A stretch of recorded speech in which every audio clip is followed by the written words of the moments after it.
Location: Big Bend National Park, Texas. Date: October 14th, 2009. The desert night was so clear you could see the bones of the universe. Daniel stood outside the Panther Junction Ranger Station, coffee mug warming his hands against the October chill, and stared up at a sky so dense with stars it looked like someone had spilled salt across black velvet. The Milky Way cut a luminous river from horizon to horizon, and somewhere out there, maybe 40 miles south where the park met the Mexican border, a team of university researchers was setting up telescopes to photograph tonight's lunar eclipse. He'd been a ranger at Big Bend for 6 years now, following in his father's footsteps. Miguel Torres had walked these same trails for 23 years before retiring. And before him, Daniel's grandfather had worked for the Park Service back when Big Bend was still raw and new, barely carved out of ranching land and Mexican wilderness.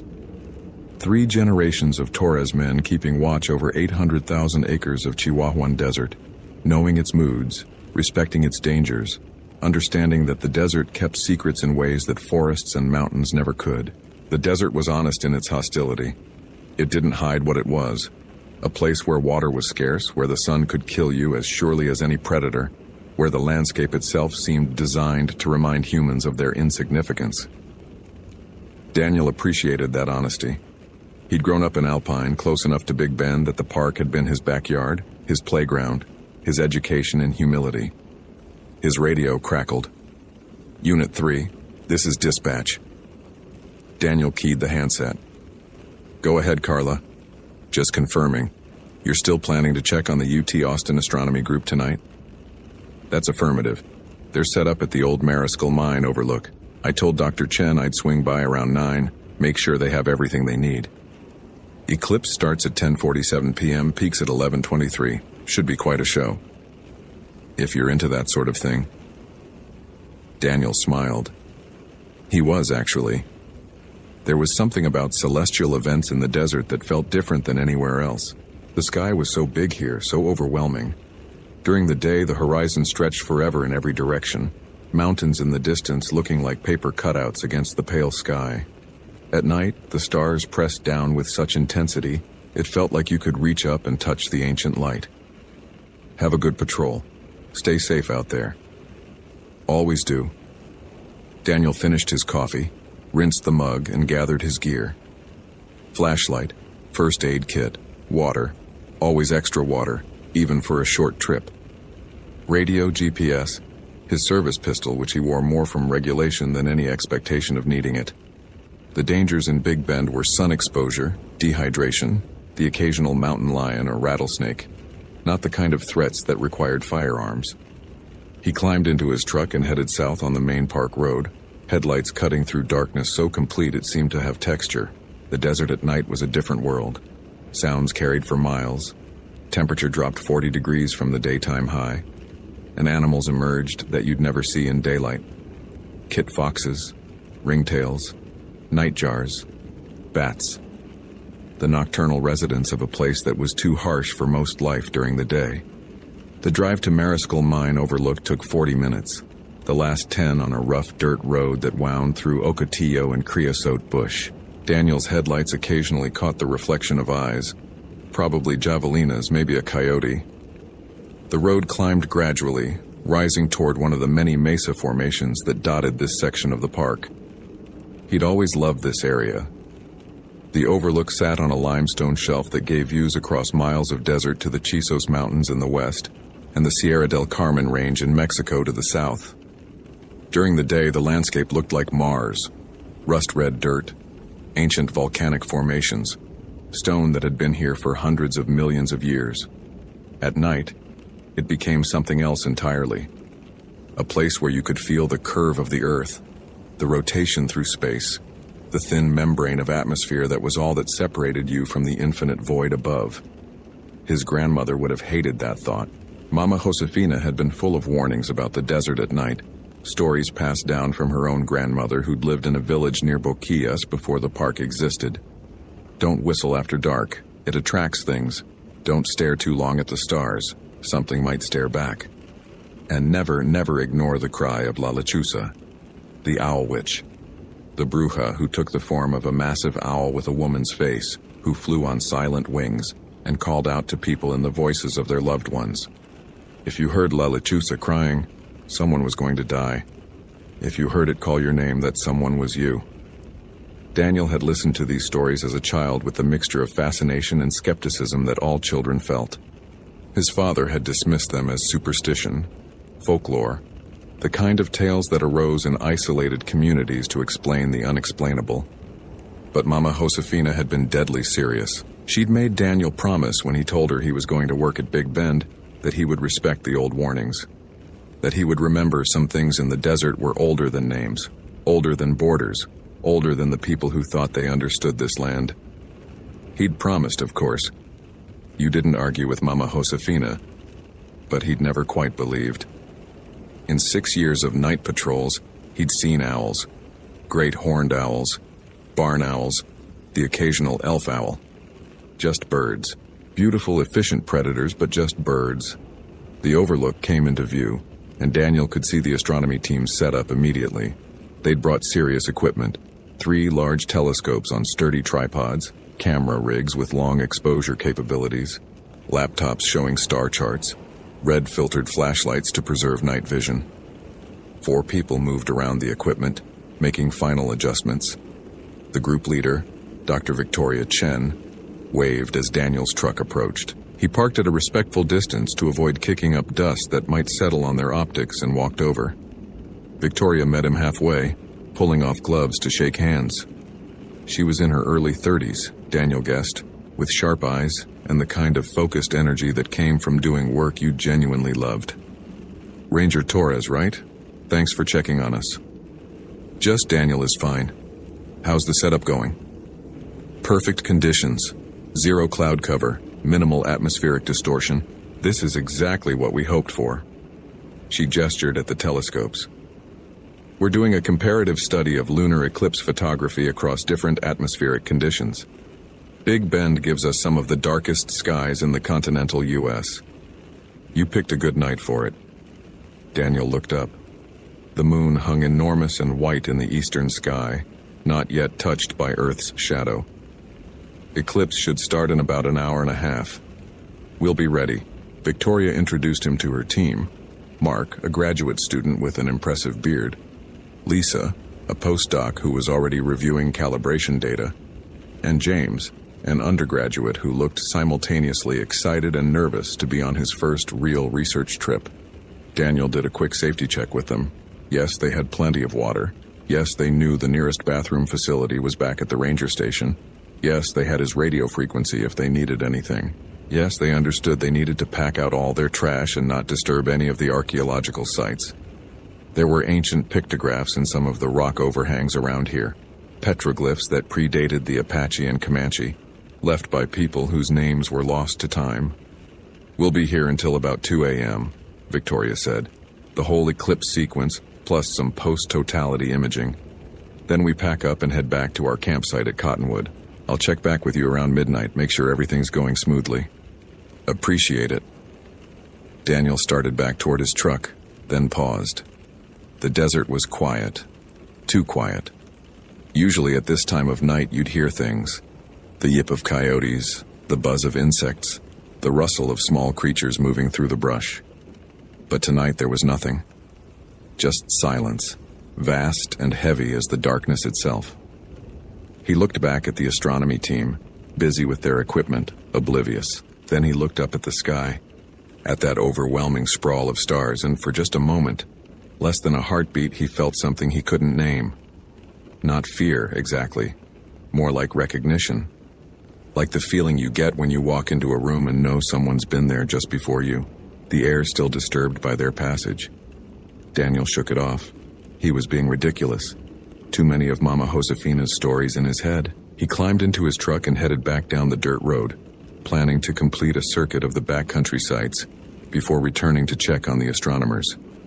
He didn't see the owl watching from the top of a dead mesquite tree, its silhouette wrong against the stars, too large, shaped in ways that no owl should be shaped. He didn't hear the soft sound it made.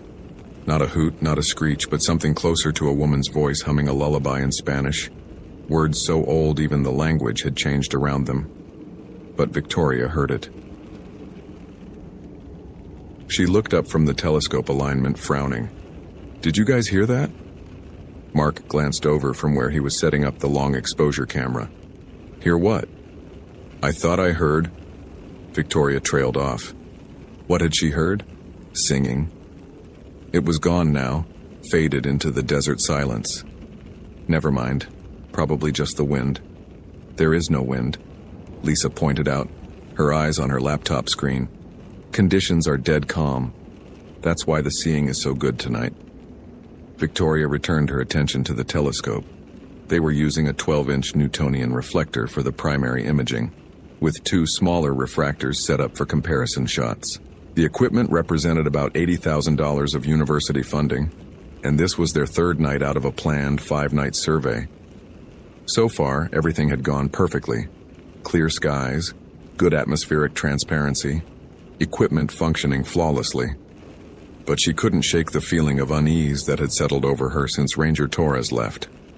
It wasn't anything specific, just a sense of being watched, of standing in a spotlight she couldn't see. The desert stretched away in all directions, empty and dark. There was nothing out there, nothing for miles. "Victoria, you should see this." Mark's voice held a strange note. She walked over to where he stood by the main telescope. "What is it?" "I was doing a test exposure of the moon before the eclipse starts, just to check the camera settings." He pulled up an image on his laptop. The moon filled the screen, crisp and detailed, its craters and Maria sharp in the high-resolution capture. "Looks good. What's the problem?" "Look at the edge, the terminator, where it's dark." Victoria leaned closer. At first, she didn't see anything unusual. Then Mark zoomed in on one section of the moon's edge, where the bright lunar surface met the darkness of space. There was something there. A shape. Visible only because it was slightly less dark than the space around it. It looked almost like a silhouette. A bird? No. Birds didn't fly in space. This was just... what? An artifact of the sensor? A piece of dust on the lens? "Run another exposure," she said. "Let's see if it's still there." Mark set up another shot. 30 seconds later, the new image appeared on the screen. The shape was still there, and it had moved. Just slightly, but definitely. It was closer to the moon now, as if it had drifted inward in the time between shots. "That's impossible," Lisa said, looking over their shoulders. "There's nothing that large in cislunar space. We track everything bigger than a softball. Satellites, debris, everything." "Could be a very high-altitude bird," James suggested. "Vultures can get up to like 30,000 feet. "Not high enough to appear in front of the moon at this resolution," Victoria said. She felt cold despite her jacket. "That would need to be, I don't know, really high and really big."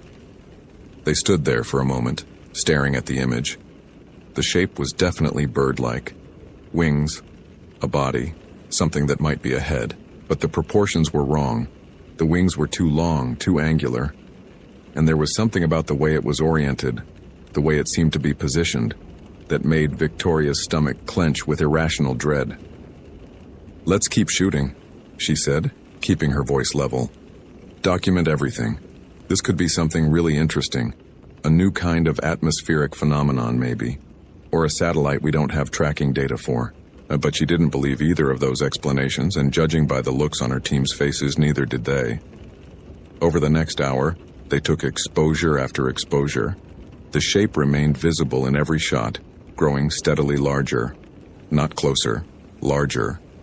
As if whatever it was had been distant and was now approaching, drawn by their observation, by their instruments pointed at the sky, by their cameras capturing images of things that perhaps should not be captured. At 10:30, with the eclipse about to begin, Victoria heard the singing again. This time there was no mistaking it. A woman's voice, clear and beautiful, singing in Spanish. The words were just at the edge of comprehensibility. Something about stars, about watching, about ojos que miran, eyes that watch. "Okay, everyone heard that, right?" James said, his voice shaking slightly. "Tell me you all heard that." They had. All four of them stood still, listening. The singing came from somewhere to the south in the direction of the Mexican border, in the direction of nothing but miles of empty desert. It rose and fell, sometimes sounding close, sometimes far, sometimes seeming to come from multiple directions at once. Maybe it's carrying from a ranch, Mark said. Sound travels weird in the desert at night. The nearest ranch is 20 miles away, Victoria said. She pulled out her phone. No signal, which was expected out here. They had a satellite phone for emergencies, but what would she even report? We're hearing singing and seeing something weird on our photos. The first bite of Earth's shadow touched the moon at 10:47 p.m. exactly. Victoria watched through the telescope as darkness began to creep across the bright lunar surface, the shadow moving with the inexorable patience of orbital mechanics. This was what they'd come for, to document the progression of the eclipse, to capture the copper-red glow of totality when the moon passed fully into Earth's umbra. But something was wrong with the shadow. Victoria, Lisa's voice was very quiet. You need to look at this exposure. Victoria moved to Lisa's station. The image on the screen showed the moon with perhaps a quarter of its surface darkened by Earth's shadow. Except the shadow wasn't quite right. At its edge, where it curved across the lunar surface, there was a break. A place where light still reached the moon even though it should have been in full shadow. Or not light exactly. Something else.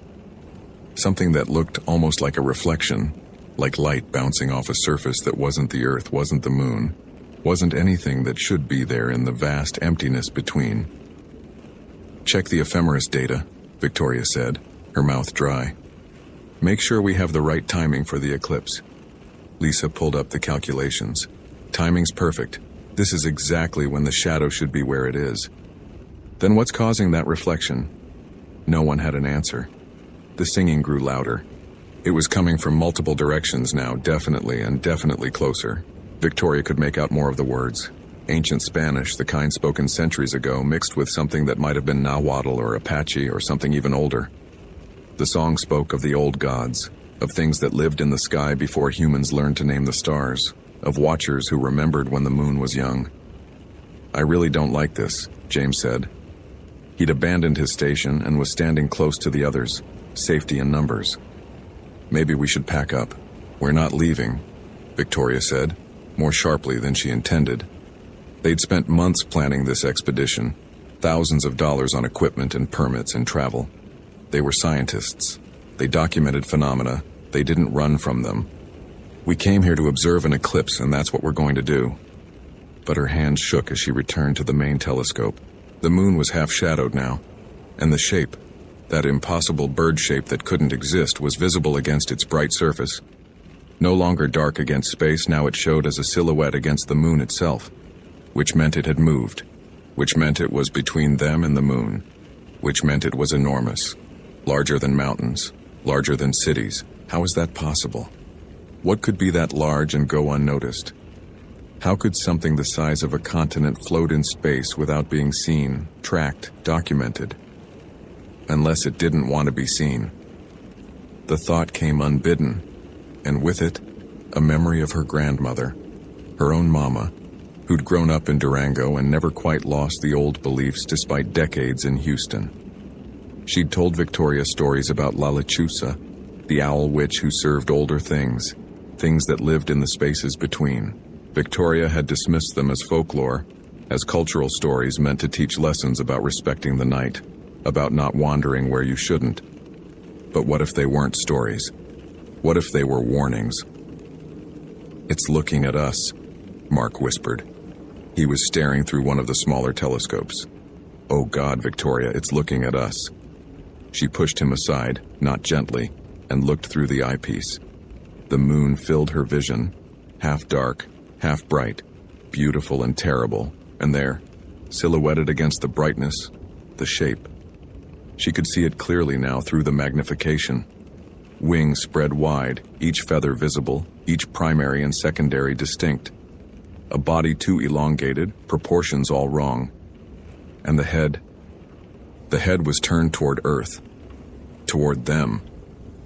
Even from 250,000 miles away, even through the telescope, Victoria could see its eyes. They weren't bird eyes. They were human eyes. A woman's eyes. Ancient and patient and hungry. She jerked back from the telescope, gasping. "Pack up, now, we're leaving." "But the eclipse—" "I said pack up." Her voice cracked. "Something is wrong. We need to get out of here." They moved fast, the discipline of months of fieldwork overriding their fear. Cameras disconnected, laptops closed, telescopes collapsed. Victoria helped Mark disassemble the main scope, her fingers fumbling with the familiar fixtures. The singing was everywhere now, surrounded by their instruments pointed at the sky, by their cameras capturing images of things that perhaps should not be captured. At 10:30, with the eclipse about to begin, Victoria heard the singing again. This time there was no mistaking it. A woman's voice, clear and beautiful, singing in Spanish. The words were just at the edge of comprehensibility. Something about stars, about watching, about ojos que miran, eyes that watch. "Okay, everyone heard that, right?" James said, his voice shaking slightly. "Tell me you all heard that." They had. All four of them stood still, listening. The singing came from somewhere to the south, in the direction of the Mexican border, in the direction of nothing but miles of empty desert. It rose and fell, sometimes sounding close, sometimes far, sometimes seeming to come from multiple directions at once. "Maybe it's carrying from a ranch," Mark said. "Sound travels weird in the desert at night." "The nearest ranch is 20 miles away," Victoria said. She pulled out her phone. No signal, which was expected out here. They had a satellite phone for emergencies, but what would she even report? "We're hearing singing and seeing something weird on our photos." The first bite of Earth's shadow touched the moon at 10:47 p.m. exactly. Victoria watched through the telescope as darkness began to creep across the bright lunar surface, the shadow moving with the inexorable patience of orbital mechanics. This was what they'd come for, to document the progression of the eclipse, to capture the copper-red glow of totality when the moon passed fully into Earth's umbra. But something was wrong with the shadow. "Victoria," Lisa's voice was very quiet, "you need to look at this exposure." Victoria moved to Lisa's station. The image on the screen showed the moon with perhaps a quarter of its surface darkened by Earth's shadow. Except the shadow wasn't quite right. At its edge, where it curved across the lunar surface, there was a break. A place where light still reached the moon even though it should have been in full shadow. Or not light exactly. Something else. Something that looked almost like a reflection, like light bouncing off a surface that wasn't the Earth, wasn't the moon, wasn't anything that should be there in the vast emptiness between.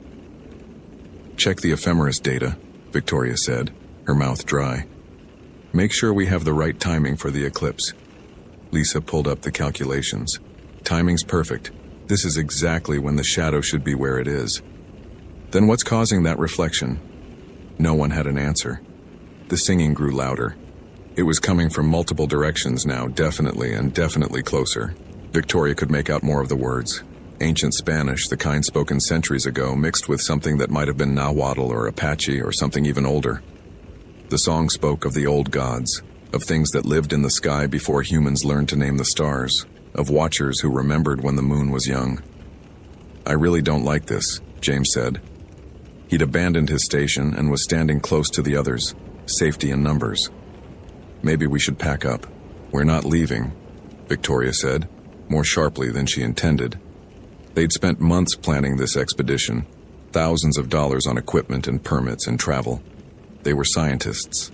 They documented phenomena. They didn't run from them. "We came here to observe an eclipse, and that's what we're going to do." But her hands shook as she returned to the main telescope. The moon was half-shadowed now, and the shape, that impossible bird shape that couldn't exist, was visible against its bright surface. No longer dark against space, now it showed as a silhouette against the moon itself, which meant it had moved, which meant it was between them and the moon, which meant it was enormous, larger than mountains, larger than cities. How is that possible? What could be that large and go unnoticed? How could something the size of a continent float in space without being seen, tracked, documented? Unless it didn't want to be seen. The thought came unbidden, and with it, a memory of her grandmother, her own mama, who'd grown up in Durango and never quite lost the old beliefs despite decades in Houston. She'd told Victoria stories about La Lechuza, the owl witch who served older things that lived in the spaces between. Victoria had dismissed them as folklore, as cultural stories meant to teach lessons about respecting the night, about not wandering where you shouldn't. But what if they weren't stories? What if they were warnings? "It's looking at us," Mark whispered. He was staring through one of the smaller telescopes. "Oh God, Victoria, it's looking at us." She pushed him aside, not gently, and looked through the eyepiece. The moon filled her vision, half dark, half bright, beautiful and terrible, and there, silhouetted against the brightness, the shape. She could see it clearly now through the magnification. Wings spread wide, each feather visible, each primary and secondary distinct. A body too elongated, proportions all wrong. And the head was turned toward Earth, toward them. Even from 250,000 miles away, even through the telescope, Victoria could see its eyes. They weren't bird eyes. They were human eyes, a woman's eyes, ancient and patient and hungry. She jerked back from the telescope, gasping, "Pack up, now, we're leaving." "But the eclipse, I said pack up." Her voice cracked. "Something is wrong. We need to get out of here." They moved fast, the discipline of months of fieldwork overriding their fear. Cameras disconnected, laptops closed, telescopes collapsed. Victoria helped Mark disassemble the main scope, her fingers fumbling with the familiar fixtures. The singing was everywhere now, surrounding them, coming from the sky and the earth and the air itself. And then it stopped. The silence that followed was worse than left open, showing a final image on its screen. The moon in partial eclipse, and in front of it, a silhouette. A shape that shouldn't exist, that couldn't exist, that made his eyes hurt to look at directly. Daniel closed the laptop without saving the image. Some things, he thought, weren't meant to be documented. Some observations weren't meant to be recorded. The universe was vast and strange and full of things that lived in the gaps between human understanding, things that predated human existence and would continue long after humanity was dust, things that watched. He loaded the equipment into his truck and drove back to the ranger station, the eclipsed moon following him the whole way, copper red and alien in the sky. Tomorrow he would file a report about abandoned equipment and a research team that had cut their survey short for undisclosed reasons. He would not mention the shape. He would not mention the eyes. He would not mention the singing that he'd heard, faintly, carried on a wind that wasn't blowing. Because what would he say? That his grandmother's stories were true? That La Lechuza was real and vast and older than names? That there were things in the desert night that science couldn't measure, that instruments couldn't capture, that existed in scales and dimensions human minds weren't built to comprehend? No one would believe him. And maybe that was mercy. Maybe not knowing, not seeing, was a gift humanity had given itself. The ability to look up at the sky and see only stars, to observe an eclipse and see only shadow, to study the cosmos without understanding that the cosmos was studying back. When Daniel got home that night, early morning really, the sky just beginning to lighten in the east, he called his father. "Pa, I need to talk to you about something." "What's wrong, mijo?" "Remember the stories Mama Josefina used to tell about La Lechuza?" Silence on the line, then quietly, "Yes." "Were they true?" Another pause. Longer this time. "Some things, Daniel, are true whether we believe them or not. The old people knew that. They knew there are things in this world and beyond it that we don't understand, that we can't understand, and they knew that sometimes ignorance is survival.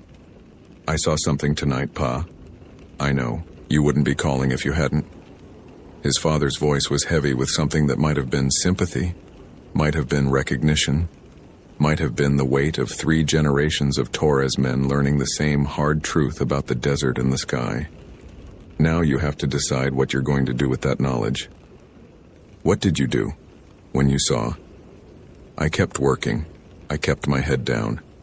I respected the old warnings, and I never ever looked at the stars quite the same way again. Daniel stood at his window, watching the dawn break over the mountains. The eclipsed moon was setting in the west, returning to its normal color as it slipped below the horizon. In a few hours, tourists would drive into the park, families would hike the trails, people would look up at the sky and see only beauty, only the simple wonder of nature. And he would let them, because maybe that innocence was precious, maybe not knowing was its own kind of blessing. But he would remember. On clear nights when the stars pressed down with too much intensity, when the desert was too quiet, when the singing drifted on winds that weren't blowing, he would remember. And he would tell himself it was just folklore, just stories, just the legends of old people trying to make sense of a big universe. He would tell himself that. But he wouldn't believe it. Brr. Victoria never went back to Big Bend. She submitted her resignation to the university 3 weeks later, citing personal reasons. The equipment was eventually recovered from the overlooked site, returned to the astronomy department. The hard drives were corrupted, the data unrecoverable. A technical glitch, the IT department said. Solar flares sometimes did that to electronics. The corrupted files sat in a storage cabinet for 2 years before being disposed of as part of routine data management. No one looked closely enough to notice that the corruption wasn't random noise. That buried in the static and broken bits, there were patterns, fractals, mathematical relationships that didn't match any known natural phenomenon. Images of wings. And if you looked at them long enough, if you adjusted the contrast just right, you could see the eyes staring back. Patient, eternal, watching, always watching.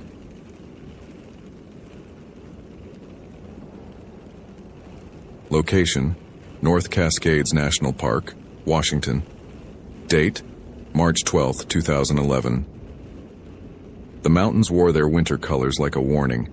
Evelyn Torres had been a ranger at North Cascades for exactly 4 months, and she still hadn't gotten used to how the landscape could shift from beautiful to hostile in the space between one breath and the next. This morning the peaks were invisible, wrapped in clouds that hung so low they merged with the fog rising from the valleys. The Douglas firs and western hemlocks emerged from the white like dark pillars holding up nothing, their branches heavy with yesterday's snowfall that hadn't quite melted despite the warming temperatures. She stood outside the Marble Mount Ranger Station at 7:30 in the morning, drinking coffee that had gone lukewarm in her thermos while she studied the weather report on the outdated computer inside. March in the North Cascades was unpredictable. One day you'd have clear skies and temperatures in the 50s. The next you'd be back in full winter with fresh snow and wind chills below freezing. Today fell somewhere in between, 42 degrees at the valley floor, fog advisory until noon, visibility less than a quarter mile in places. Not dangerous, necessarily, but not ideal for hiking either. The overnight trail registry showed only one group had signed in for backcountry camping, 4 people planning a 2-night trip on the Cascade Pass Trail. They'd checked in yesterday morning at 9, planning to camp at the designated site near Pelton Basin and return Sunday afternoon. Standard route, nothing concerning. The names were listed in neat handwriting. Tyler Reeves, Madison Cho, Kyle Patterson, Samantha Costa. Ages 24 to 27. Contact number for Tyler. Emergency contact information complete. They'd done everything right. Evelyn had checked them in herself, actually. She remembered them. 4 friends from Seattle, all with decent gear and appropriate clothing layers, clearly experienced enough to know what they were doing. Tyler had asked intelligent questions about current trail conditions and snow depth at higher elevations. Madison had been studying a detailed topographic map, making notes about elevation gain. They'd seemed competent, prepared, exactly the kind of visitors who rarely caused problems. Still, something about this morning made Evelyn uneasy. Maybe it was just the fog, the way it made familiar landmarks disappear and turned the forest into something labyrinthine and strange. Maybe it was the silence, not peaceful silence, but the heavy quiet that came when sound didn't carry properly, when the air itself seemed to muffle everything. Or maybe it was the fact that today marked exactly 4 months since she'd started this job, and she was still very aware of being the newest, least experienced person on the ranger staff. She'd been a high school biology teacher for 6 years before this, had loved the work, loved the kids, but something had been missing. She'd grown up hiking and camping with her parents throughout the Pacific Northwest, had always felt more alive in the mountains than anywhere else, and the teaching job, with its fluorescent lights and recycled air and endless administrative requirements, had started to feel like a cage. When the ranger position opened up at North Cascades, she'd applied almost on impulse, not really expecting to get it. But she had gotten it, had completed the training, passed the certifications, learned the radio codes and GPS coordinates and emergency protocols, had spent 4 months proving to herself and everyone else that she could do this job, that the transition from classroom to wilderness hadn't been a mistake. Most days she felt confident. Most days she felt like she belonged here. Today wasn't one of those days. The radio on her belt crackled. Marble Mount, this is New Halem Base. Evelyn unclipped it. Go ahead, New Halem. Just checking in. You got that fog as thick as we do? Affirmative, can't see more than 100 feet. Yeah, same here. We're recommending all visitors postpone day hikes until conditions improve. How many groups you got in the backcountry? Just one. 4 people on Cascade Pass due back tomorrow afternoon. Copy. They should be fine if they're already at their campsite. This fog's supposed to burn off by noon anyway. Just keep an eye on the weather and let us know if anything changes. Will do. Evelyn clipped the radio back and finished her coffee, grimacing at the cold, bitter taste. The sun was technically up now, though you couldn't tell by looking. The fog glowed with diffuse light that came from everywhere and nowhere, making it impossible to determine direction or distance. Trees appeared suddenly as dark shapes that could be 10 feet away or 50. The parking area, visible from the station yesterday, had disappeared entirely. She went back inside to update the daily log and check email. Standard administrative work, the kind of thing she'd hoped to leave behind when she quit teaching but had quickly discovered was part of every job. Trail condition reports, weather updates, a reminder about an upcoming training session on bear safety protocols, an email from her supervisor complimenting her work on last month's visitor education programs. By 9 o'clock, the fog still hadn't lifted, but the parking area was starting to fill with disappointed day hikers who'd driven up from Seattle or Bellingham hoping for clear weather. Evelyn spent an hour explaining conditions, recommending they postpone their hikes or visit the visitor center instead, being patient with the ones who argued that they'd driven all this way and couldn't the rangers do something about the fog. Around 10:30 things finally quieted down. Most of the visitors had either left or headed to the visitor center. Evelyn was about to start her routine patrol of the nearby trails when her cell phone rang. Her personal phone, not the ranger station line. Unknown number, but local area code. Hello? Hi, is this North Cascades Ranger Station? Male voice, young, stressed. Background noise that sounded like wind and movement. This is Ranger Torres. Who am I speaking with? Tyler Reeves. My friends and I, we checked in with you yesterday morning. 4 of us going to Cascade Pass? Evelyn felt a spike of concern. Yes, I remember. Is everything okay? We don't know. Something weird is happening. We need help. She grabbed a pen and notepad automatically. Are any of you injured? Do you need medical evacuation? No, we're not hurt. We can't get out. We've been trying to hike out since 7 this morning and we keep ending up back at the same place. Evelyn paused. I'm not sure I understand. You're lost? No, we're not lost. We know exactly where we are. We're on the trail, following it downhill like we're supposed to, and after maybe 45 minutes of hiking, we end up back at our campsite, the exact same campsite. We've tried 3 times now and it keeps happening. You're going in circles, accidentally doubling back. That's what we thought at first. Tyler's voice had an edge of panic now. But we're being careful. We're watching the trail markers. We're using our compass and GPS. We're going downhill, consistently downhill, and the trail isn't branching or turning back on itself. It's impossible, but it keeps happening. We hike for about 45 minutes, always descending, and then we come around a corner and there's our campsite again. Same trees, same tent, same everything. Evelyn felt a chill that had nothing to do with the temperature. What's your current location? Pelton Basin campsite like we planned, about 6 miles up the Cascade Pass Trail. And you're all together? All 4 of you? Yes, we're all here. Nobody's injured. We've got food and water and our gear is fine. We can't leave. Every time we try to hike out, we end up right back here. This didn't make sense. Evelyn had hiked the Cascade Pass Trail a dozen times during her training. It was well marked, well maintained, essentially impossible to get lost on. You followed it uphill to the pass, or you followed it downhill to the trailhead. There were no loops, no confusing intersections, nothing.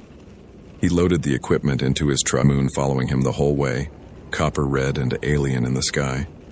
Tomorrow he would file a report about abandoned equipment and a research team that had cut their survey short for undisclosed reasons. He would not mention the shape. He would not mention the eyes. He would not mention the singing that he'd heard, faintly, carried on a wind that wasn't blowing. Because what would he say? That his grandmother's stories were true? That La Lechuza was real and vast and older than names? That there were things in the desert night that science couldn't measure, that instruments couldn't capture, that existed in scales and dimensions human minds weren't built to comprehend? No one would believe him. And maybe that was mercy. Maybe not knowing, not seeing, was a gift humanity had given itself. The ability to look up at the sky and see only stars, to observe an eclipse and see only shadow, to study the cosmos without understanding that the cosmos was studying back. When Daniel got home that night, early morning really, the sky just beginning to lighten in the east, he called his father. Pa, I need to talk to you about something. What's wrong, mijo? Remember the stories Mama Josefina used to tell about La Lechuza? Silence on the line, then quietly, yes. Were they true? Another pause. Longer this time. Some things, Daniel, are true whether we believe them or not. The old people knew that. They knew there are things in this world and beyond it that we don't understand, that we can't understand, and they knew that sometimes ignorance is survival. I saw something tonight, Pa. I know, you wouldn't be calling if you hadn't. His father's voice was heavy with something that might have been sympathy, might have been recognition, might have been the weight of 3 generations of Torres men learning the same hard truth about the desert and the sky. Now you have to decide what you're going to do with that knowledge. What did you do when you saw? I kept working. I kept my head down. I respected the old warnings, and I never ever looked at the stars quite the same way again. Daniel stood at his window, watching the dawn break over the mountains. The eclipsed moon was setting in the west, returning to its normal color as it slipped below the horizon.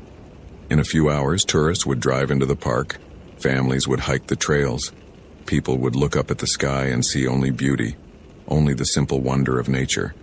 And he would let them, because maybe that innocence was precious, maybe not knowing was its own kind of blessing. But he would remember. On clear nights when the stars pressed down with too much intensity, when the desert was too quiet, when the singing drifted on winds that weren't blowing, he would remember. And he would tell himself it was just folklore, just stories, just the legends of old people trying to make sense of a big universe. He would tell himself that. But he wouldn't believe it. Brr. Victoria never went back to Big Bend. She submitted her resignation to the university 3 weeks later, citing personal reasons. The equipment was eventually recovered from the overlooked site, returned to the astronomy department. The hard drives were corrupted, the data unrecoverable.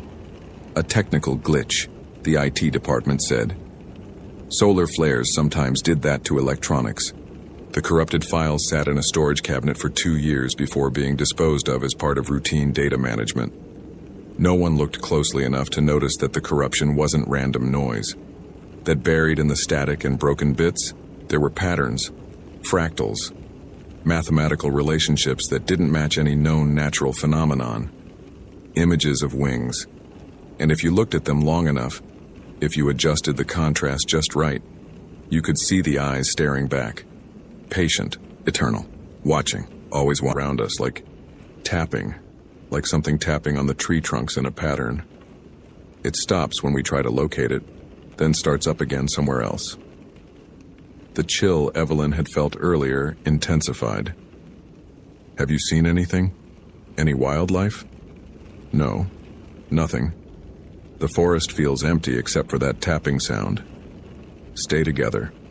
Don't split up for any reason. If the tapping gets closer, or if you see anything unusual, call me immediately. Okay, we will. After hanging up, Evelyn immediately called Bill Crawford and explained the update. He was quiet for a long moment, and when he spoke, his voice had changed, less skeptical now, more concerned. Evelyn, I'm going to ask you something, and I need you to be honest. Have you heard the old stories about the North Cascades? The Salish stories? Some. My parents mentioned them when we used to hike here, but I always thought they were just folklore. Most folklore starts somewhere. The Salish people who lived here for thousands of years had stories about spirits in the deep forest. Called them different names. Stick Indians was the most common English translation, though that's not quite accurate. Supposed to be tricksters, or guardians, or something in between.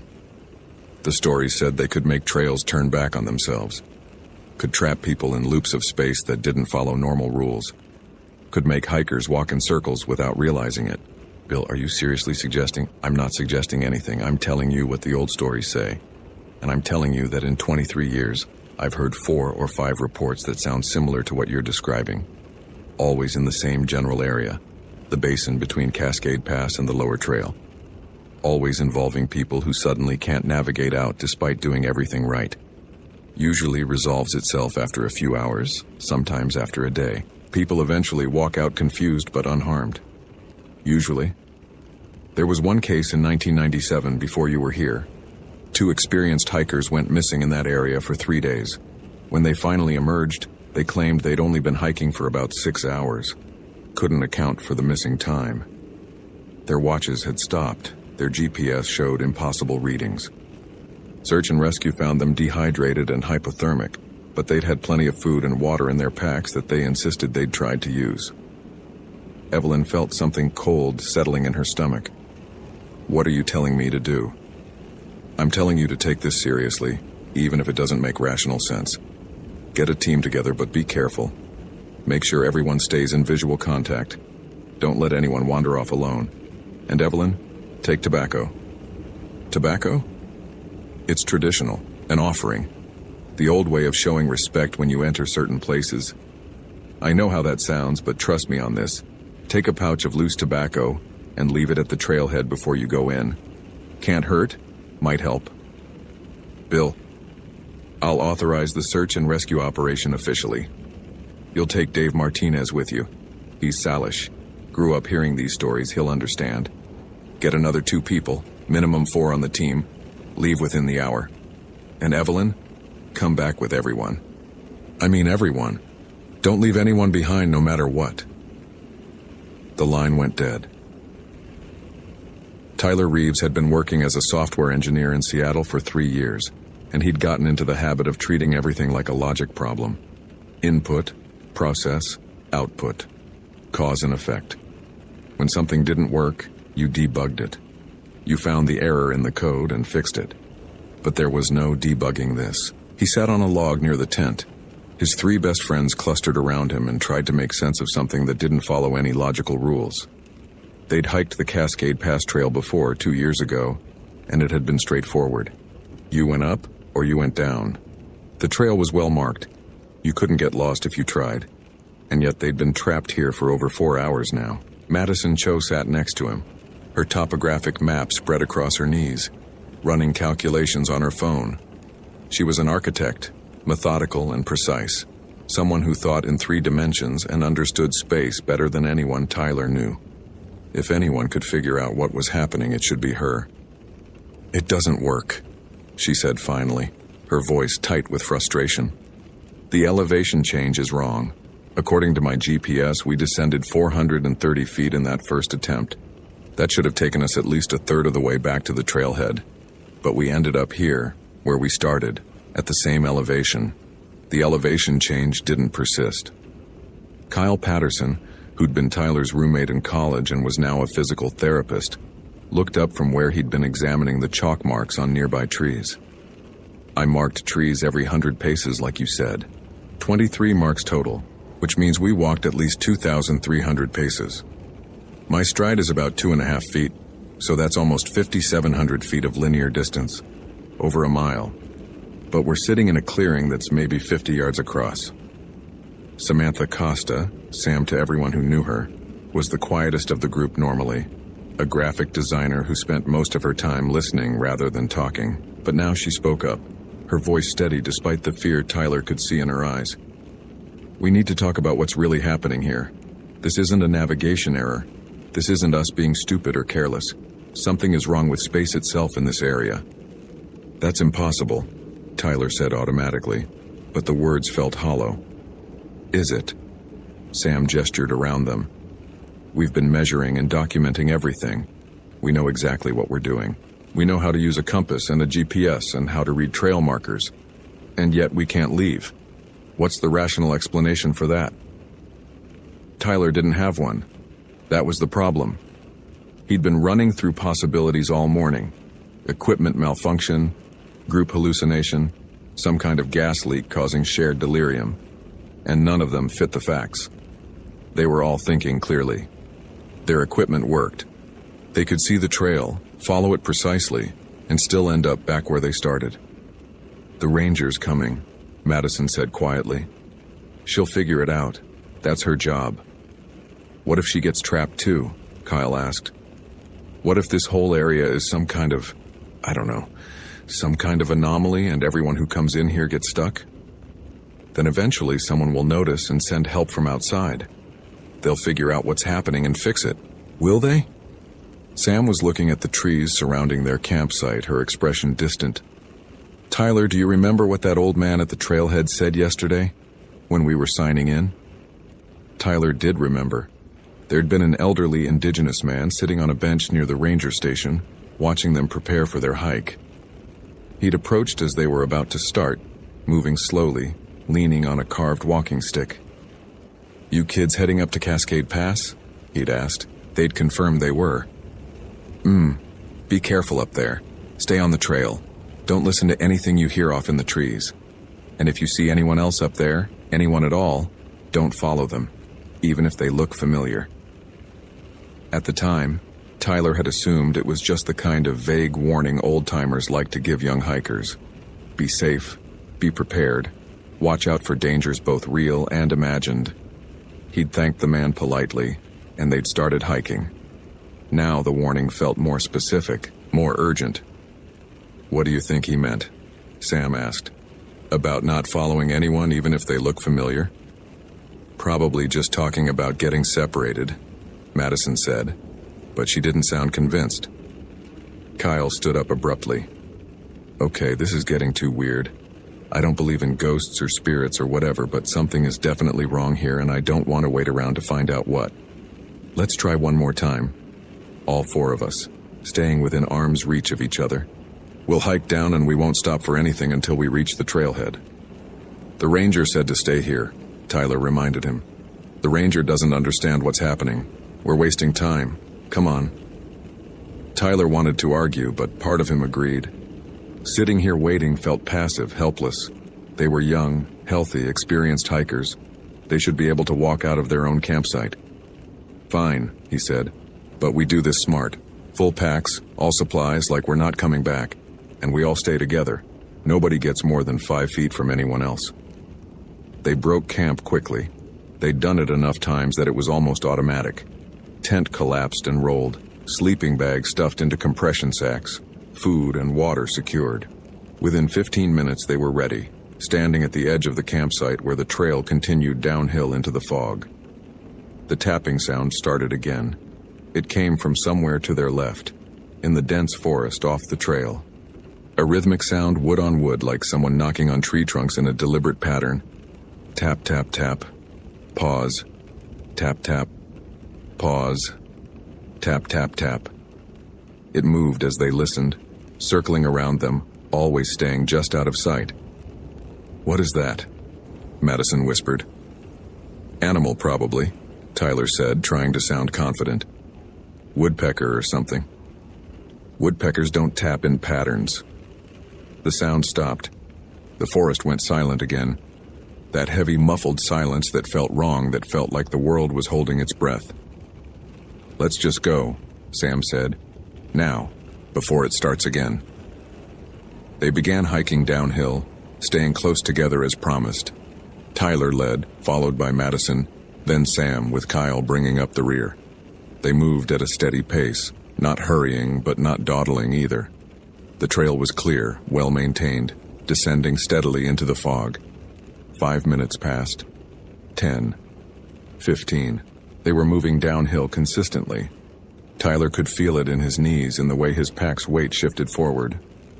They passed landmarks he recognized from previous attempts. A distinctive twisted tree, a large boulder with a flat top, a section where the trail narrowed between two old-growth firs. 20 minutes. 25. They should be making good progress now, putting real distance between themselves and the campsite. 30 minutes. Tyler's legs were burning from the sustained descent. His GPS showed they'd dropped almost 600 feet in elevation. That was significant. That was real progress. And then they came around a familiar bend and saw the clearing ahead, and Tyler felt his stomach drop. Their campsite. The exact same spot they'd left 30 minutes ago. "No," Madison said. "No, that's not possible. We went downhill the entire time." Kyle pulled out his phone, showing them the tracking app he'd been running. "Look, we've moved. The GPS shows we traveled almost 2 miles. We changed elevation. We didn't turn around. We didn't double back. We went in a straight line downhill. Then how are we here?" Sam's voice was rising now, panic creeping in. "How are we back at the same place?" Tyler walked forward into the clearing, examining the ground. There were their boot prints from earlier attempts, still visible in the damp soil. There was the flat rock where they'd set up their camp stove. There was the tree he'd tied the bear bag line to. And there, on a log at the edge of the clearing, was the granola bar wrapper Sam had left as a test marker, still sitting exactly where she'd placed it 4 hours ago. "We never left," Tyler said quietly. "We think we're moving, we feel like we're moving, but somehow we never actually leave this spot. That's impossible." "I know." The tapping started again, closer now. All around them, coming from multiple directions at once. Tap, tap, tap. Tap, tap, tap, tap, tap. Like something was communicating, coordinating, surrounding them. And then Sam grabbed Tyler's arm, her grip tight enough to hurt. "Tyler, look at the trees." He looked where she was pointing. In the fog surrounding their campsite, shapes were moving.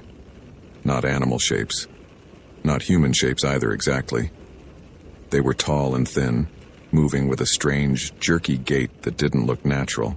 They stayed just at the edge of visibility, always in the peripheral vision, never quite clear enough to see directly. "Are those people?" Madison whispered. "I don't think so," Kyle said. The shapes moved closer, and Tyler could see them better now. They were made of sticks, that was the only way he could think to describe it. Bundles of branches and twigs, somehow moving with purpose, somehow standing upright, somehow watching them with eyes that shouldn't exist but did, glowing faintly in the shadows. The old man's warning echoed in his memory. "Don't listen to anything you hear off in the trees. Don't follow anyone, even if they look familiar."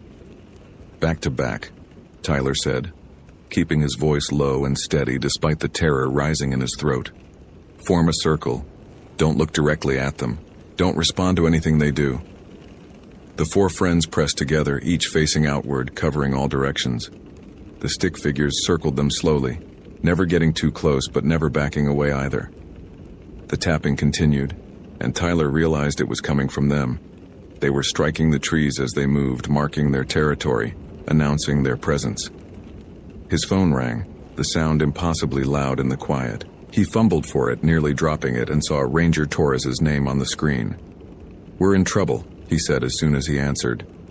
"There's something here. Something surrounding us. Tyler, listen to me very carefully." The ranger's voice was tight with urgency. "Do not engage with anything you see. Do not speak to it. Don't acknowledge it. Don't make eye contact. I'm coming with a team. We'll be there in 90 minutes. Can you hold out that long? I don't know what happens if we can't. Then you find a way. Stay together, stay strong. I'm coming. The line went dead just as the stick figures rushed forward all at once. Evelyn Torres had assembled her team in record time. Dave Martinez, the Salish ranger Bill had mentioned, plus 2 experienced search and rescue volunteers named Sarah Chen and Marcus Webb. All 4 of them stood in the Marble Mount parking area, loading packs with extra supplies while Evelyn briefed them on the situation. She left out the parts about stick Indians and folkloric anomalies. Stuck to the facts. 4 hikers trapped in a spatial loop, unable to navigate out, reporting unusual phenomena. Possible psychological distress, possible environmental factors, definite need for immediate extraction. Dave Martinez didn't say anything while she talked, but she caught the look he exchanged with Sarah. They knew. They understood what she wasn't saying. Before we go, Dave said quietly, I need to do something.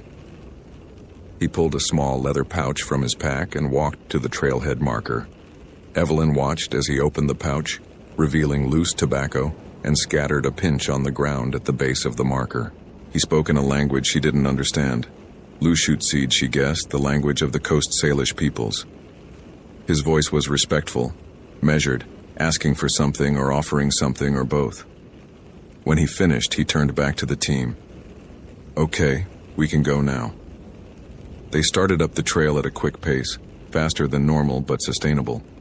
6 miles to Pelton Basin campsite, elevation gain of about 4,000 feet. In good conditions with light packs, maybe 2.5 hours. Today, with full rescue gear and heavy fog, they were aiming for under 3. The fog was lifting gradually, visibility improving from 100 feet to maybe 300. They could see the trail ahead clearly enough now, could see the massive trees looming on either side.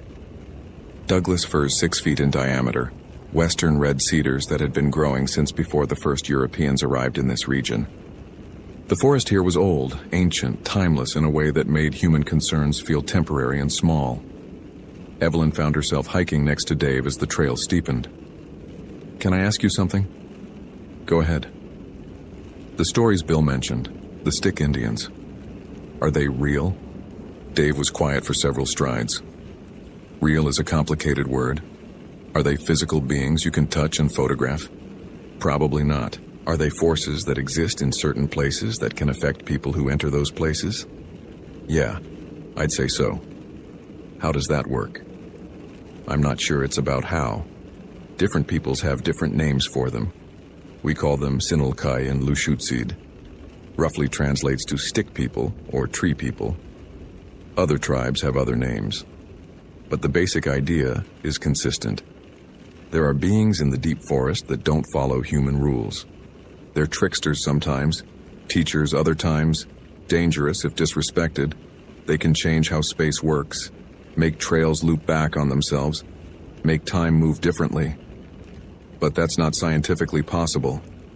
Neither is quantum entanglement until you measure it and find out it is. Dave smiled slightly.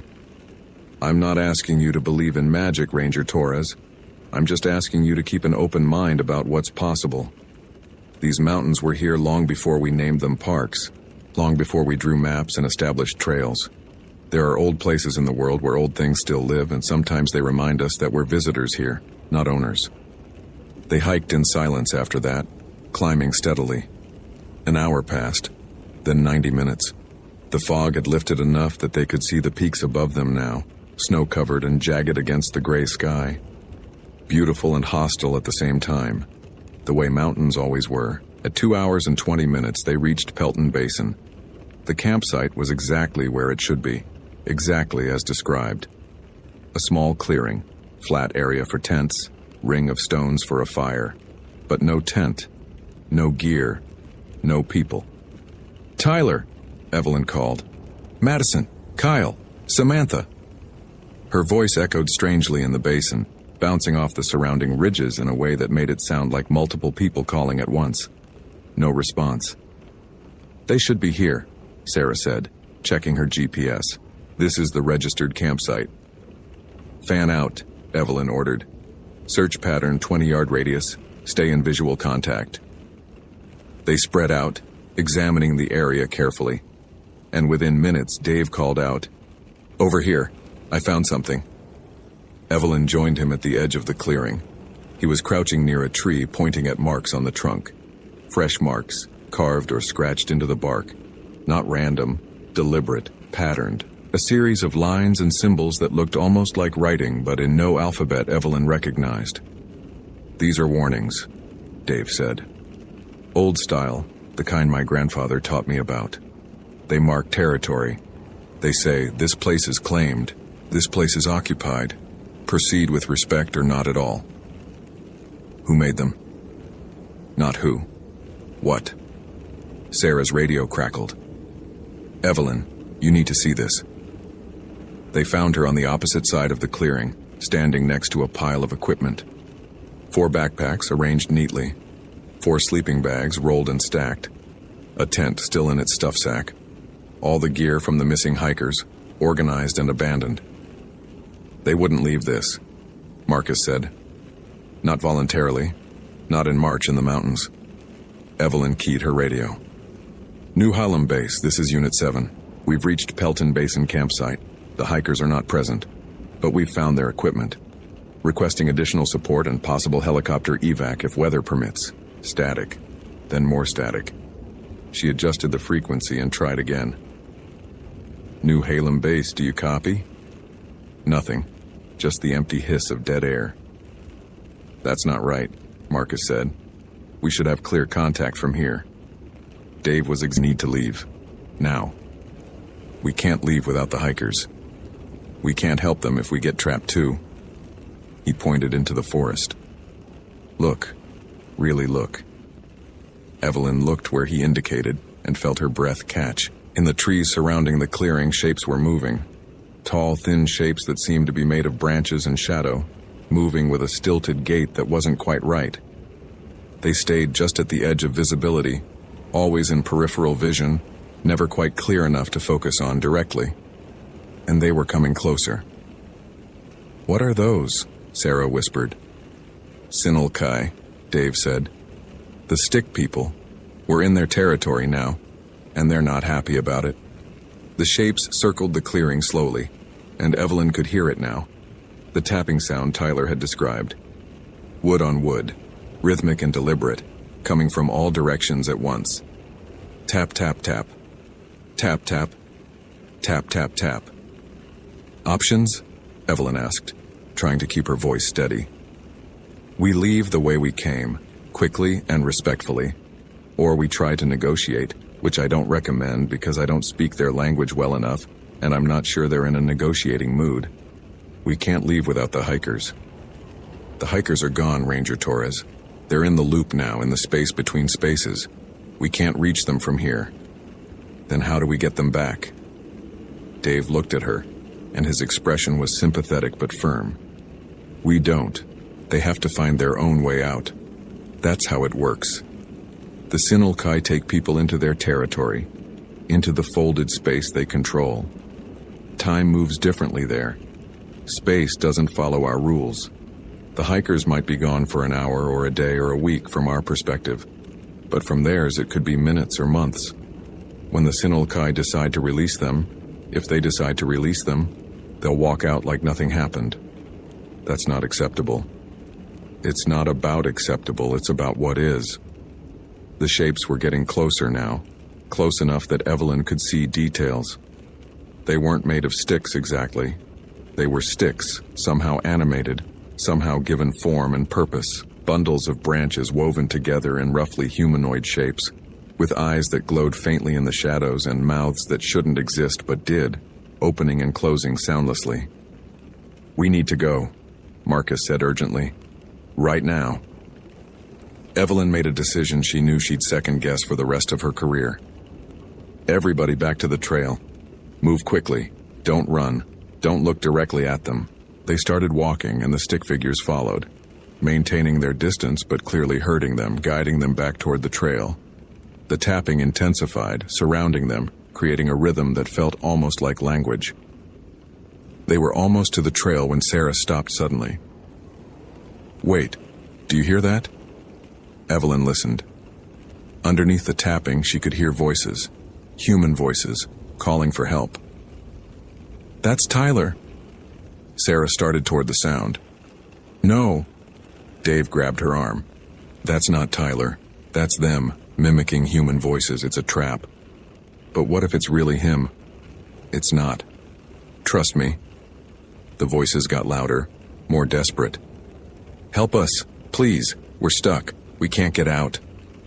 It sounded exactly like Tyler, exactly like someone in genuine distress. Every instinct Evelyn had trained for years was screaming at her to respond, to help, to rescue. But Dave's grip on her arm tightened. That's not him. Keep walking. They reached the trail and started downhill, moving fast now. The voices followed them, staying just out of sight, calling and pleading and begging. The stick figures paralleled them through the trees, always visible in peripheral vision, never quite solid enough to photograph. They hiked for what felt like hours but was probably only 30 minutes. And then suddenly the forest changed. The fog lifted completely. The oppressive silence broke, replaced by normal forest sounds. Birds, wind, the distant rush of water. The stick figures vanished as if they'd never been there. And Evelyn's radio crackled back to life. Unit 7, this is New Harlem Base. You dropped off our scopes for about 40 minutes. What's your status? Evelyn keyed the radio with shaking hands. Base, we're okay. We're hiking out. The missing hikers were not at their campsite. We found their equipment but no sign of them. Copy. We've had a development here. 4 hikers just walked into the ranger station about 10 minutes ago. A Tyler Reeves and 3 others. They claim they just hiked out from Cascade Pass Trail. They seem confused and disoriented, but physically fine. Evelyn stopped walking. Say that again? The missing hikers. They're here. They showed up on their own while you were searching for them. The team exchanged looks. Dave smiled slightly, though there was no humor in it. Told you, the Sinulkai released them. Probably decided they'd learned their lesson. What lesson? Sarah asked. Respect, maybe. Humility. Understanding that there are places humans don't control, no matter how many trails we build or maps we draw. They continued hiking down, and Evelyn found herself thinking about what Dave had said, about old places and old things, about the fact that humans had been in these mountains for maybe 10,000 years, but the mountains themselves had been here for 50 million. About the arrogance of thinking you could map and measure and understand everything just because you could see it and walk through it. By the time they reached the trailhead, it was late afternoon. The fog had burned off completely, and the mountains were visible now in their full glory. White peaks against blue sky, beautiful and indifferent to human concerns. Tyler and his friends were waiting at the ranger station, wrapped in emergency blankets and drinking hot coffee. They looked exhausted but unharmed. When Evelyn approached, Tyler stood up quickly. Ranger Torres, thank you for coming to help us. We figured it out eventually. Figured what out? How to leave. We stopped trying to fight it, stopped trying to understand it. We just asked whatever was keeping us there to let us go. Promised we'd respect the forest, that we'd remember this experience, and then we were able to hike out. Took maybe 20 minutes and we were at the trailhead. Did you see anything while you were trapped? Hear anything unusual? Tyler exchanged glances with his friends. We saw some things, heard some things, but honestly, the whole experience is already getting fuzzy in my memory, like a dream that fades when you wake up. We were there for hours, but also maybe we weren't. Time didn't work right. Evelyn nodded slowly. I'm going to need all 4 of you to come to the medical center for evaluation. Standard procedure for any backcountry incident, and we'll need formal statements about what happened. Of course, whatever you need. But Evelyn knew that whatever they wrote in their statements, whatever they remembered, it wouldn't capture what really happened out there. You couldn't put that in a report, couldn't quantify it, or explain it or file it away in a neat category. Some things existed outside the official record. Some things were real even when they didn't make sense. Minko, 3 weeks later, Evelyn was reviewing incident reports when she came across a note from Bill Crawford. It was brief, handwritten, attached to the file from the Cascade Pass incident. 4 hikers trapped in spatial loop at Pelton Basin. All emerged unharmed after approximately 6 hours. Medical evaluation showed no physical effects beyond normal fatigue and mild dehydration. Hikers report memory of events is unclear and fading rapidly. Psychological evaluation recommended but declined by all parties. No further action required. Case closed. Below that, in smaller writing, Evelyn, good work up there. You kept your head, trusted your team, and everyone came home safe.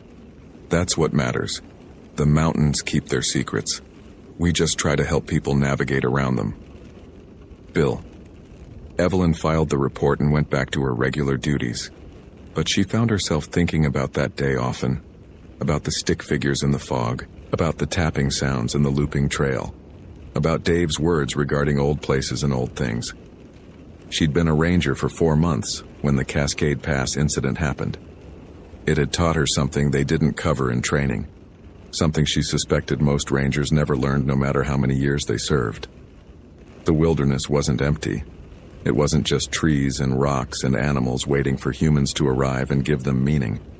The wilderness was full of history and mystery and things that had their own reasons for being there.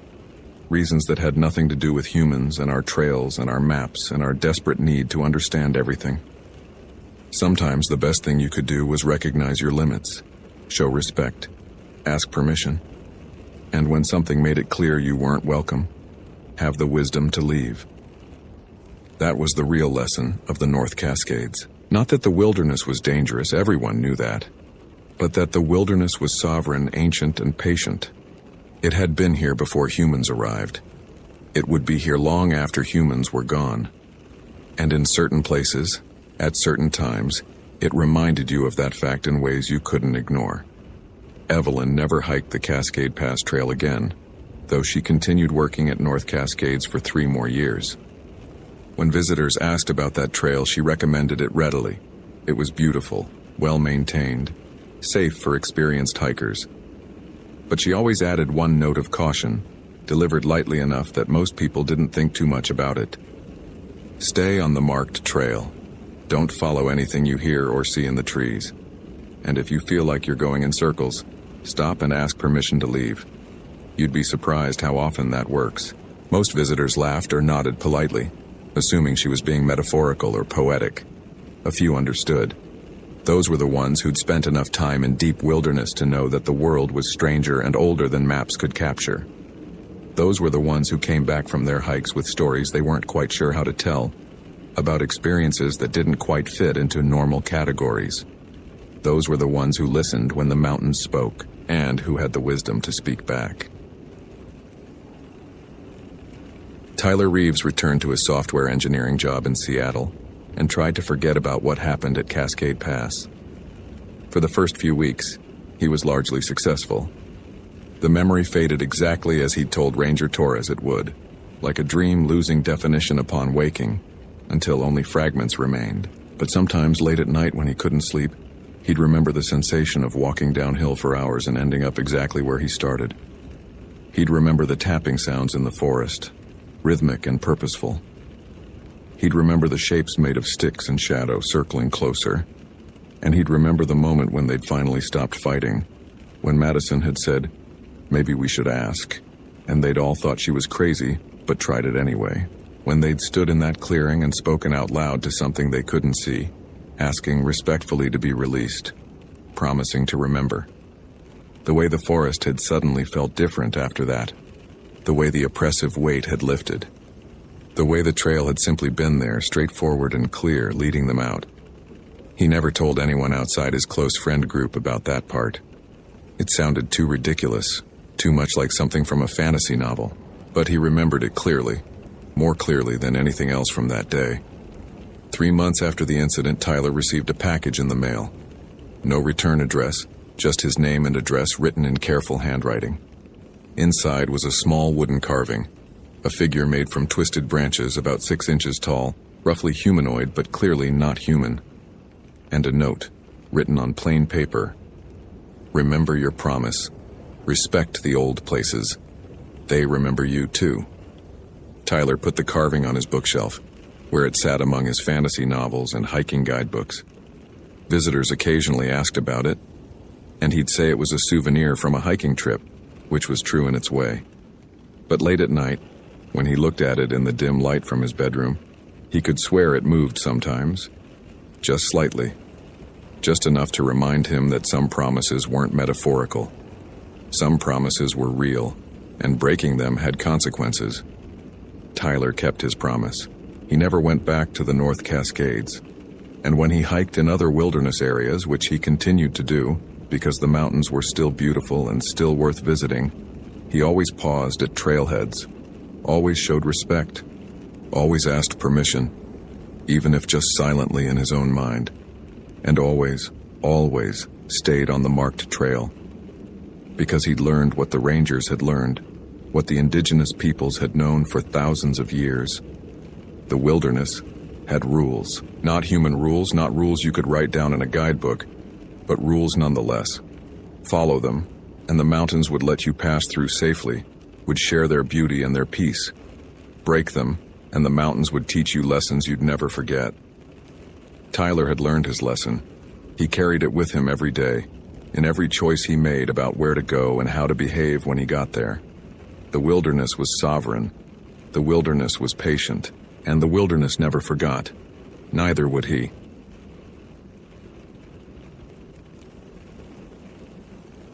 Location: Glacier National Park, Montana. Date: February 18, 2023. Brandon Keller had 2 weeks left before retirement, and he planned to spend most of them behind a desk. 28 years with the National Park Service, the last 15 at Glacier, and he'd earned the right to coast through his final days doing paperwork and handing off responsibilities to younger rangers who still had the energy for winter rescues and bear management and the endless, exhausting theater of pretending to care about tourists who ignored every warning sign. The call came in at 2:17 p.m. on a Tuesday in February, when the temperature was already dropping toward the forecast low of -18 Fahrenheit. 4 cross-country skiers, experienced backcountry types, had missed their check-in time at the Lake McDonald Ranger Station.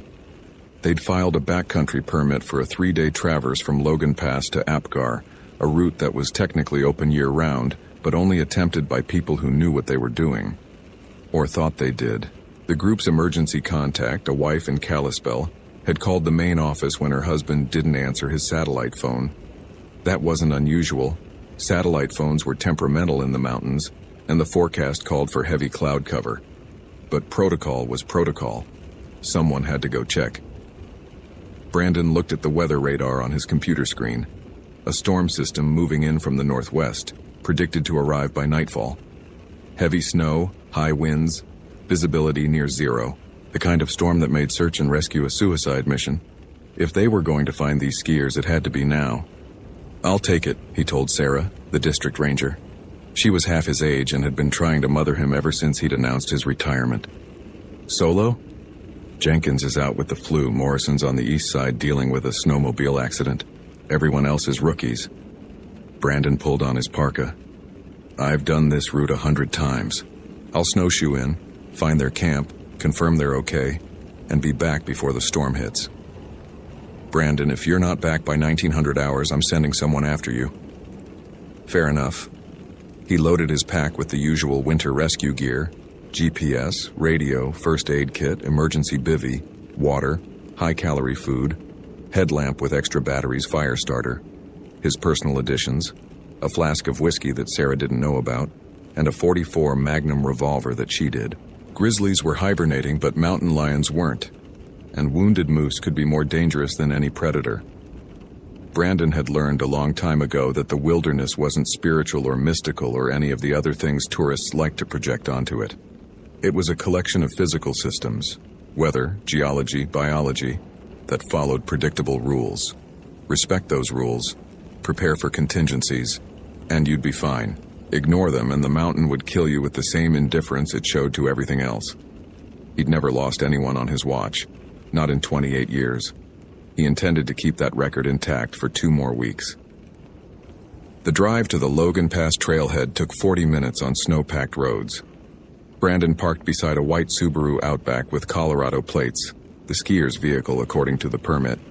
He checked inside. Empty except for a duffel bag on the back seat. No signs of distress. He strapped on his snowshoes and started up the trail. The forest in winter was a different place than summer tourists saw. The boardwalks and interpretive signs were buried under 6 feet of snow. The Jingxi that drew millions of visitors each year, glacier-carved valleys, alpine meadows, crystalline lakes, was hidden beneath a blank white shroud. Everything was reduced to essentials: trees, snow, sky. Navigation required constant attention to topography, to the subtle ways ridges and valleys shaped the wind and light. Brandon moved at a steady pace, the rhythm of snowshoeing automatic after decades. His breath formed clouds in the frigid air. The only sounds were the crunch of snow under his shoes and the occasional crack of a tree branch shedding ice. No birds, no wind yet. The forest held that peculiar winter silence, the sound of a world locked in cold sleep. He'd been hiking for 90 minutes when he found the first sign. A ski track leaving the main trail, heading northeast toward the ridgeline. That was wrong. The permit specified they'd be following the valley route, staying below tree line where there was shelter from wind and easier navigation. Going up to the ridge in February was asking for trouble. Exposed to weather, avalanche danger, no protection. Brandon followed the tracks. Maybe they'd spotted something interesting. A good viewpoint, wildlife, and detoured briefly. But the tracks continued, climbing steadily, leading away from the safe route and toward terrain that became increasingly dangerous. After another 30 minutes, he found the camp, or what was left of it. The tent was still standing, but one wall had been shredded, not ripped by wind, but torn, with the fabric hanging in strips. The contents were scattered, sleeping bags pulled outside and scattered across the snow, a camp stove overturned, food bags ripped open with the contents strewn everywhere. It looked like an animal attack, a bear maybe. Except bears were hibernating, and even if one had woken early, this wasn't bear behavior. Bears were destructive but methodical. This looked frantic, panicked. Brandon keyed his radio. "Base, this is Keller. I found the skiers' camp. It's been destroyed. No sign of the occupants. I'm seeing 4 sets of tracks leading northeast from the site moving fast. Recommend we escalate this to full search and rescue." Static answered him. He tried again. Nothing. He checked the unit. Battery full, antenna intact. The mountains could create dead zones where radio signals couldn't reach, but he'd used his radio from this area before without problems. He'd have to continue the search alone and report when he got back to range.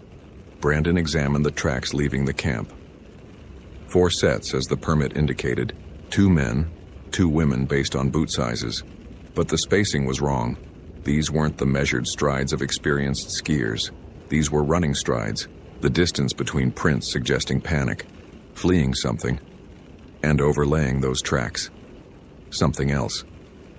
Brandon crouched, studying the snow. The prints were hard to identify, almost human-shaped, but elongated. The toes too long, and the spacing suggested something moving on 2 legs, but with a stride length that shouldn't be possible. Whatever made these tracks had legs 7, maybe 8 feet long.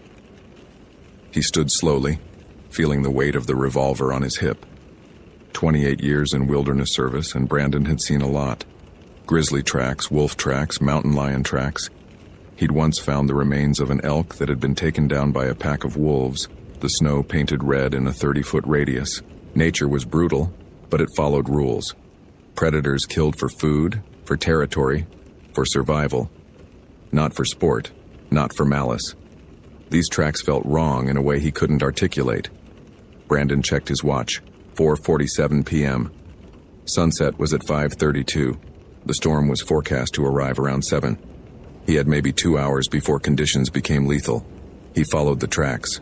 They led him up toward the ridgeline, through stands of subalpine fir and whitebark pine. The temperature was dropping fast. His breath came in thick clouds now, and ice was forming on his beard. His fingers were starting to go numb inside his gloves despite the chemical hand warmers. The tracks continued for another mile before he found the first body. It was one of the men, maybe 35 years old, wearing a bright yellow ski jacket. He was lying face down in the snow. Brandon approached carefully, checking for signs of life even though he already knew. The body was frozen, had been dead for hours. He turned it over as gently as he could. The man's face was intact, eyes wide and frozen in an expression Brandon had seen before on avalanche victims. That particular look of someone who died understanding exactly what was happening to them. But the body below the neck was wrong. The jacket had been torn open, and the chest cavity was hollow. Ribs spread like the petals of a flower. Everything inside, heart, lungs, organs, gone. Not cut, not torn by claws. Eaten. The edges of the wound showed bite marks. Human bite marks. Brandon stood quickly, his hand moving to the revolver without conscious thought. He'd investigated deaths in the park before. Falls, hypothermia, animal attacks, one suicide. But this wasn't any of those. This was something else. Something impossible. He forced himself to think procedurally. There were 3 other skiers unaccounted for. They might still be alive. He needed to find them. But a voice in the back of his mind, the part that still remembered being a child who was afraid of the dark, was screaming at him to run. The tracks continued up the ridge. Brandon followed, moving faster now, the snowshoes kicking up powder with each step. The light was fading, the sun dropping behind the peaks, casting long shadows across the snow. He found the second body half a mile later. One of the women, early 20s. She'd made it farther than the man, but not far enough. The body was in the same condition. Chest cavity hollow, organs gone, frozen blood staining the snow in a dark halo. But this one showed defensive wounds. Her hands were torn, fingers missing. She'd tried to fight. Brandon's radio crackled suddenly. Not static, something else. A voice distant and distorted. So hungry. Please. Help us. He grabbed the radio. This is Ranger Keller. Identify yourself. Can't stop. So hungry. It won't stop. The voice cut off. Brandon tried to respond but got only silence. He checked the GPS. The coordinates showed he was 3 miles from the nearest ranger station, deep in terrain where radio communication should be impossible. But he'd heard something. Someone was alive out here. The last 2 tracks split at a rock outcrop. One set continued up toward the ridgeline. The other turned sharply and headed downslope, toward a thick stand of trees. Brandon made a decision. He followed the downslope tracks. If someone was trying to find shelter, they'd head for the trees. The forest here was older. The trees, massive Douglas firs that had somehow survived fire and wind for centuries. The canopy blocked what little light remained, plunging the forest floor into premature darkness. Brandon pulled out his headlamp and switched it on. The beam cut through the gloom, creating a tunnel of light in the darkness. That's when he heard it. Crying. Quiet, muffled, coming from somewhere ahead. "Park Service," Brandon called out. "If you can hear me, make noise. I'm here to help." The crying stopped. Then a voice, female, shaking with cold and fear. "Help me, please. It killed them. It killed them all." Brandon moved toward the voice, pushing through deep snow between the trees. His light found her. One of the women from the permit, maybe 40 years old, pressed against the trunk of a massive fir. She was in the late stages of hypothermia, shivering violently, pupils dilated, speech slurred. Her jacket was torn, and her left arm hung at a wrong angle. Broken. "Ma'am, I'm Ranger Keller. I'm going to get you out of here."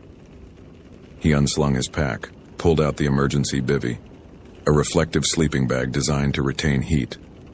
"What's your name?" Jessica Torres." Her teeth chattered so hard she could barely speak. "It killed them. David and Morgan and Chris. It ate them." "What attacked you? A bear? Mountain lion?" "No." Jessica's eyes were unfocused, staring at something Brandon couldn't see. Not an animal. It was Chris. But it wasn't Chris anymore. His eyes were wrong, and he was so hungry. He kept saying he was so hungry. Brandon wrapped the bivvy around her, trying to raise her core temperature. Hypothermia caused hallucinations, confusion, false memories. She'd been through trauma, watched her friends die, and her brain was trying to make sense of it with whatever explanations it could construct. Jessica, I need you to focus. Where's the fourth person from your group? He ran when Chris started changing. We all ran, but Chris caught David first and then Morgan, and I hid, but I could hear them screaming, and she grabbed Brandon's jacket with her good hand. He's still out there. Chris is still out there. And he's still hungry. A branch snapped behind them. Brandon turned, his hand moving to the revolver. The headlamp beam swept across trees, snow, shadows. Nothing. He waited, every sense straining. Then he heard it. Breathing. Heavy, labored, but wrong somehow. Too wet. Like someone breathing through a mouthful of water. Is someone there? Brandon called out. This is the Park Service. Identify yourself. The breathing stopped. A voice answered, male, coming from the darkness beyond his light. Brandon Keller, 28 years Park Service, 15 at Glacier, 2 weeks until retirement. Brandon's blood went ice cold. How do you know that? I know everything now. I can hear the forest, hear the animals sleeping in their dens, hear your heart beating, hear your thoughts if I listen hard enough. The voice moved, circling them. I'm so hungry, Brandon, hungrier than I've ever been, and no matter how much I eat, it's never enough. Brandon drew the revolver, tracking the sound. Chris Torres, if that's you, I need you to step into the light. You're hypothermic. You're confused. Let me help you. Laughter echoed through the trees, high and sharp and utterly wrong. You can't help me. No one can help me. I'm changing, getting stronger, getting faster. I can smell you from half a mile away. Smell the fear on you. It smells delicious. Something moved at the edge of the light. Brandon fired. The gunshot was deafening in the winter silence. The flash from the muzzle lit up the forest for a brief instant, and in that instant Brandon saw it. A man-shaped thing, too tall, too thin, with arms that hung to its knees and skin pulled tight over bones that jutted at wrong angles. The face was human, or had been. Now it was elongated, the jaw distended, mouth full of teeth that were too sharp, too many. The eyes reflected the light like an animal's, but behind that reflection was something intelligent, something that knew what it had become and reveled in it. The bullet hit it in the chest. The thing staggered backward, looked down at the wound, then looked back up at Brandon, and smiled. Iron and lead won't stop me. Nothing stops me. I'm hunger itself now. I'm what lives in the spaces between the trees, what waits in the cold and the dark. It took a step forward. I'm going to eat you slowly, Ranger Keller. I'm going to make it last. Brandon fired again and again, each shot hitting center mass. The thing kept coming. He grabbed Jessica, hauled her to her feet. Run, now. I can't. Run! They ran. Brandon's training kicked in even as his mind tried to reject what he'd just seen. Get distance. Find shelter. Reassess. He pulled Jessica along, half carrying her, moving downslope where the trees thinned and he could see farther. Behind them, that wet breathing grew closer. The thing that had been Chris Torres was following, taking its time, playing. Jessica stumbled, nearly fell. Brandon caught her, kept moving.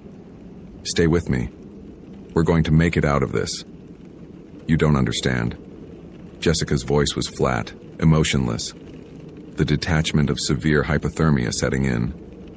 Chris was the first, but it's spreading. Morgan started feeling it too before Chris killed her. She said she could feel something growing inside her. Said she was so hungry she wanted to bite David. Bite him and taste him, and that's not real. That's shock and cold talking. Then explain what you just shot. Brandon had no answer. They broke out of the tree line into open snowfield. The storm was arriving. Brandon could see the clouds rolling in from the northwest, could feel the temperature dropping even further, could feel the first kiss of snow starting to fall. They were 3 miles from any shelter, with a blizzard bearing down and something hunting them that shouldn't exist. 2 weeks until retirement. The breathing was closer now. Brandon turned, bringing up the revolver. The thing emerged from the trees, moving with an awful grace. In the growing darkness, it looked even less human. The proportions wrong. The movements fluid in ways that made Brandon's eyes hurt to track. "I can smell your exhaustion, Brandon." The voice was still recognizably human, but deeper now, resonant. "I can hear your heart struggling. You're old, weak, but you'll taste good. You'll fill the emptiness for maybe an hour, maybe 2. Brandon aimed carefully and fired his last 3 rounds. The thing twitched with each impact, but didn't slow down. It was maybe 30 feet away now, then 20. Brandon dropped the useless gun and did the only thing he could think of. He pulled out his survival lighter and the small container of fire starter gel from his pack. He squeezed the entire tube onto a dead tree stump protruding from the snow, flicked the lighter, and the gel caught with a whoosh of flame. The thing stopped, stared at the fire. For the first time, something like fear crossed its distorted features. "Fire," Brandon said, understanding. "You're afraid of fire." The thing's lips pulled back, showing all those impossible teeth. "Fire is life. Fire is warmth. I'm cold now. Always cold. The hunger burns, but it doesn't warm. Fire reminds me of what I lost." It circled them, staying well back from the small flame. Brandon grabbed a branch, lit the end, created a makeshift torch. It wasn't much. The branch was damp, burning poorly, but it was something. "Jessica, take this." He handed her the torch. "Keep it between you and that thing. I'm going to try the radio again." He pulled out the radio, praying for a signal. Static greeted him, then that same distorted voice from before. "Please, help. So hungry." "Who is this?" Brandon demanded. The thing in the shadows laughed. "That's the other one. Your 4th skier. David. He's farther up the mountain. He lasted longer than the rest. Ran faster. Got away before I could finish him. But the hunger got him anyway. It always does. Once it's inside you, once you taste that first bite of human flesh, there's no going back. You just get hungrier and hungrier until you're not human anymore. Until you're like me." Brandon stared at the thing that had been Chris Torres. "What happened to you?" 3 days ago, we got lost in a whiteout. Couldn't find our camp. Couldn't see more than 10 feet. We dug a snow cave, planned to wait it out. But the temperature dropped to 30 below. We didn't have enough food. By the 2nd day, we were all starting to make bad decisions. David suggested. The thing paused, something like human emotion flickering across its face. He suggested we draw straws for who would contribute, for survival. "You ate human flesh," Brandon said quietly. "I had to. We were going to die. But the moment I took that first bite..." The thing shuddered, and Brandon saw genuine horror in its eyes. "The moment I tasted it, something changed. Inside me, in my thoughts. I became so hungry, and the more I ate, the hungrier I got. The others tried to stop me, but I was already stronger, faster, changing. And then they started changing too. Once you break that law, once you consume human flesh in the wild, something takes notice, something old, something that's been waiting in these mountains since before humans came here." Brandon knew the stories. He dismissed them as superstition, folk tales that the local indigenous peoples told to keep people away from dangerous areas. The Wendigo, a spirit of hunger, of cold, of winter's cruelty. According to legend, anyone who resorted to cannibalism in the wilderness would be possessed by insatiable hunger, would transform into a monster that could never be satisfied. Stories. Just stories. Except one of those stories was standing 20 feet away, wearing a dead man's face. The radio crackled again. "Help, I'm at the ridge, can't control it, please kill me before..." The transmission cut off with a sound that might have been screaming or might have been laughter. The thing, Chris, tilted its head. "David won't last much longer. The transformation is painful. It hurts to become what we are. Your skin stretches, your bones grow, Your insides hollow out because you don't need them anymore. All you need is hunger. It's beautiful and terrible, and I want you to feel it too, Brandon. I want you to understand. It took a step forward. The torch in Jessica's hand flickered. The branch nearly burned through. Brandon looked around desperately. They were in an exposed snowfield, miles from help, with a blizzard arriving and 2 creatures that had once been human hunting them. The fire wouldn't last. Jessica was minutes away from complete system shutdown from hypothermia, and Brandon was 63 years old with arthritic knees and no bullets left. 2 weeks until retirement. He'd spent 28 years believing the wilderness was just physics and biology. Predictable. Rational. Now the mountain was teaching him a final lesson. There were older rules than the ones he knew. Darker principles. And they didn't care about his experience or his skepticism or his carefully maintained safety record. The torch went out. Jessica made a small sound of despair. The thing smiled and started walking toward them. Brandon grabbed the fire starter gel container, still a few drops left, squeezed it onto his glove, and flicked his lighter. The gel caught, and his glove burst into flame. He had maybe 10 seconds before the fire burned through to his skin. He ran at the thing. It didn't expect that. Didn't expect prey to attack. Brandon slammed into it, his burning hand connecting with its face.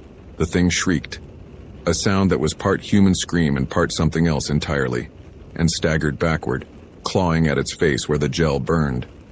Brandon tackled it, using his body weight to drive it down into the snow. "Jessica, run!" he shouted. "Follow the valley, find shelter!" He didn't know if she could hear him, didn't know if she could move. He focused on keeping the thing pinned, keeping the fire pressed against it. The smell was horrific. Burning hair, burning flesh, something chemical and wrong underneath. The thing bucked, stronger than anything human should be. It threw Brandon off, sent him sliding across the snow. He scrambled to his feet, shaking off the glove. His hand underneath was burned, but not badly. The thing was on its feet too, half its face blackened, one eye socket empty and smoking. It should have been dead, should have been in shock. Instead, it was angry.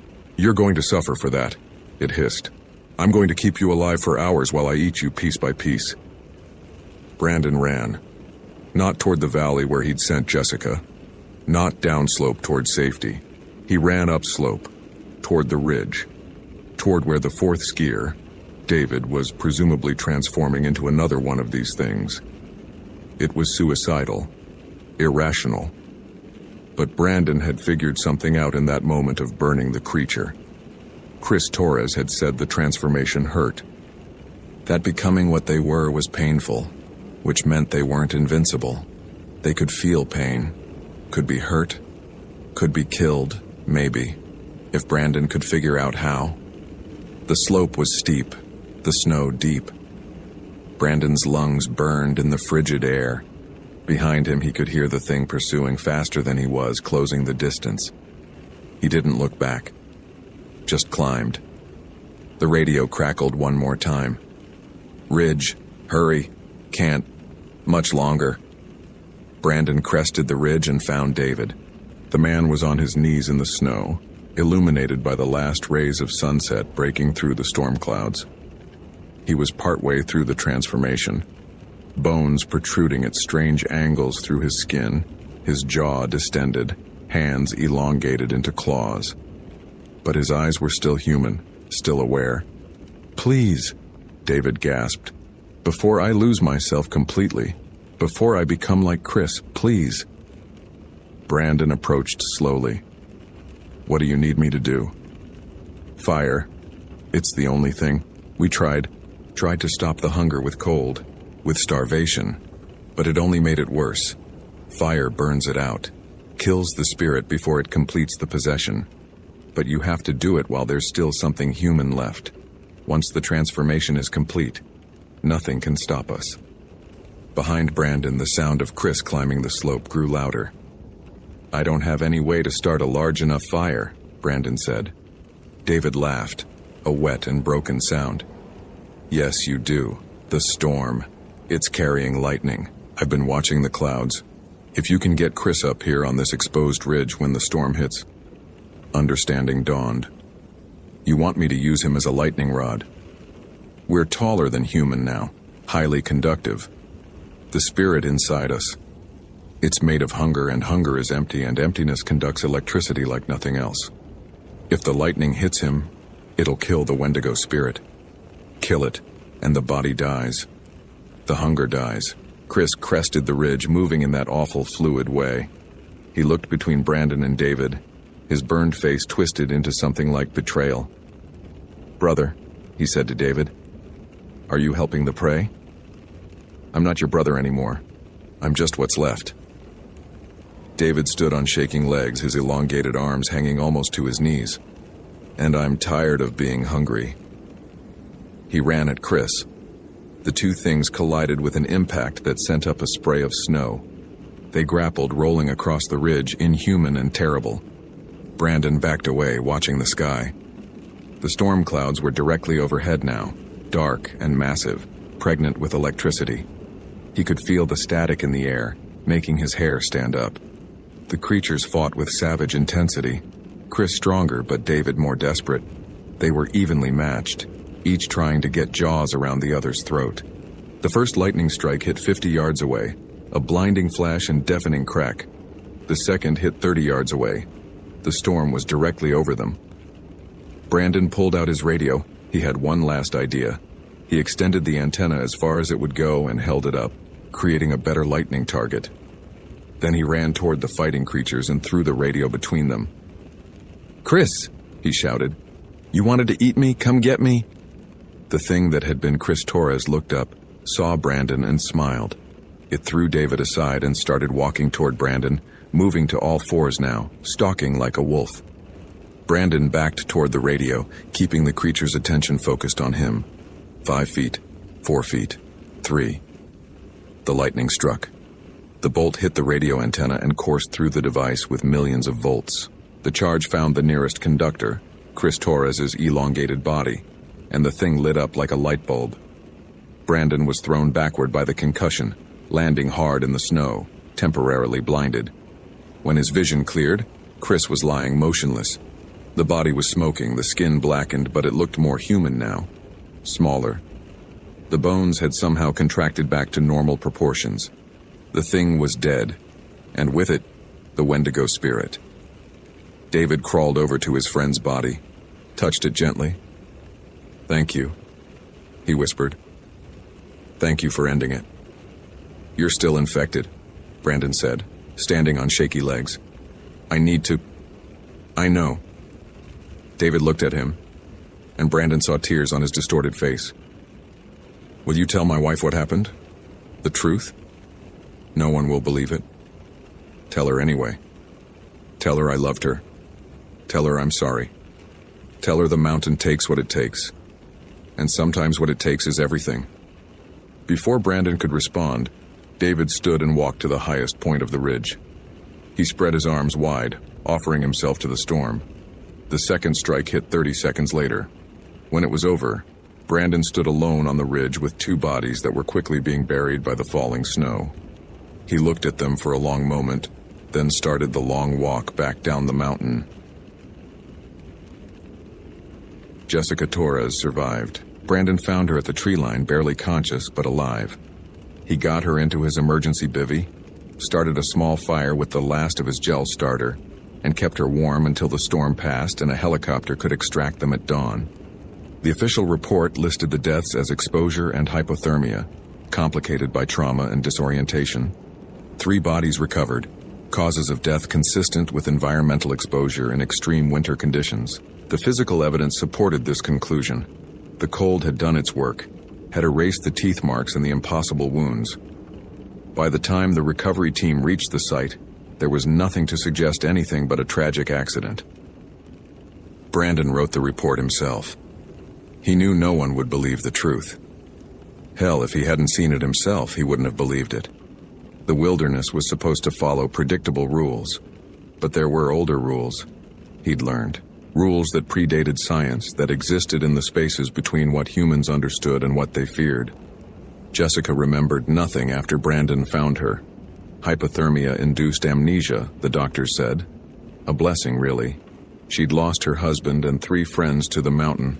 She didn't need to know what they'd become in their final hours. Brandon took his retirement 2 weeks later, as planned.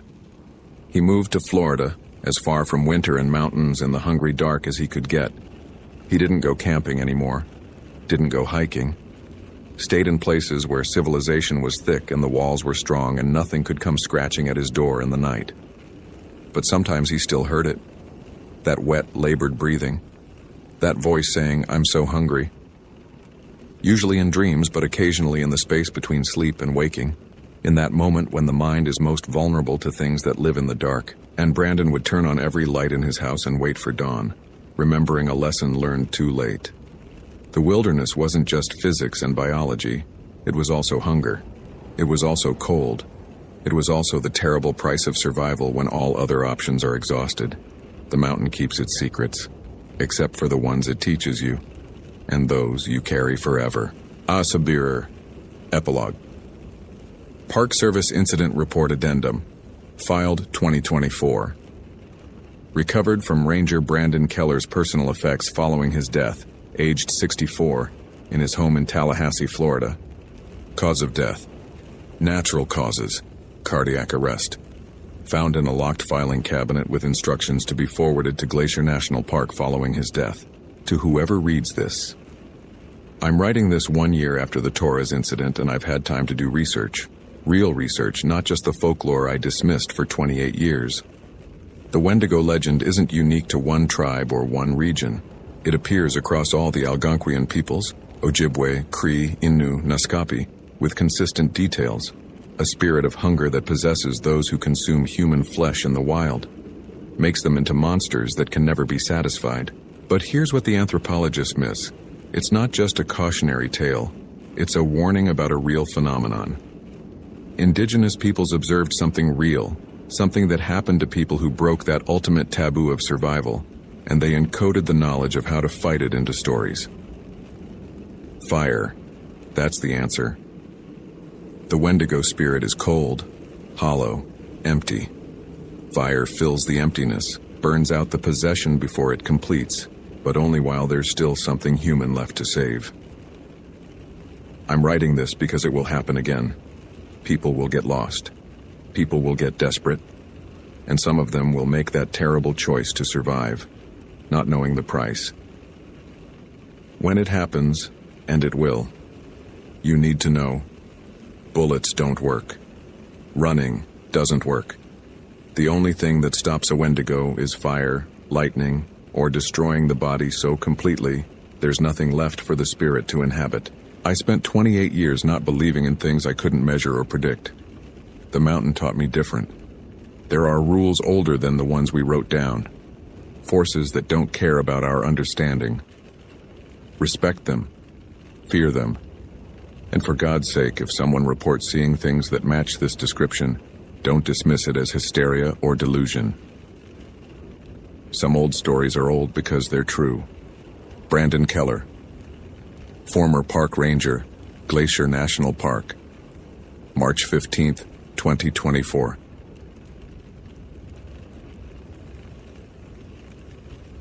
Location: Olympic National Park, Washington. Date: November 7th, 2014. Hannah Reeves had stopped believing in monsters when she was 12 years old. That was the year she'd learned that the real horrors weren't the things hiding under beds or lurking in closets. They were the bruises hidden under long sleeves, the screams muffled by closed doors, the children who disappeared not into fairy tales, but into the cracks of a system that couldn't save them fast enough. She'd spent 15 years as a detective with Seattle PD, specializing in crimes against children, and in that time she'd seen enough genuine evil, human, mundane, explicable evil, to fill several lifetimes. The transfer to the National Park Service had been equal parts escape and surrender. After the Hendricks case, 3 children found in a basement after 2 years missing, alive but irreparably damaged, Hannah had looked at herself in the mirror one morning and realized she couldn't do it anymore. Couldn't carry the weight of all those faces, all those files, all those children she'd found too late or not at all. So she'd taken her investigative experience, her forensic psychology background, and her shattered idealism to Olympic National Park, where the biggest problems were supposed to be lost hikers and occasional wildlife conflicts. A place where the forest was old and quiet and indifferent, where she could file reports about trail conditions and permit violations, and never again have to look at crime scene photos of things done to people too small to fight back. That had been 8 months ago. 8 months of rain and fog and ancient trees, of learning to breathe again, of slowly remembering what it felt like to sleep through the night without nightmares. Until today. Hannah stood outside the ranger station at the Hoh Rainforest Visitor Center, staring at the official missing persons report in her hand. The Morrison family, Michael, 38, Rebecca, 36, Sophia, 8, Owen, 5, had failed to return from a day hike 3 days ago. Their rental car was still in the parking lot. No one had heard from them. Search and rescue had been combing the trails for 72 hours, and now they'd been found. "Found them about an hour ago," said Marcus Chen, the lead SAR coordinator, briefing her as they walked toward the command tent. "Near the Hoh River Trail, about 6 miles in. They were just sitting there, under a Sitka spruce, all 4 of them. Injuries? That's the weird part. No injuries, no signs of distress. They're just..." Marcus paused, searching for words. "They're confused, disoriented. The parents keep asking what year it is." Hannah felt something cold settle in her stomach. She'd seen confusion before. Hypothermia, dehydration, head trauma. But there was something in Marcus's tone that suggested this was different. "What do you mean, what year?" "I mean, they keep insisting it's 2017. They think 3 years have passed. The father, Michael, he's got a journal. Dated entries spanning from November 2014 to November 2017. 3 years worth. 72 hours of entries," Hannah said. "That's dissociative fugue, maybe, trauma response. They experienced something and their minds are creating a false timeline to cope." "Maybe." Marcus didn't sound convinced. "But Hannah, you need to see the kids." They reached the tent where the Morrison family was being evaluated by the park's medical team. Hannah ducked inside, and the cold feeling in her stomach intensified into something close to dread. The children sat on camp chairs wrapped in emergency blankets sipping hot chocolate. The boy, Owen, should have been 5 years old. The girl, Sophia, should have been 8. Hannah had looked at their photos in the missing persons file. She knew what they were supposed to look like. These children were not those children. Oh, they were the same children, clearly. The same faces, the same features. But Sophia was taller, significantly taller. Her baby fat was gone, her face more angular, her limbs longer with the gangly awkwardness of approaching adolescence. Her hair, which had been shoulder length in the photo, now hung halfway down her back. Owen was bigger too. Not as dramatically, but enough. The round toddler softness was gone from his face. He looked like a child of 7 or 8, not 5. "That's impossible," Hannah whispered. The medical examiner, Dr. Sarah Kim, looked up from where she was checking Sophia's vital signs. "You're telling me, according to every metric I can measure, bone density, dental development, even their heights and weights, these children have aged approximately 3 years. Sophia's gained 4 inches and 12 pounds. Owen's gained 3 inches and 8 pounds. Those are normal growth patterns for their respective ages. Except their respective ages should be 8 and 5, not 11 and 8. That can't be right. Run the tests again." "I've run them 3 times. X-rays confirm it. Sophia has lost 2 baby teeth that were present in her dental records from 6 months ago, and has 2 adult teeth that shouldn't erupt for another 2 years. Owen's skeletal development is consistent with an 8-year-old, not a 5-year-old. Hannah's detective brain was screaming that there had to be a rational explanation. Mistaken identity, wrong children, some kind of elaborate hoax. But she'd seen the parents' faces, seen their driver's licenses, confirmed their identities through fingerprints. These were the Morrison family.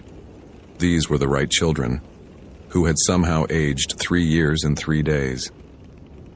"I need to interview them," Hannah said. The family sat together in the park conference room looking bewildered and frightened. Michael Morrison was a software engineer from Bellevue, his wife Rebecca a graphic designer. They looked like any of the thousands of families who visited Olympic every year. Outdoorsy, well-prepared, the kind of people who researched trails and packed extra snacks.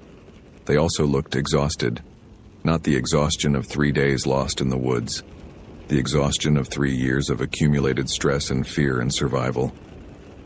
Hannah sat across from them, recording device on the table between them. Mr. and Mrs. Morrison, I know you've been through a traumatic experience. I need to ask you some questions about what happened. Can you start from the beginning? You entered the park on November 4th? Yes, Michael said. His voice was hoarse, like he'd been screaming. We drove in that morning, checked into our campsite at the Hoh campground. It was Rebecca's birthday weekend. We wanted to do the Hoh River Trail, see the old growth forest. And you started the hike when? Around 10 a.m. We had permits, we had maps, we know how to hike safely. His eyes were pleading, desperate for her to understand. We did everything right. I'm sure you did. What happened next? Rebecca spoke up, her hand tight around Michael's. We hiked for maybe 3 hours. The kids were doing great. Owen was riding on Michael's shoulders part of the way. We stopped for lunch near the river right around the 2.5-mile mark. The Hall of Moss's turnoff, Michael added. We were going to take that trail on the way back, but after lunch we noticed Sophia had wandered off. Not far, she'd gone to look at something in the trees. Hannah glanced at Sophia, who sat very still, staring at her hands. What did you see, Sophia? The girl's voice was small but clear. A basket. There was a big basket sitting against a tree. It was really pretty, woven with patterns. I wanted to see it closer. And you went to look at it? I told her to come back, Rebecca said, her voice cracking. I called her name, but she just kept walking toward it like she couldn't hear me. And then Owen ran after her because he always follows his sister, and we both went after them. And then we were somewhere else. Michael finished. The forest changed. The trail was gone. Everything looked different, older. The trees were bigger, the undergrowth was thicker, and there was something. We felt like we were being watched. Hannah kept her voice level, professional. Can you describe what happened next? What happened next, according to Michael and Rebecca, was 3 years of nightmare. They'd tried to find their way back to the trail, but the forest seemed to shift around them. Landmarks disappeared. The river would be on their left, then suddenly on their right. They'd walk for hours and end up in the same clearing they'd started from. Their phones didn't work. Their GPS showed nonsense coordinates. Time felt wrong. Days seemed to stretch impossibly long. Nights came too fast or too slow. And they were never alone. Something was following us, Rebecca whispered. We never saw it clearly. Just glimpses. A figure moving between the trees. Tall, wrong proportions. And it had a basket on its back. A huge basket, big enough to fit a person. Sometimes we'd hear crying coming from it. Children crying.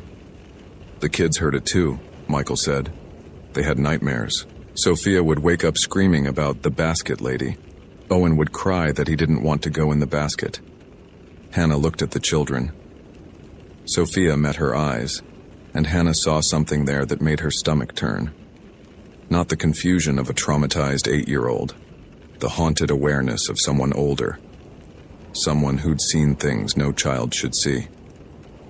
Sophia, Hannah said gently, can you tell me what you remember? The girl was quiet for a long moment. Then, it wasn't a nightmare. She was real. The basket lady. She would come close at night when Mom and Dad were asleep. Owen and I would stay awake, holding hands, pretending to sleep. She'd stand at the edge of our camp and watch. Sometimes she'd reach toward us with these really long fingers, but she never quite touched us. Why do you think that was? Because we could see her. Mom and Dad couldn't, not really. But Owen and I could. And Grandma Morrison told me once that you can't be taken if you know what's trying to take you. You have to not notice. You have to be unaware. The hair on the back of Hannah's neck stood up. She glanced at the parents, who looked shocked. Did your grandmother tell you about the basket lady? Sophia shook her head.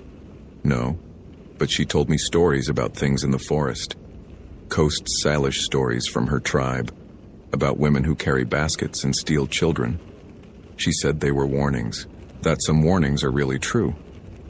Hannah's detective instincts warred with something else, the part of her that had grown up hearing her own grandmother's stories, Korean folk tales about dokaebi and gumiho, entities that existed in the spaces between the modern world and the old one, stories she'd dismissed as superstition. "How did you get out?" she asked. "How did you find your way back?" "We didn't," Michael said. "Yesterday, or what felt like yesterday to us, we were in our camp. We'd been surviving on mushrooms and berries, fish from the river. 3 years. 3 years of living in that forest. And Sophia, she did something." All eyes turned to the girl. "I left an offering," Sophia said quietly, "like Grandma Morrison taught me, for the spirits. I wove a small basket from cedar bark the way she showed me once. I put some berries in it and left it at the base of the tree where we first saw the big basket. And I said thank you." "Thank you?" Hannah repeated. "Thank you for not taking us. Thank you for letting us go." Sophia's eyes were very old. "Because I realized she could have taken us any time, put us in her basket, but she didn't. She just kept us there, kept us in the forest where time was different. Maybe as a test, maybe as a game, I don't know. But when I left the offering and said thank you, the forest changed back. Suddenly we could see the trail again, and it was like no time had passed at all. Even though for us, 3 years, Rebecca finished, tears streaming down her face. We lived 3 years in that forest. 3 years. How is that possible? How can 3 days be 3 years? Hannah had no answer. She looked at her notes, at the rational, ordered bullet points she'd made, and felt them dissolving into meaninglessness. This wasn't dissociation. This wasn't trauma-induced delusion. The children had physically aged. The parents had detailed memories, consistent accounts, a journal with 3 years of dated entries. Something had happened to them. Something that bent the rules of time and space and reality. Something that lived in the oldest forest in North America and remembered when humans were still learning to name the things that scared them. Hannah spent the rest of the day interviewing each family member separately, documenting everything. She took photos of Michael's journal, page after page of entries describing their daily struggle to survive, notations about the weather, sketches of the thing that followed them. She documented every physical anomaly, the children's growth, the parents' beards and longer hair, the wear on their clothing that was inconsistent with 3 days of hiking. By evening, she had a file folder full of evidence that pointed to something impossible. She also had a splitting headache and a growing sense that she was standing on the edge of something vast and incomprehensible. Something her detective's brain couldn't categorize or explain away. The Morrison family was being kept at the ranger station overnight for observation. Hannah told them she'd continue the investigation in the morning, then drove back to her cabin on the edge of the park. She needed to think. She needed to process. She needed to talk to someone who might understand. Hannah's grandmother lived in a retirement community in Olympia, an hour's drive from the park. At 8 p.m., Hannah called her. "Halmoni," she said, when the familiar voice answered. "It's Hannah. I need to ask you about the old stories." There was a pause. Then, "What happened, child?" Hannah told her everything. The Morrison family, the impossible aging, the basket ogress. Her grandmother listened without interrupting, and when Hannah finished, the old woman was quiet for a long moment. "You're not calling to ask if I believe them," she finally said. "You're calling because you believe them, and that scares you. I don't know what I believe. Everything I know about how the world works says this is impossible. The world is bigger than what you know, Hannah. You learned that in your old job, didn't you? That people are capable of terrible things you never imagined? That was different. That was human evil. Explainable. Is it? Is evil explainable? Is cruelty? Where does it come from, that capacity to hurt?" Her grandmother's voice was gentle. "You stopped believing in monsters because you thought humans were worse. But maybe they're the same thing. Maybe monsters are what we call the things we don't understand, whether they wear human faces or not." So you think the basket ogress is real? I think there are places where the world is older, where it remembers things we've forgotten, and I think Olympic is one of those places. Those forests have been there for thousands of years. Thousands. The trees were ancient when my ancestors first came to this land. What do you think lives in a forest that old? What do you think watches from between the trees? Hannah felt cold despite her jacket. The children said they could see her because they were aware, that she couldn't take them if they knew she was there. That's the old wisdom. The ones who get taken are the ones who don't notice, who wander off the path without paying attention, who treat the forest like a park instead of a living thing with its own rules. Her grandmother paused. This family, they survived because the children remembered, because someone taught them to respect what they didn't understand. What do I do, Halmoni? I have to file a report. I have to explain what happened to them. You tell the truth. What you observed, what you documented. Let others draw their own conclusions. But Hannah, her voice turned serious. Don't go back into that forest alone. Not to investigate, not to prove anything. Some things aren't meant to be understood. Some things are meant to be respected from a distance. After hanging up, Hannah sat in her cabin and stared at the wall. Outside, the forest pressed close. Ancient spruces and cedars that had been growing since before Columbus, before the Vikings, before Rome. How many people had gone into those woods over the centuries? How many had come back changed or not at all? She thought about her years as a detective, about the case files and crime scene photos, about the neat categories she'd used to organize horror into understandable chunks. Abuse, neglect, predation, all terrible, all real, all explicable within the framework of human psychology and criminal behavior. But this was something else. This was a reminder that the world contained mysteries that couldn't be solved with forensic evidence and witness testimony. That there were still dark corners where the old rules applied, where things existed that science couldn't measure and courts couldn't prosecute. Her phone rang. Marcus Chen. Hannah, you need to come back to the station. Now. What happened? It's Sophia. She's asking for you. And she's saying things. You need to hear this. Legsindo. Then when Hannah arrived at the ranger station, she found Sophia sitting alone in the conference room, drawing on a piece of paper. The girl looked up as Hannah entered, and again Hannah was struck by the wrongness of her eyes. Too knowing, too old. Hi, Sophia. Marcus said you wanted to talk to me. I needed to tell you the rest. The part I couldn't say in front of Mom and Dad. Hannah sat down slowly. What part? The part about Owen. Sophia's hand trembled as she pushed the drawing across the table. It showed two children, clearly Sophia and Owen, standing in front of a massive woven basket. The basket was on the back of a figure that was vaguely human-shaped, but wrong in every proportion. Too tall, too thin, limbs that bent at odd angles. And inside the basket, Hannah could see smaller figures, children, dozens of them. We weren't just in the forest for 3 years, Sophia said quietly. We were in her basket, for part of it. Maybe a few months, it's hard to remember, time was different inside. Hannah's mouth went dry. You were inside the basket? She took us one night. Mom and Dad were asleep, and Owen and I were pretending to be asleep, like we always did. But this time she reached down and picked us up so fast we couldn't scream. She put us in the basket. What was it like inside? Sophia's eyes filled with tears. Dark, and full of other kids. Some of them had been there a really long time. They couldn't remember their names anymore. There was a boy who said he'd been playing in the forest in 1962. He was still 7 years old. A girl who remembered cars with big fins and her mother's cat-eye glasses. They were all still children, but they'd been children for decades. How did you get out? Owen. Sophia wiped her eyes. Owen started singing. He was so scared, but he started singing the song Grandma Morrison taught us. A Salish song about children and safety, and the basket lady. She stopped walking.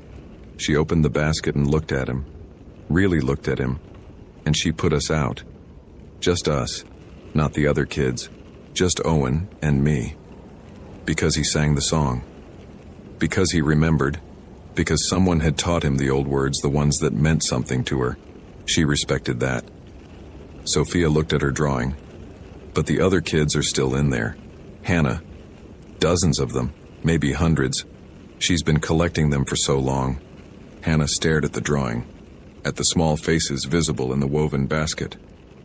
Why are you telling me this? Because you need to know. Because you're going to wonder if you should go into the forest and try to find her. Try to save those kids. And you can't. Sophia's voice was fierce. You can't save them.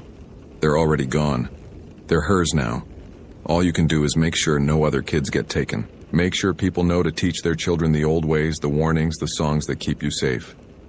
How do you know I was thinking about going after her? Because you're like my mom. You want to fix things. You want to save people. That's why you became a detective, right? To save kids.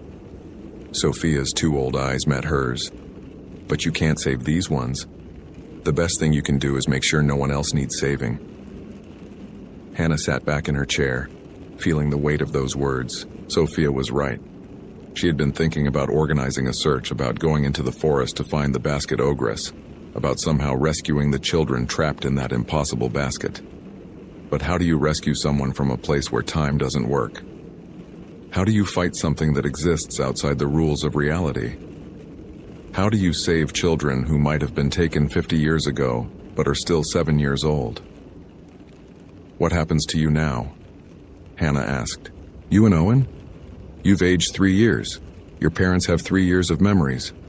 How do you go back to normal life? We don't. Sophia said it matter-of-factly. We can't. Owen should be in kindergarten, but he looks like he should be in 2nd grade. I should be in 3rd grade, but I look like I should be in 6th. We have memories of 3 years that don't exist in the outside world. Mom and Dad have journal entries and experiences and time that no one else lived through. So what will you do? I don't know. Maybe we move somewhere no one knows us. Start over with our new ages. Maybe we tell people we were sick. That's why the kids grew so fast. Maybe we just adapt. She smiled sadly. Grandma Morrison says some families are marked by the old things, that we walk between the worlds now. Maybe that's us. Maybe that's what happens when you see something you're not supposed to see and live to tell about it. I endorse him. Hannah filed her report 3 days later. It was the strangest document she'd ever written. Part missing persons case, part witness testimony, part anthropological study of indigenous folklore. She documented the physical evidence, the inconsistencies, the impossible aging. She included photographs, medical records, excerpts from Michael's journal. She did not draw conclusions. She simply presented what she'd observed and let the readers make of it what they would. The official finding was recovered, unexplained circumstances. The Morrison family was released with recommendations for ongoing psychological care. The Park Service issued a quiet advisory about staying on marked trails and respecting indigenous cultural sites. And Hannah put in a request for a transfer. Not because she was afraid, not because she didn't believe, but because she'd learned something in those interviews, something her grandmother had tried to tell her years ago. There are different kinds of evil in the world. Some you can fight with handcuffs and court orders. Some you fight by teaching your children the old songs, by leaving offerings at the base of ancient trees, by remembering that the forest was here first and will be here long after humans are gone. You fight it by respecting what you can't understand. The transfer was denied. Budget constraints, they said. She would remain at Olympic for at least another year. Hannah accepted this with a strange mixture of resignation and something that might have been relief. Because someone needed to be here. Someone who knew.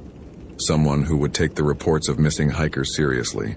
Who would search not just for lost people, but for people who'd stumbled into places where time ran differently. Someone who would teach the new rangers the old warnings, even if they didn't believe. Especially if they didn't believe. She thought about the children still trapped in the basket Ogress's collection. Still 7 years old after decades. Still waiting for someone to sing them the right song.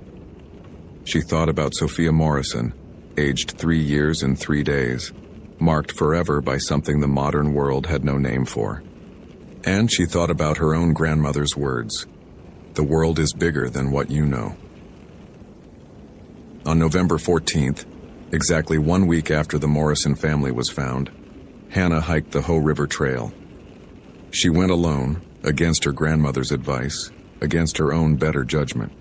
She hiked past the Hall of Moss's turnoff, past the 2.5-mile marker where the Morrisons had stopped for lunch. She found the tree Sophia had described, a massive Sitka spruce easily 800 years old, its trunk wider than a car. And at its base, weathered but still intact, was a small woven basket. Cedar bark, precisely made, filled with berries that should have rotted in 7 days but hadn't.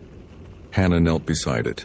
She'd brought her own offering, a bundle of sage, a small carved figure of a bird, a written note in both English and Korean thanking the forest for the Morrison family's safe return and asking for continued protection for all who entered here.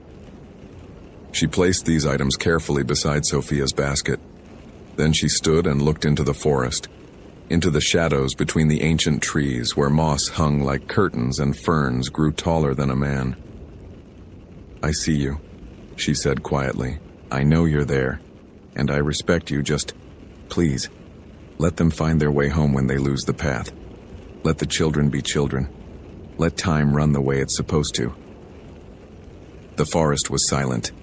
No birds sang, no wind moved the branches. Hannah stood there for a long moment, feeling the weight of thousands of years of growth, of patience, of memory. Then she heard it, very faint, carried on a breeze that wasn't blowing, singing. A woman's voice, old as the forest, singing in a language that predated English, predated Spanish, maybe predated language itself. Hannah didn't try to follow the sound. She simply bowed once, respectfully, and walked back the way she'd come. Behind her, unseen, something moved between the trees. Tall, wrong proportions, carrying a basket on its back that wept with the voices of children who'd forgotten their own names. It watched Hannah's retreat, and then it turned and walked deeper into the forest where the trees were older still, where time pooled in strange eddies, where the basket was never quite full and never quite empty, and always, always hungry. 6 months later, Hannah received a letter. It was from Sophia Morrison, now living with her family in Montana under slightly different names, enrolled in schools appropriate to their new apparent ages. The letter was brief. "Dear Hannah, we're okay. It's weird, but we're okay. Owen is adjusting better than me. He was younger, so he doesn't remember as much. Mom and Dad are in therapy. We all are. I wanted to tell you something I didn't tell you before. When Owen sang the song and the basket lady let us out, she spoke to me, just once. Her voice sounded like wind through really old trees. She said, 'Tell the one who asks questions that I am patience. I am the price of forgetting. I am what waits when the warnings are ignored.' I don't know what that means exactly, but I think you should know. Also, I started having dreams about the other kids, the ones still in the basket. I draw them sometimes. I've drawn 47 different faces so far. I'm sending you copies. Maybe you can find out who they were. Maybe their families are still looking for them. Maybe someone should remember them, even if they can't come home. Thank you for believing us. Sophia." Enclosed were 47 hand-drawn portraits, children from different eras wearing different clothes, different hairstyles. A boy in 1960s short pants and thick glasses. A girl with 1980s permed hair. A toddler in Depression-era worn overalls. A teenager in 1940s saddle shoes. Hannah spread them across her desk and felt her heart break. These were real children.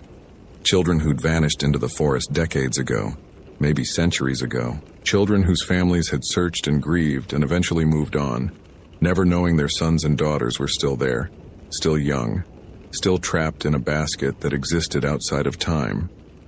She couldn't save them. Sophia was right about that. They were beyond saving, beyond time, beyond the reach of any human agency. But she could remember them. Hannah started a file, off the books, unofficial. She called it the Forgotten Ones. She began researching missing children cases in the Pacific Northwest, going back as far as records existed. When she found matches for the faces in Sophia's drawings, she added their names, their dates of disappearance, their families' names. Tommy Chen, age 7, missing from a Boy Scout campout in 1962. Sarah Whitmore, age 9, disappeared during a family picnic in 1978. Jesse Blackwood, age 6, vanished from a tribal gathering in 1945. On and on. 47 names, 47 stories, 47 families who never got closure. Hannah couldn't bring them home, but she could make sure they weren't forgotten. And every month on the first Tuesday, she hiked to that ancient Sitka spruce and left an offering. Not to bargain, not to plead, just to remember. To acknowledge what was there. To respect the things that lived in places where time pooled and patience was measured in centuries. The basket lady never appeared to her, but sometimes in the deepest part of the forest where the trail faded and the trees pressed close, Hannah would hear singing, ancient, patient, hungry, and she would turn back every time. Because there are some mysteries you don't solve, some horrors you don't fight, some truths you learn to live with, carrying them like stones in your pocket, heavy and cold and permanent. The world is bigger than what you know, and older, and stranger, and full of things that waited before you were born and will wait long after you're gone. All you can do is teach the children the old songs, and hope they remember when it matters.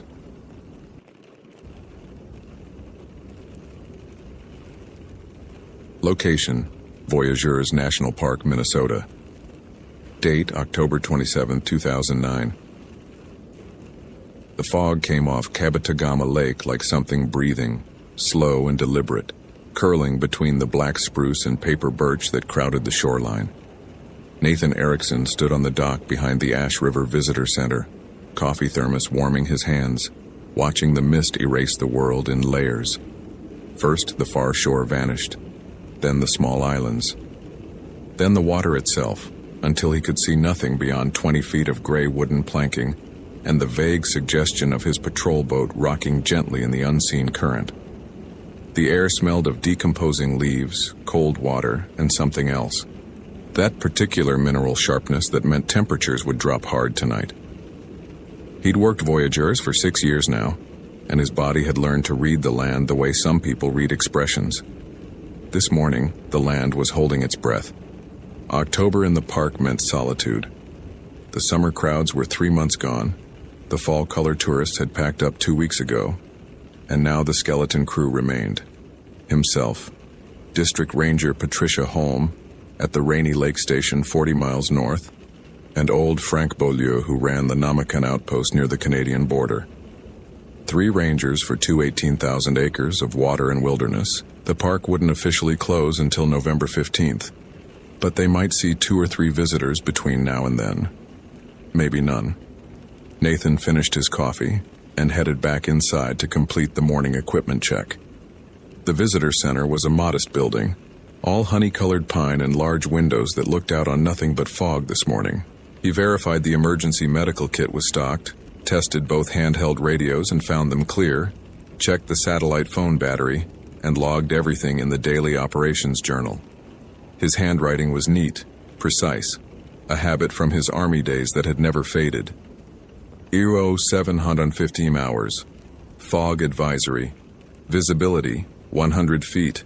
Lake patrol postponed until conditions improve. He initialed the entry and set the journal aside. The radio crackled to life. Ash River, this is Rainy Lake, morning check. Nathan keyed the response.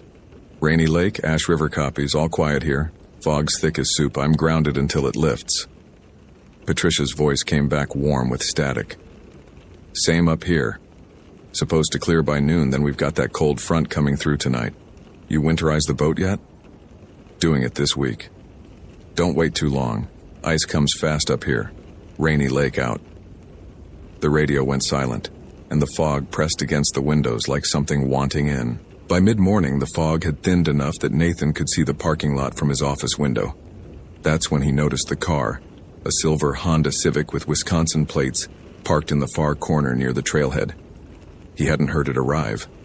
The fog must have swallowed the engine sound completely. He pulled on his jacket and walked out to investigate.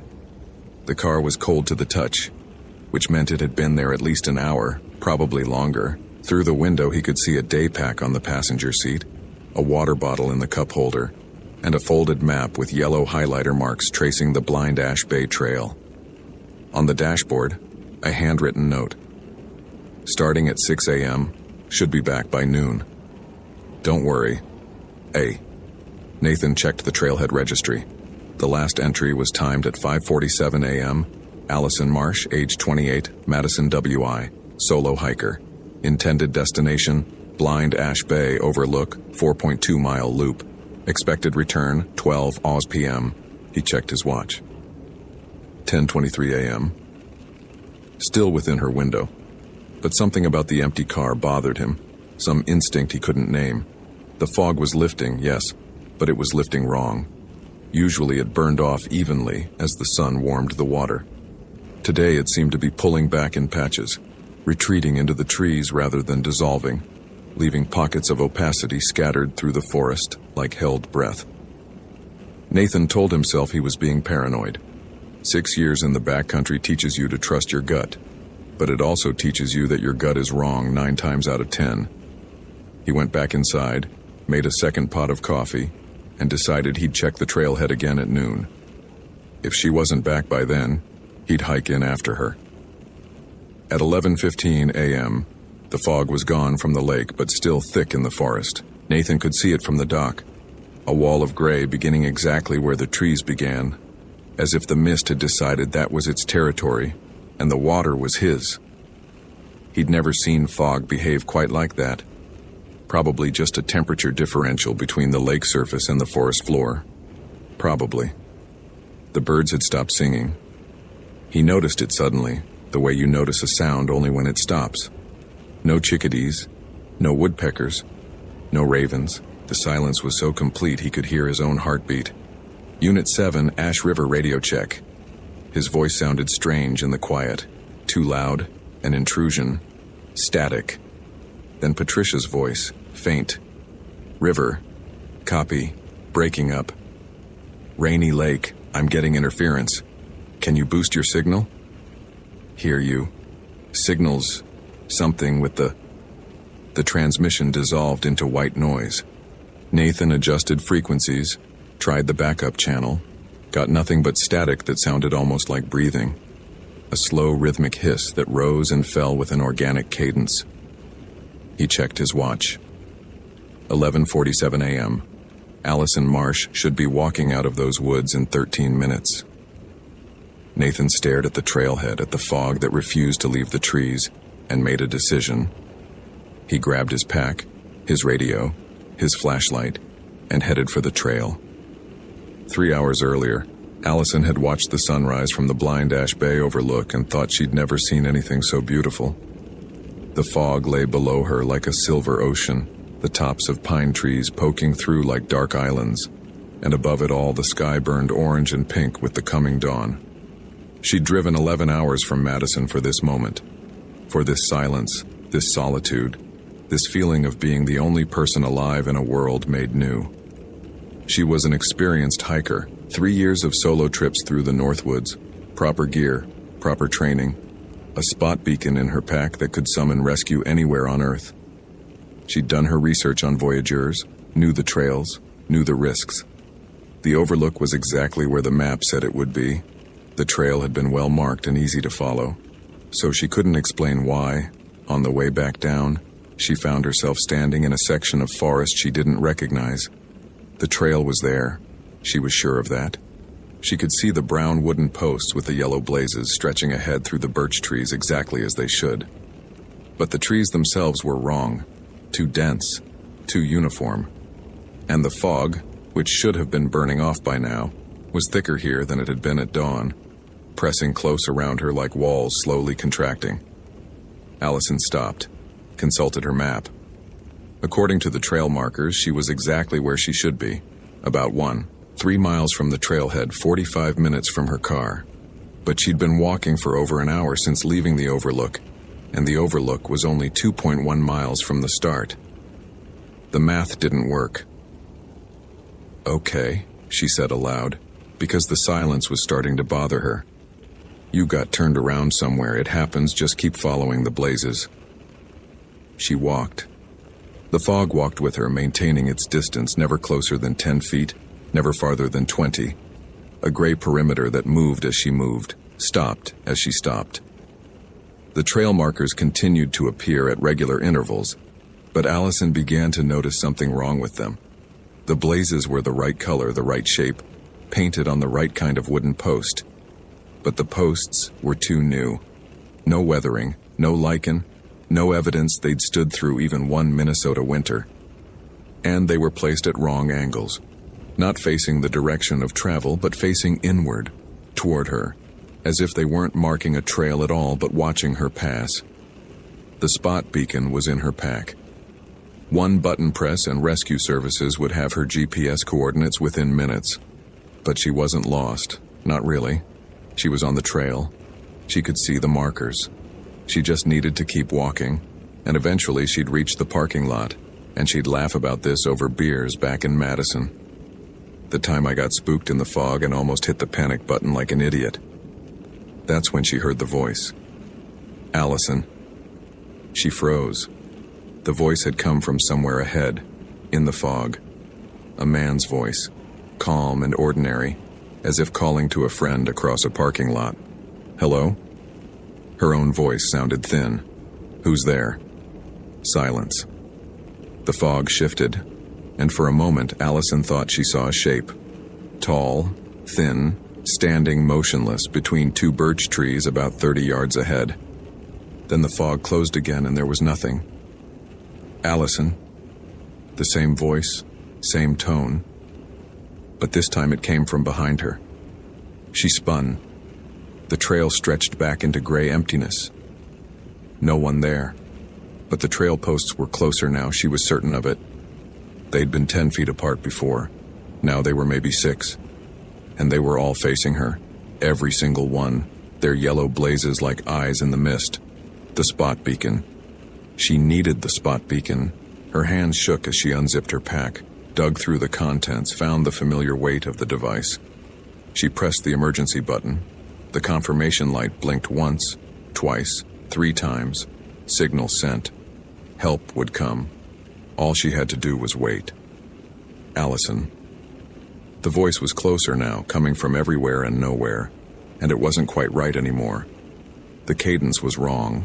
The vowels stretched too long, as if something were learning to speak by copying sounds it didn't understand. "Allison, don't worry." Those last 2 words, from her note on the dashboard, from the message she'd written to herself that morning. Something was reading her. Something was learning her. Allison ran. Nathan found her pack at 12:34 p.m., about a mile and a half up the Blind Ash Bay Trail. It was sitting in the middle of the path, upright and neatly positioned, as if someone had set it down carefully and walked away. The main compartment was open, contents undisturbed. Water, granola bars, rain jacket, first aid kit. Her wallet was in the side pocket, driver's license confirming what he already knew. Allison Marsh, 28, Madison. The photo showed a woman with dark hair and a confident smile, the kind of face that expected good things from the world. The spot beacon was missing. Nathan keyed his radio. "Dispatch, this is Unit 7. I have a situation at Blind Ash Bay Trail, approximately mile marker 1.5. Found abandoned pack belonging to missing hiker Allison Marsh, female, 28. Pack appears deliberately placed. Requesting immediate..." The radio screamed, not static, a sound, high and continuous like metal scraping metal or wind through a crack in something that should be sealed, or a voice stretched past the point of breaking. Nathan yanked the radio away from his ear, heart hammering, and the sound stopped as suddenly as it began. Silence. That horrible, complete silence. Then through the speaker, a voice. Patricia's voice, but wrong. "Nathan, don't worry." The same 2 words, the same cadence, and underneath it, barely audible, a sound like breathing, or like something very large, very patient, trying to remember how breathing worked. Nathan turned off the radio. The fog was closer now, he realized. When he'd found the pack, he could see 20 yards in either direction. Now the visibility had shrunk to 10, maybe less. And the trees were wrong. Too many birches, packed too close together, their white bark like bone in the gray light. He'd hiked this trail dozens of times. There shouldn't be birches here. This section passed through old-growth spruce, dark and widely spaced. He was standing in a forest that didn't exist. Allison. His shout vanished into the fog without echo. Allison Marsh, National Park Service. Can you hear me? Nothing. Then, a shape moved in the fog ahead. Tall, thin, walking toward him with a gait that was almost human but not quite, the legs bending at angles that made his eyes hurt to follow. Nathan drew his sidearm. Stop right there. Identify yourself. The shape stopped. For a long moment, nothing moved. Then, slowly, it raised one arm, an arm too long with too many joints, and pointed past Nathan, toward something behind him. He didn't turn. He knew better than to turn. Whatever was back there wanted him to look, wanted his attention divided, wanted... Nathan. The voice came from behind him, close enough to touch, and it was Allison's voice. He knew without knowing how he knew. But there was something else layered beneath it, something old and hungry and patient, and it was speaking with her throat, using her breath, wearing her words like a mask. I found the trail. Come see. Nathan ran. He ran without thinking, crashing through birches that shouldn't exist toward spruce trees he could barely see, and the fog ran with him, and all around him in the gray, he could hear footsteps. Dozens of footsteps. Hundreds. Keeping perfect pace. Never falling behind, never rushing ahead, just following with that terrible patience of something that knows its prey cannot run forever. He burst out of the tree line and nearly fell into the lake. The dock was there. The visitor center was there. The fog stopped at the tree line as if it had hit a wall, churning and roiling but not crossing. Not yet. Nathan stood in the parking lot gasping, his sidearm still drawn, watching the mist pulse between the trees like something alive and frustrated. Allison's car was gone. He hadn't heard it leave. There was no one else in the park who could have driven it away, but the space where it had been was empty, and on the ground where the driver's door would have been, he found a single sheet of paper, the note from her dashboard, the one that said, "Don't worry." The handwriting had changed. The words were the same, but the letters were wrong now, stretched and angular, written by something that had seen human writing but didn't understand what made it human. At the bottom, in that same alien hand, 3 new words had been added. I remember you. The search operation found nothing. 47 personnel, tracking dogs, helicopter surveys, divers in Kabetogama Lake. Nothing. No body. No trace of Allison Marsh after the abandoned pack on the trail. The spot beacon had activated at 11:23 a.m. The GPS coordinates pointed to a location 2.3 miles into the backcountry, in a section of old-growth forest. When rescuers reached the coordinates, they found only birch trees, a dense grove of paper birch that shouldn't have been there, that wasn't there on any survey, that the oldest rangers swore hadn't existed before that day. The grove is still there.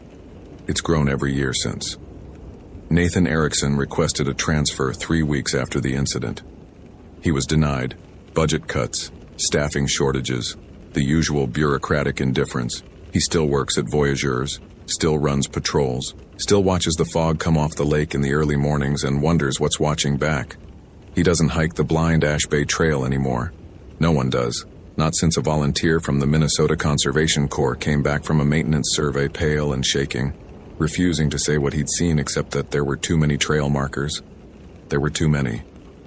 And they were all facing the wrong way. And there was something standing in the birches that knew his name. The official report lists Allison Marsh as missing, presumed drowned. The file is closed, but sometimes late at night when the wind comes down from Canada and the temperature drops hard and fast, Nathan hears his radio crackle to life. Static first, then breathing, then a voice, Allison's voice, Patricia's voice, old Frank Beaulieu's voice, his own voice, saying the same 3 words over and over, patient and hungry and eternal. I remember you. He's learned not to answer. He knows it's waiting for him to answer. Some nights he almost wants to. That's what scares him most.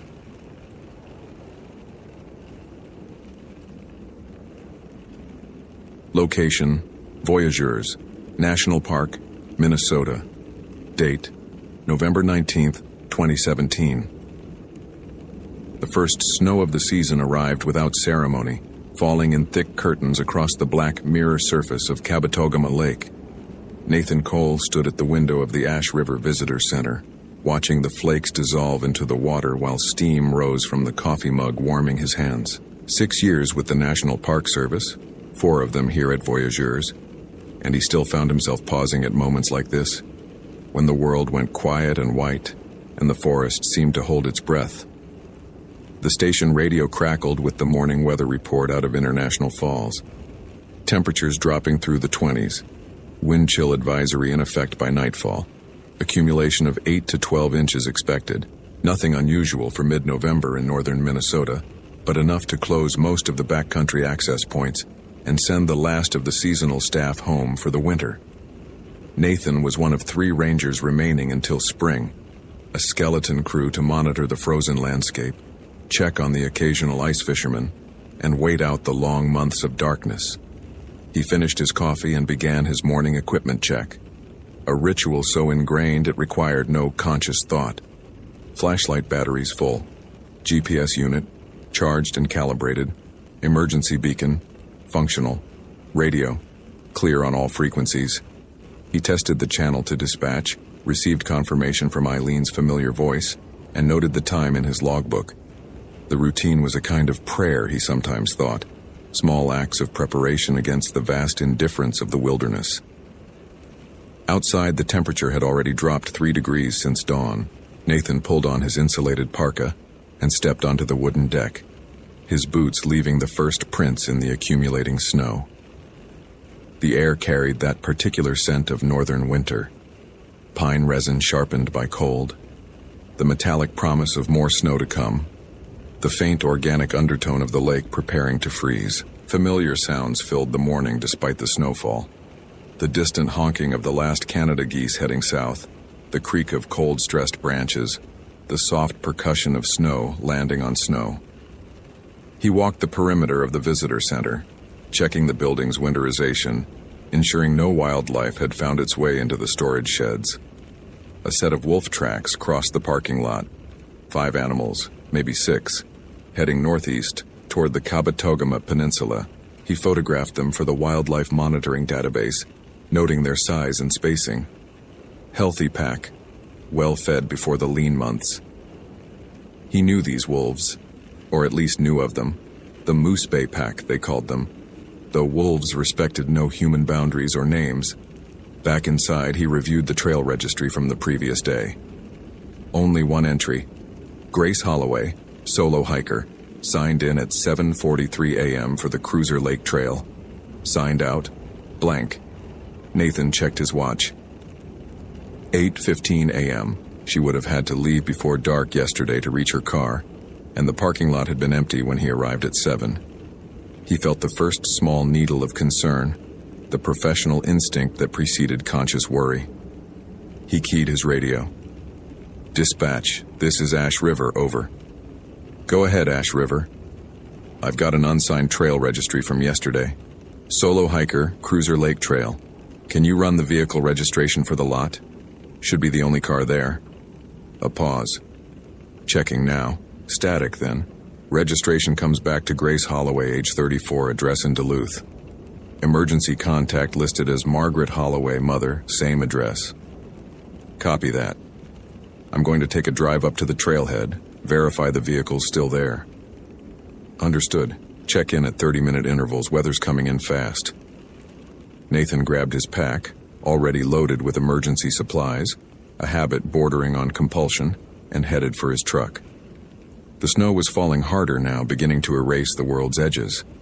As he pulled out of the lot, he noticed the silence that had settled over the forest. No birds, no wind through the pines, just the hiss of snow against his windshield and the growl of the engine. He told himself it was the weather. Animals go quiet before a storm. It meant nothing. Grace had chosen the Cruiser Lake Trail for its solitude. That was what she told herself anyway. What she'd written in her journal that morning, sitting in her car as the sun rose over water, so still, it looked like poured metal. Solitude. Space to think. The divorce papers had been signed for 3 weeks, and she still woke each morning reaching for a body that wasn't there. The trail, all 9 miles of it, promised nothing but trees and sky and the simple clarity of physical exhaustion. She had done everything right. Checked the weather. Cold but clear through the afternoon. Snow arriving overnight. Signed the trail registry with her name, her route, her expected return time of 4 p.m. Packed the 10 essentials, plus a few extras. Her father had been an Eagle Scout, and his voice still echoed in her head when she prepared for the backcountry. Flashlight, first aid kit, map, compass, knife, fire starter, emergency blanket, extra food, extra water, rain gear. She was prepared. She was capable. She had hiked alone 100 times. The trail wound through boreal forest, past beaver ponds and granite outcroppings, the landscape slowly revealing itself in layers. She saw a fox in the first hour, its rust-colored coat startling against the gray-green of the pines. Later, a bald eagle circling over one of the smaller lakes, hunting for fish before the ice locked them away. The cold pressed against her cheeks like a lover's hands, and she found herself smiling for the first time in weeks. By noon, she had reached the halfway point and stopped for lunch on a sun-warmed rock. The sky had begun to change, clouds thickening from the northwest, the light taking on that yellow-gray quality that precedes snow. Earlier than predicted, she noted. She would need to pick up her pace on the return. It was on the way back that the trail began to feel wrong. Not wrong in any way she could name at first, just a sense of unfamiliarity, as if she were walking the route for the first time instead of retracing her morning's path. The trees seemed denser here, hadn't they? And that boulder formation, she didn't remember passing it before. But she was on the trail. The blazes were still there, faded orange diamonds nailed to the bark every 100 yards or so. She was not lost. She could not be lost. The first snow began to fall at 2:17 p.m. She checked her watch twice to be certain. Light flurries at first, the kind that melt on contact, but the clouds overhead promised more. She quickened her pace. At 2:45 she stopped. The trail split ahead of her, 2 paths diverging into identical stretches of forest. She had not passed any junction on the way in. She was certain of that. Absolutely certain. She pulled out her map, orientating it with her compass, and found no corresponding junction. According to the map, the trail ran straight for another mile before curving south toward the trailhead. Grace stood very still, the snow falling on her shoulders, and listened. No wind, no birdsong, no sound at all except her own breathing, which had grown shallow and quick without her noticing. The silence pressed against her eardrums like depth pressure. "Hello?" she called, and her voice fell dead in the air, absorbed by the trees and the snow and the impossible quiet. She chose the left path. It felt arbitrary, a coin flip without a coin. The trail seemed to narrow as she walked, the trees crowding closer, their branches interlacing overhead until the gray sky became a memory seen through latticed fingers of pine. The snow was falling harder now. She could no longer see her footprints behind her. Nathan found Grace Holloway's car exactly where the registration said it would be. A blue Subaru Outback parked at the Cruiser Lake trailhead, already wearing a white cap of snow. He checked the hood. Cold.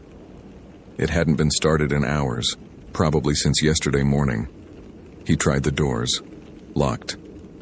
Inside, he could see a travel mug in the cup holder, a fleece jacket folded on the passenger seat, a book splayed open on the dashboard. Someone expecting to return. He radioed dispatch. "Vehicle confirmed at trailhead. No sign of the hiker. I'm going to head up the trail, see if I can make contact." "Copy. Ash River. Be advised. Visibility is dropping." We're looking at whiteout conditions within 2 hours. Understood. I'll stay on the main trail, turn back if conditions deteriorate.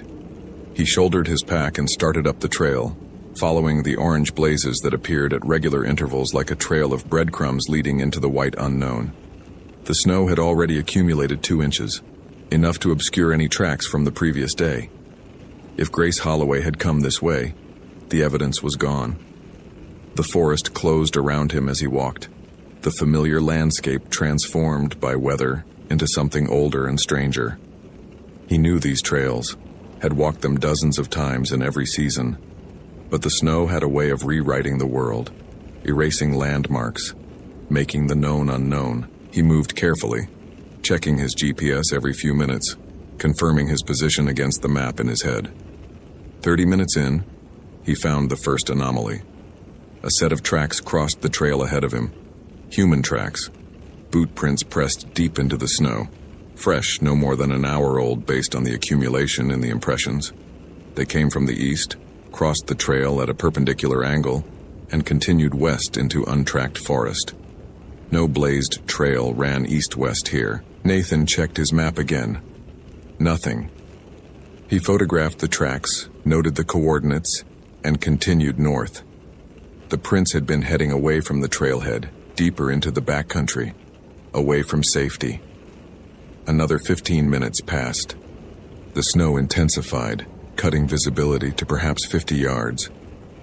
Nathan could feel the temperature dropping, the cold finding its way through the seams of his parka. He was beginning to calculate the point of no return, the moment when continuing the search would become more dangerous than abandoning it, when he heard the voice. Hello? Is someone there? A woman's voice, coming from somewhere off the trail to his left. Weak, but clear. He stopped, trying to pinpoint the direction. Hello? This is Park Service. Call out again. Silence. Then, from his right, please help me. The same voice. The same woman. But the direction had changed. Nathan stood very still. Sound could do strange things in snowfall, bouncing off trees distorted by wind, creating illusions of location. He knew this. He had trained for this. But there was no wind. The air was utterly still, the snow falling straight down like a curtain being lowered across a stage. He keyed his radio. Dispatch, I've got possible voice contact with the missing hiker, attempting to establish location. Static answered him. Not clean static. Something underneath it, something that almost sounded like breathing. Dispatch, do you copy? The static shifted, formed itself into something that might have been words. Come closer. Nathan checked the radio's frequency. Correct. Checked the battery. Full. The equipment was working. The problem was somewhere else. Hello? He called again into the forest. This time the response came from ahead of him, from the direction of the trail itself. Nathan, I'm over here, Nathan. He knew that voice. Eileen, from dispatch. But Eileen was 30 miles away, in the ranger station at Kabetogama. Eileen, who had been on the radio with him not 10 minutes ago. Eileen, whose voice now came from somewhere in the trees ahead, impossible and wrong. Nathan, come find me, I'm so cold. Grace had been walking for 2 hours when she realized she was going in circles. The same fallen log, the same cluster of birch trees with their white bark peeling like dead skin, the same granite outcropping shaped like a sleeping bear. She had passed them 3 times now. 3 times, though she had been walking in a straight line, following the trail, never deviating. The snow was up to her calves. Her fingers had gone numb despite her gloves. The light was failing, though it was barely 4 o'clock. In the North Country in November, darkness came early and stayed late. She stopped at the Sleeping Bear Rock and tried her phone for the 100th time. No signal. She had known there wouldn't be. She had known when she started this hike that she would be out of range. But the ritual of checking had become a compulsion, a small magic against the growing understanding that she was in serious trouble. Something was moving in the trees. She saw it in her peripheral vision, a shape passing between the trunks, too tall to be a deer, too silent to be a bear. When she turned to look directly, there was nothing, just trees and snow in the deepening dark. But she could feel it now, that prickling awareness at the back of her neck that meant something was watching. Something was waiting. "Who's there?" Her voice sounded small and thin, swallowed by the snow. From somewhere behind her, she heard her mother's voice. "Grace, honey, where are you? We're all looking for you." Her mother was in Duluth. Her mother was 63 years old and hadn't been hiking in a decade. Her mother was not here. "Grace, just follow my voice. Come toward my voice." The sound came from deeper in the forest, away from the trail, away from any direction that made sense. And even as her mind screamed that it was wrong, that it was impossible, that it was not her mother, Grace felt her feet begin to move. One step, then another, toward the voice that was not a voice, into the trees that seemed to lean toward her like hungry mouths. She stopped herself, planted her feet, forced her hands into fists against the urge to walk. "No," she said aloud. "No, you're not real." The voice stopped. And then from much closer, so close she should have been able to see whoever was speaking, a different voice. "Aren't I?" It was her own voice. Her own voice coming from the darkness between the trees. Nathan had abandoned the trail. He knew it was wrong. Everything in his training screamed that it was wrong, but the voice had come again, Eileen's voice. And then another voice he recognized, his sister Rachel, who had died 3 years ago, who had been buried in the family plot in Wisconsin, whose voice he had not heard since the last phone call before the accident. "Nathan, I miss you. Please come find me. I'm so cold here, Nathan. I'm so cold." He was not following the voice. He would not follow the voice, but he was no longer on the trail, and when he checked his GPS, the screen showed only static. The same static that had infected his radio, the same static that seemed to be spreading through every piece of equipment he carried. The snow was blinding now, true whiteout conditions. He could see perhaps 10 feet in any direction. The trees appeared and disappeared like ghosts, there and then gone, replaced by identical trees in identical positions. He had lost track of which direction led back to the trailhead. He had lost track of everything except the cold and the silence and the voices that kept coming from the forest, calling his name in the tones of people who could not be here. And then he heard something else, a woman crying. Not a familiar voice this time, not a mimicry, just raw, desperate weeping, coming from somewhere ahead of him in the white darkness. He moved toward it. He found her at the edge of a small clearing. Grace Holloway, he assumed, though he couldn't see her face. She was kneeling in the snow, her back to him, her shoulders shaking with sobs. Snow had accumulated on her jacket, on her hair, as if she had been kneeling there for hours.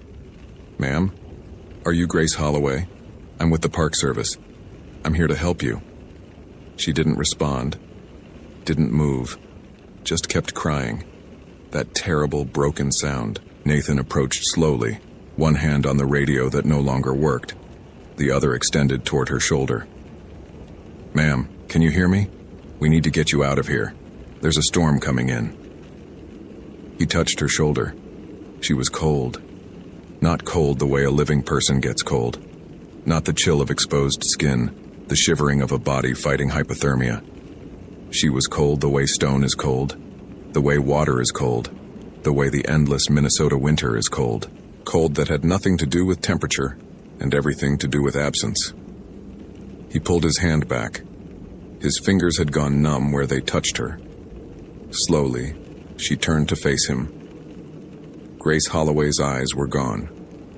Not damaged, not closed. Simply gone. Replaced by dark hollows that seemed to extend far deeper than her skull should allow. Her mouth was open, still producing that weeping sound, but her lips weren't moving. The sound came from somewhere inside her or behind her, or from the forest itself using her as a speaker. "I'm so hungry," she said, in a voice that was not her voice. "I'm so hungry and so cold." Nathan ran. He ran without direction, without thought, without any of the training that should have kept him calm.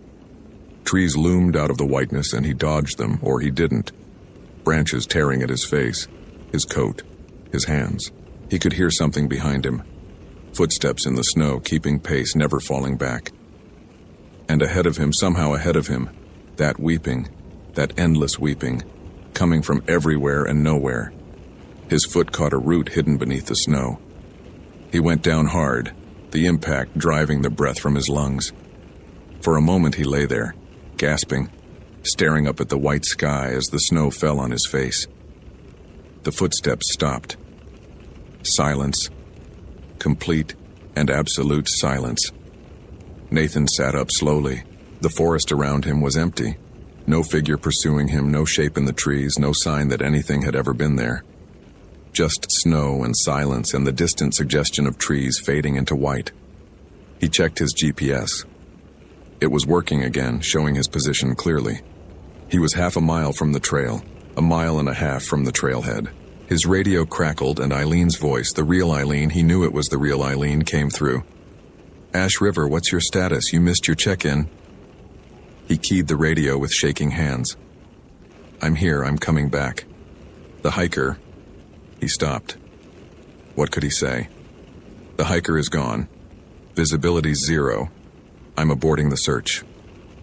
"Copy that. Return to trailhead.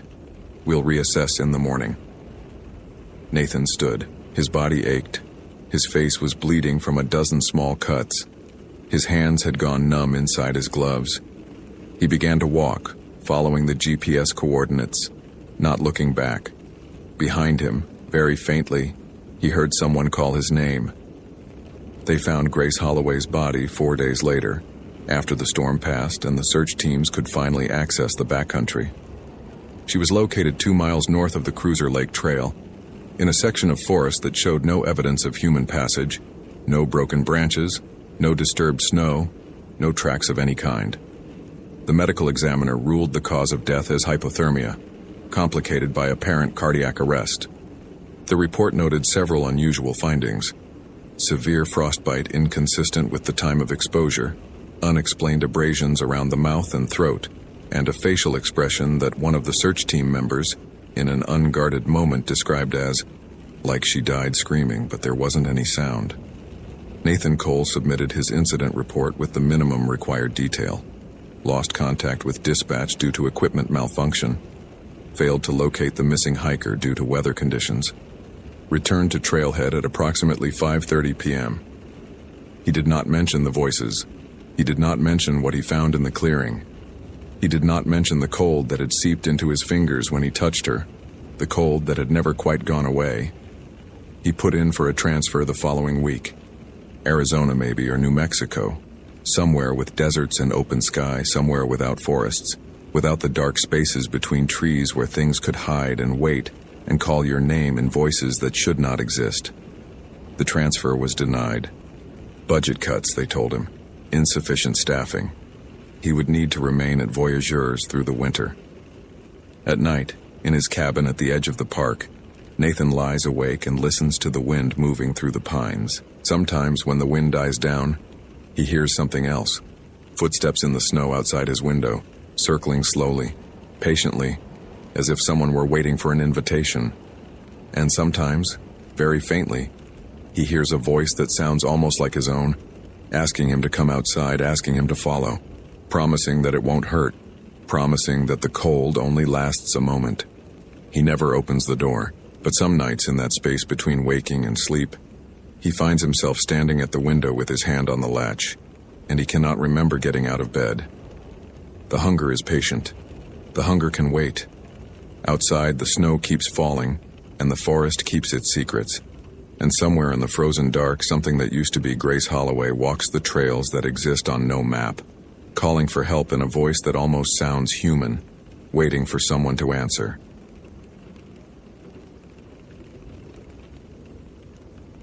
Location: Crater Lake National Park, Oregon. Date: September 8, 2017.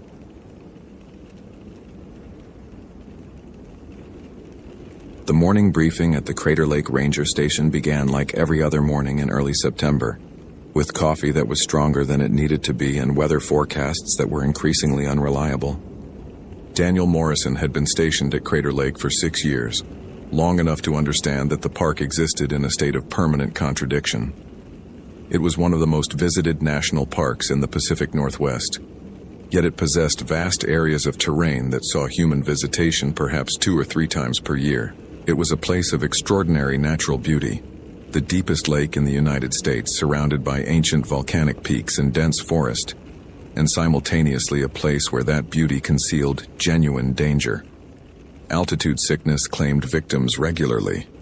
Sudden weather changes had caught hikers unprepared. The water itself was lethal to those unlucky enough to fall in.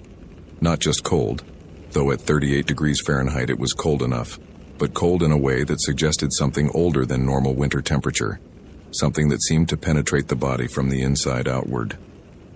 Daniel was 42 years old, 15 years into a career with the Park Service. He'd worked at Yellowstone, at the Grand Canyon, at several smaller parks scattered across the western United States. Crater Lake was his last assignment before retirement, a quiet place he'd thought when he'd taken the position, a place to coast out the final years of his career. The park typically saw its heaviest traffic in summer, and early September marked the beginning of the shoulder season, when crowds began to thin and the staff could breathe again, except the Weather Service was forecasting severe thunderstorms to develop throughout the afternoon and evening. The kind of storms that sometimes materialized rapidly at high elevations without significant warning. The atmospheric pressure was dropping. The humidity was building. All of the indicators suggested that what had been a beautifully clear morning would transition to something considerably more hostile by evening. Daniel reviewed the current permit register. 4 parties held overnight permits, spread across different areas of the park. A family group at Watchman Campground, 2 couples at Lost Creek Campground, and a solo backpacker named Grace Morrison, no relation to Daniel, though he'd noticed the shared surname when processing the permit, who was doing a 3-day trek through the Phantom Ship area and the Northern Rim trails. Grace's permit indicated she was an experienced backcountry hiker with credentials from several mountaineering organizations. She'd planned to camp the first night at Prickly Pear Flat, the second night at the Northern Rim Overlook, and would exit at the East Rim trailhead on the 3rd day. Her itinerary was ambitious but reasonable for someone with her stated experience level. Daniel pulled up her permit photograph. Grace Morrison was a woman in her early 30s, dark hair, the kind of direct, unflinching gaze that Daniel recognized in people who spent significant time in wilderness.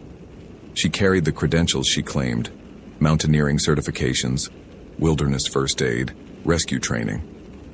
Her permit notes indicated she was documenting plant species adaptation at high elevation, research-focused rather than recreational. Daniel approved it without hesitation. That was something he would remember later. The simple decision made in a few seconds to trust the credentials and the photograph in the assumption that experience meant safety. It was not a bad decision. It was simply a human decision, made with incomplete information in the way that all decisions are made. The weather report had revised upward, now calling for thunderstorm potential increasing to high by 1600 hours. The atmospheric conditions were extremely unstable. Temperature inversions were likely. Wind shear was a possibility. The typical advisory was to stay off exposed ridges and peaks during such conditions. Daniel made a note to contact the permit holders via radio during the afternoon, check that they were aware of the forecast and prepared to seek shelter if needed. By 1100 hours, the sky had begun to change, not dramatically. The sun was still visible, the clouds still wispy, but with a quality of transition that suggested the atmosphere was reorganizing itself. Daniel could smell it in the air. Ozone, the metallic tang that precedes electrical storms, the scent of moisture gathering at altitude. He filled another thermos with coffee and prepared to drive out to the Rim Trail parking area. It was protocol to make visual inspections of permit holder locations if severe weather was anticipated. He wanted to establish baseline conditions before the storms developed. The drive from the station to the crater rim took about 20 minutes, depending on which access point he was heading toward. This morning he was heading northeast, toward the North Rim area where Grace Morrison's second camp would be located tomorrow, or where she would shelter if the weather deteriorated faster than expected. The road climbed steadily, the elevation increasing, the temperature correspondingly dropping. By the time Daniel reached the parking area near the North Rim Trail, he was perhaps 6,000 feet above sea level, high enough that the air had a noticeably different quality, thinner, clearer, but also more vulnerable to rapid weather changes. He stepped out of the vehicle and stood for a moment assessing. The lake was visible from this vantage point, a massive body of impossibly blue water, the deepest lake in the country, created by a volcanic collapse that had occurred more than 7,000 years ago. The water was so deep and so pure that light seemed to penetrate impossibly far down before being absorbed entirely. Daniel had always found it beautiful and slightly unsettling in equal measure. It was the kind of place that suggested both human insignificance and the presence of something older, something that had been here long before the mountain existed in its current form. The trail from this location descended toward the water, eventually reaching some of the most remote backcountry in the park. Grace's itinerary would have her spending the first night at Prickly Pear Flat, a meadow area relatively close to the rim, and then moving to the northern rim overlook for the second night. Both locations were defensible, open enough that she could see approaching weather, with potential shelter nearby. Daniel checked his radio. The frequency was clear. He activated it. "Dispatch, this is Unit 1, Northside Rim location. Confirming permit holder status for Phantom Ship area. Stand by." "Copy, Unit 1, came the response. "Go ahead." "We'll be conducting visual trail inspection from North Rim down to Prickly Pear Flat. Expect to be out of service for approximately 2 hours. We'll check back in at 1300 hours. "Copy. Weather advisory remains in effect. Severe thunderstorms potential developing. Watch conditions." Daniel acknowledged and began hiking. The trail descended gradually, following the contours of the mountainside, offering periodic views of the lake. The forest here was dense, whitebark pines, Douglas firs, the understory thick with smaller vegetation. The air was clear and cool. The only sounds were wind, his own footsteps, and the distant cry of what sounded like a raven somewhere higher up the mountain. He moved at a steady pace, his eyes on the trail, looking for evidence of recent passage. Grace Morrison would have come through here yesterday or early this morning, heading toward her first camp. The trail showed signs of foot traffic, recent prints in the softer sections, displaced rocks on switchbacks, the minimal disturbance that an experienced hiker creates. Daniel found one of her campsites relatively quickly. She'd chosen a small protected area perhaps a mile from the rim parking lot. Established minimal impact camp, clearly taken care to ensure she was following wilderness ethics. He continued down toward Prickly Pear Flat, estimating she would be camped somewhere in that meadow area if her itinerary was accurate. The trail grew slightly steeper as it descended toward the flatter terrain. Daniel was moving quickly now, confident in the terrain, his attention mostly on the sky and the changing light quality.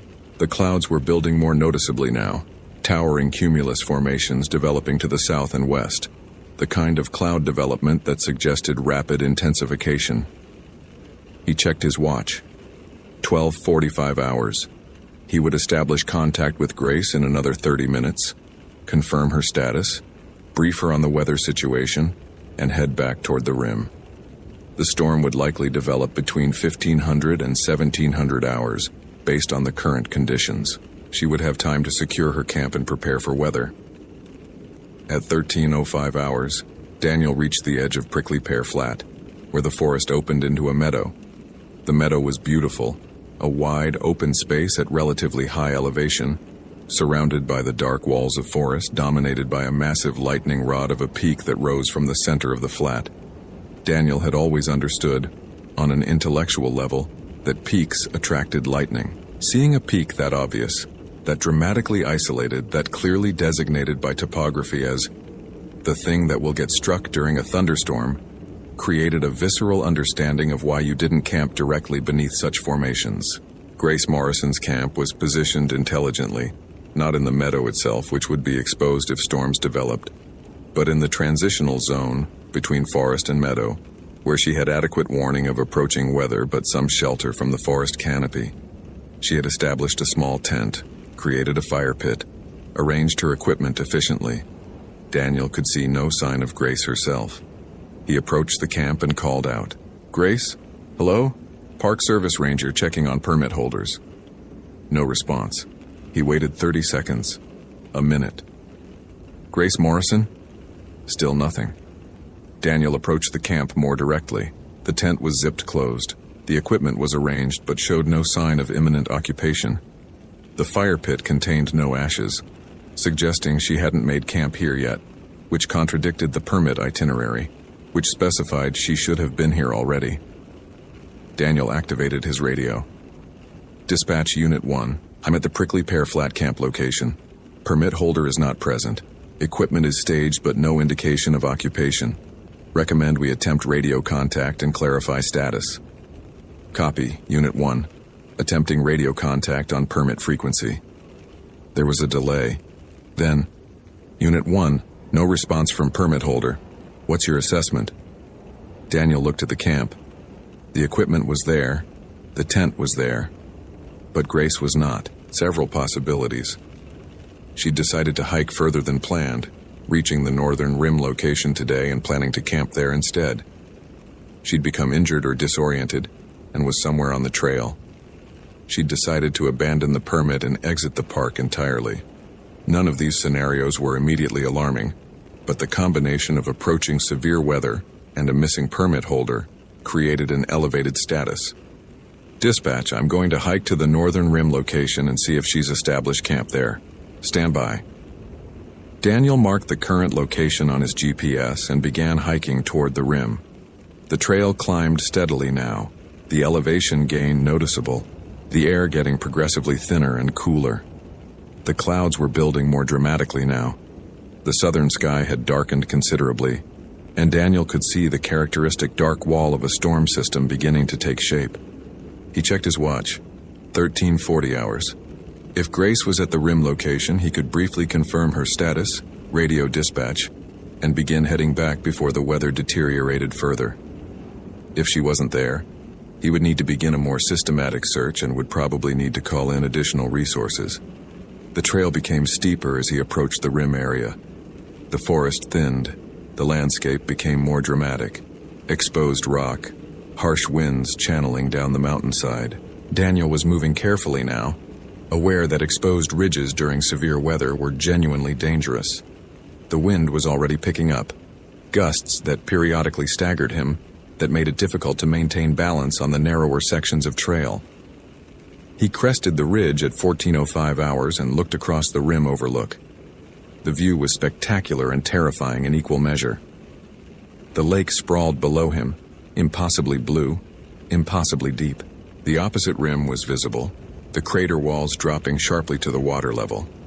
Clouds were moving in from the south faster than they should move, the kind of rapid cloud advance that suggested a weather system was not just developing but intensifying. And on the rim itself, perhaps 50 meters from Daniel's position, there was a figure. At first, Daniel thought it was Grace. The figure was standing at the very edge of the overlook, facing the lake, completely motionless. She was wearing hiking clothes consistent with what he'd seen at the Prickly Pear camp location. Her posture was strange, though, arms slightly raised, as if she was reaching toward something, or as if something was pulling at her. "Grace?" Daniel called. He had to raise his voice to be heard over the wind. "Grace Morrison?" The figure didn't turn, didn't respond, didn't move. Daniel approached carefully, aware of the dangerous proximity to the cliff edge, aware that the wind was strong enough to potentially destabilize someone standing that close to a precipice. "Grace, I'm Park Ranger Daniel Morrison. Let's move away from the edge. Weather is getting bad fast." The figure slowly turned. It took several seconds, an unnaturally slow rotation, as if the movement required tremendous effort, or was being controlled by something other than normal muscle response. When the face came into view, Daniel felt his blood immediately go cold. It was not Grace Morrison. The figure had Grace Morrison's clothes, but the face was wrong. The features were recognizable as human but distorted. The skin seemed to have a strange quality, almost translucent, as if it was being viewed through water or through some kind of distorting medium. The eyes were looking at him, but the gaze seemed unfocused, as if the thing behind those eyes was simultaneously looking directly at him and looking through him at something entirely different. "You shouldn't be here."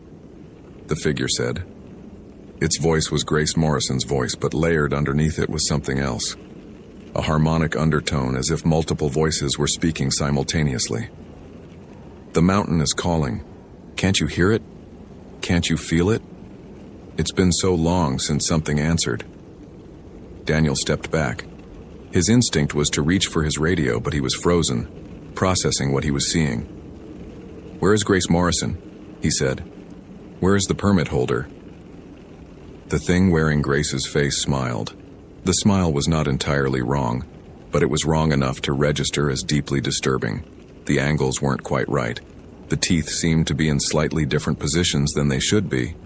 "She's here. She's always been here. We all are. We're in the deep water, in the places where light doesn't reach, in the spaces between moments." The sky behind the figure darkened dramatically. The cloud system had advanced with visible speed. What had been distant now loomed directly overhead, the leading edge of the storm system reaching the rim. Wind gusted with enough force to make Daniel stagger. When he looked back at the figure, it was moving. Not walking, but gliding in a way that suggested the normal relationship between intent and motion had been severed. Daniel turned and ran. He had no other option. The thing that was wearing Grace Morrison's face was moving toward him with increasing speed, and the wind was building, and the sky was turning from dark gray to almost black. He ran back down the trail the way he'd come, his feet slipping on loose rock, his heart hammering in his chest with the visceral certainty that he was running from something that should not exist. Grace Morrison had left the prickly pear flat camp at 0900 hours that morning, heading toward the northern rim overlook. The weather had been clear at that point, with the kind of visibility that was rare. She could see for miles in every direction.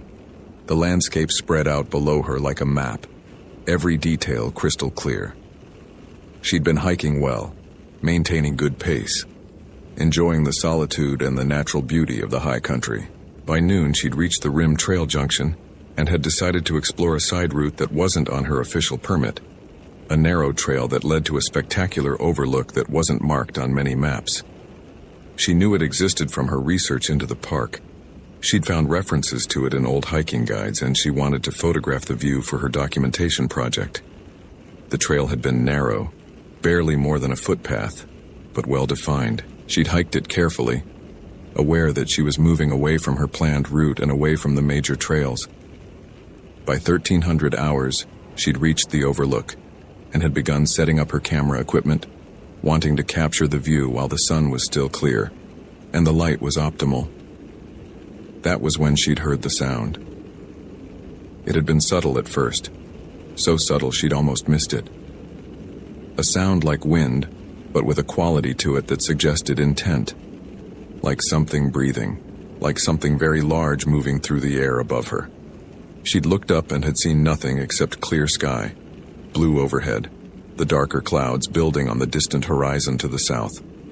The sound had continued, grew louder.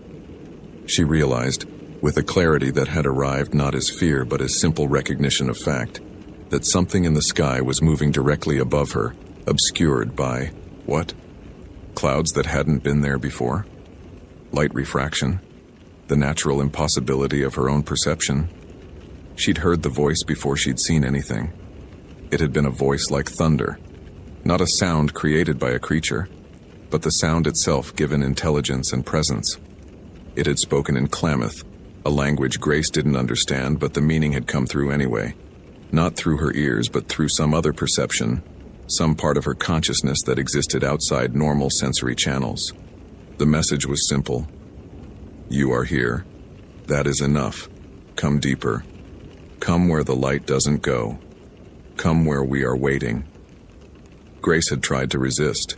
She had very clearly understood that something was wrong, that whatever was in the sky above her was not something that existed within normal natural parameters. She had backed away from the overlook edge.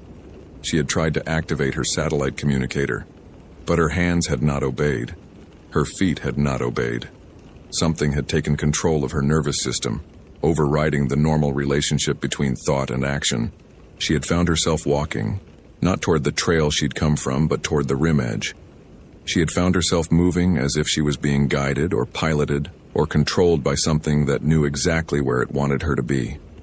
The voice had continued speaking in Klamath in English in languages she didn't recognize. It had told her about the mountain. It had told her that the mountain had been here long before humans, that it had created itself through its own will, that it had been waiting for someone to understand. It had told her that humans lived on top of the mountain, while the mountain lived underneath them, and that the arrangement was temporary, and that sometimes the mountain reached up and reclaimed what belonged to it. Grace had tried to scream. Her throat had refused to produce sound. She had tried to fight against the force that was controlling her movement. Her muscles had not responded. She had watched with the strange dissociation of someone experiencing profound trauma, as her body had moved to the very edge of the rim overlook and had stopped there, waiting.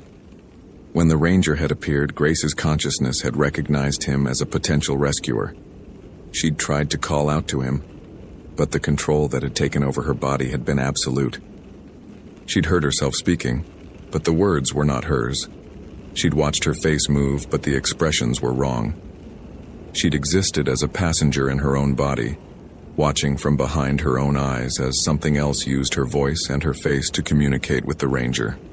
She understood with a horror that was absolute that the thing that had taken control was showing the ranger what had happened to her. It was demonstrating what happened when you entered the mountain's territory, when you came to the high places where the ancient things still dwelt.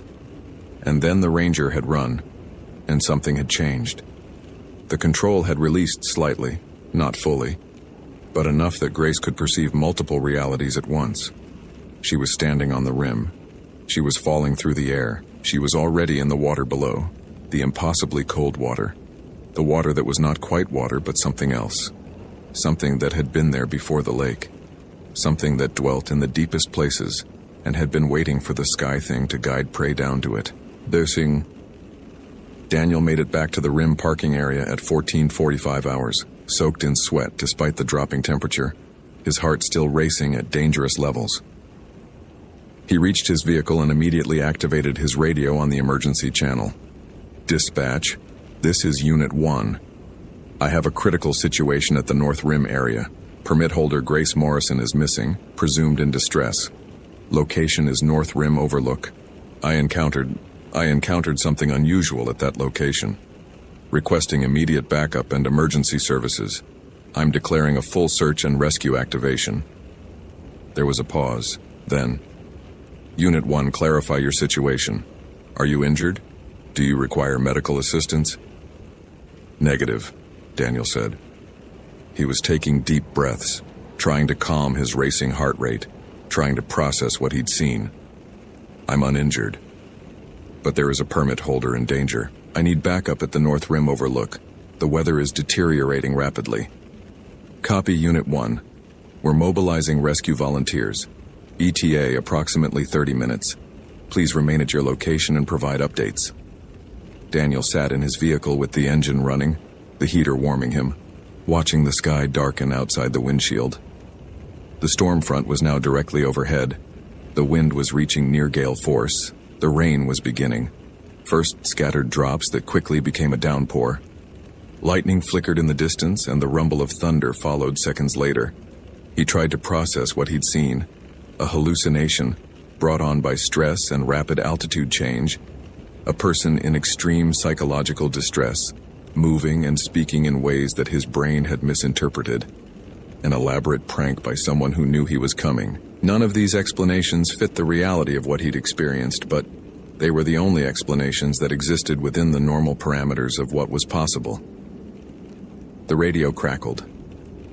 "Unit 1, we've got 5 rescue volunteers en route.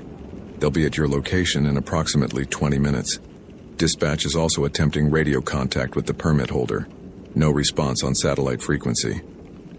"Copy," Daniel said. "I'll brief them when they arrive." What would he tell them? That he'd seen a figure wearing the missing hiker's face moving with unnatural grace. That it had spoken to him in a voice that seemed to exist independently of the body producing it. That it had suggested the permit holder was already dead, already in the water, already claimed by something that dwelt in the crater itself. Lightning struck nearby, close enough that Daniel felt the electromagnetic pulse wash over the vehicle. close enough that the thunder was simultaneous with the flash, no delay between light and sound. The rain was coming down in sheets now, the visibility reduced to perhaps 20 meters. The high wind was rocking the vehicle. Daniel sat in the darkness and waited for the rescue team. The search continued for 4 days. The rescue volunteers covered every accessible trail, examined every campsite, called out for Grace in the places where echoes would carry. The weather cleared somewhat, not completely, but enough that helicopter support could be brought in to survey areas that were inaccessible by foot. The volunteers examined the rim overlook where Daniel had encountered the figure. They found nothing. No disturbance, no evidence of violence, no indication that anyone had been there. Grace Morrison was never found. Her tent remained at Prickly Pear Flat. Her equipment stayed at the overlook. Her vehicle remained in the parking area. But the permit holder herself simply ceased to exist in any manner that could be recovered or cataloged. The official report cited undetermined circumstances and possible accident involving proximity to water. Daniel's account of what he'd seen was noted in the file as Ranger report of possible medical episode or perceptual distortion due to altitude and stress. The case was closed pending any new evidence. Daniel remained at Crater Lake for 2 more years before requesting a transfer. He spent those 2 years monitoring weather patterns obsessively, avoiding the rim areas during storm development, maintaining constant awareness of the sky. He heard stories in those 2 years, from other rangers and from longtime park employees. Stories about hikers who had disappeared in previous years. Stories about the sound of wings during thunderstorms.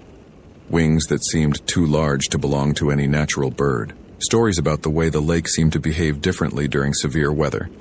The water moving in patterns that didn't correspond to wind direction. The surface occasionally showing disturbances that suggested something very large moving beneath it. He transferred to a park in the Great Plains. Flat country, open sky, nowhere for things to hide. He told himself that what he'd experienced was explainable. He told himself that Grace Morrison had simply fallen into the lake during a moment of distraction, that the thing he'd seen on the rim had been some kind of psychological projection of his own fears. But late at night, when thunderstorms rolled across the plains, Daniel would hear it, the sound of wings moving through the storm, too large to be anything natural, too intelligent to be anything accidental, and he would understand, with a certainty that lived beneath logic and reason, that the thing that dwelt in Crater Lake had impressed itself upon him, had marked him as a witness to its presence, and would keep that connection alive for whatever remained of his life. Years later, after he'd retired from the Park Service entirely, Daniel would move to the coast, to a place where the sky met the water in unbroken continuity. He would live quietly, avoiding high places, avoiding wilderness. He would watch thunderstorms develop and dissolve over the ocean, and he would recognize in each flash of lightning a kind of intelligence, ancient, patient, waiting for the next opportunity to reach up from the depths and claim what wandered too close to the edges of things. The lake still exists. The crater still stands. The thunderbird still dwells in the spaces where storms are born, in the places where the ancient power that created the mountain continues to express itself. It claims hikers sometimes, the ones who venture too far from marked trails, who camp in places where the warning signs are written in landscape and weather, and the behavior of animals that sense something humans are too limited to perceive. Daniel Morrison never returned to Crater Lake, but sometimes in his final years he would receive letters, postcards mostly, from an address that he never investigated too carefully. They were postmarked from the Crater Lake area, and they contained only images: the lake from various angles, the rim at sunset, the sky during approaching storms. There was never any text, never any explanation. Daniel would burn them immediately upon receiving them, but they continued to arrive with the regularity of seasons. The mountain remembers those who intrude upon its domain. The thunderbird watches from the storm spaces above, waiting for the next visitor to wander too far, to camp too close, to hear the voice in the thunder and decide to answer. Some calls from the wilderness should never be answered.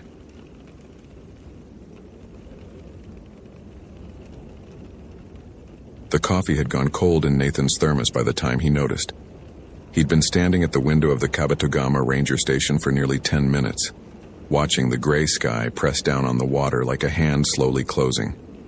November had stripped the birches bare, and the aspens stood like pale bones against the dark mass of pines that rolled endlessly toward the Canadian border. The lake had begun to freeze in the shallows, thin ice forming crystalline fingers that reached toward the deeper water where the current still moved. It wouldn't hold weight yet, wouldn't hold anything for weeks, maybe longer if the temperatures kept fluctuating the way they had been. Nathan poured the cold coffee into the sink and started a fresh pot. The station smelled like it always did this time of year. Wood smoke from the pellet stove, the faint mustiness of old maps and logbooks, the particular staleness of a building that would see few visitors until spring. Most of the summer staff had gone home in September. The seasonal rangers had followed in October. Now it was just Nathan, holding down Kabetogama, while Jim Reeves covered the Rainy Lake District 20 miles north. Skeleton crew.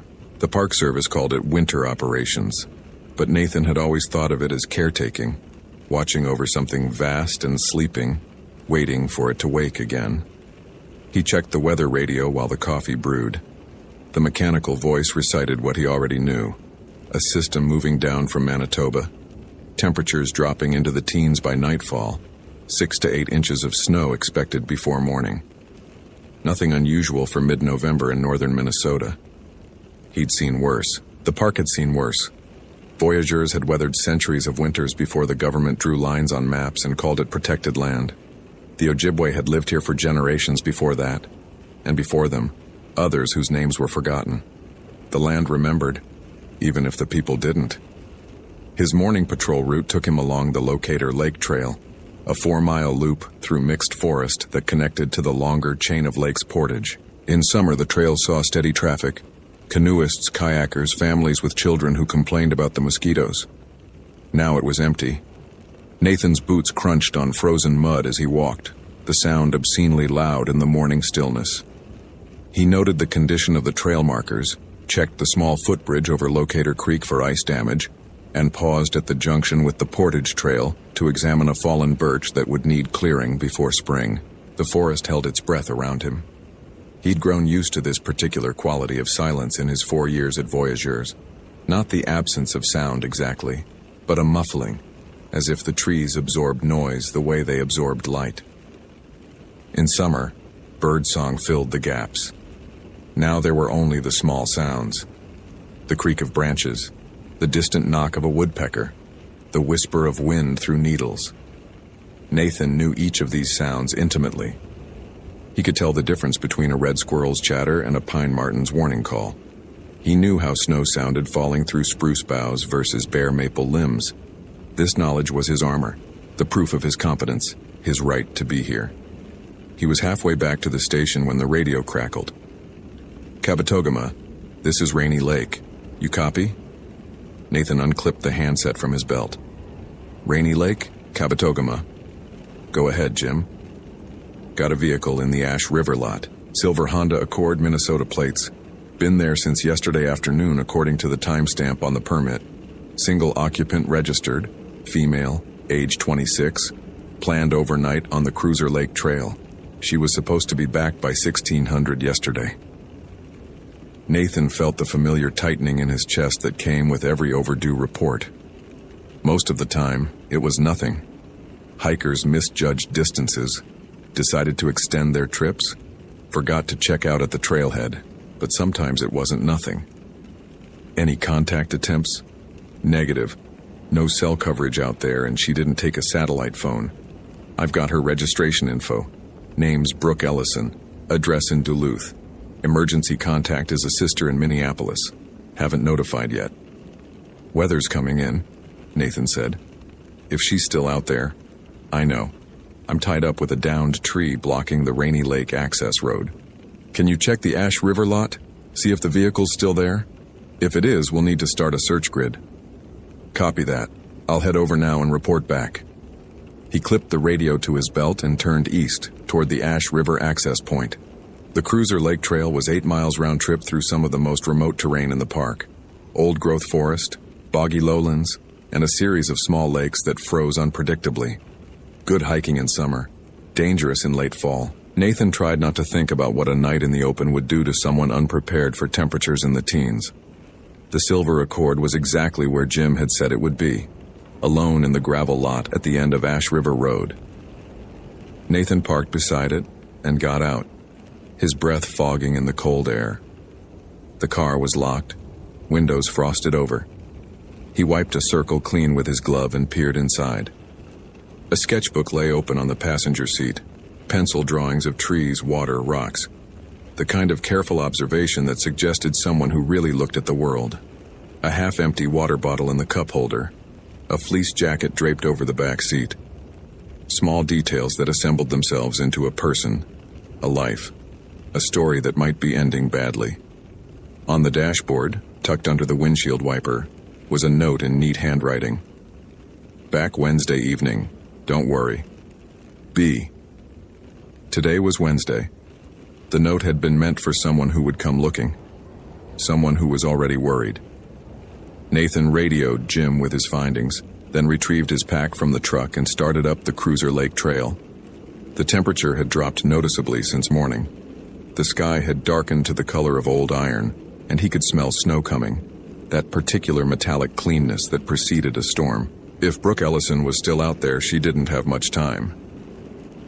Brooke had known she was in trouble since yesterday afternoon, though she hadn't wanted to admit it to herself. The trail had been clear enough for the first 3 miles, orange blazes on trees, occasional wooden posts marking the route.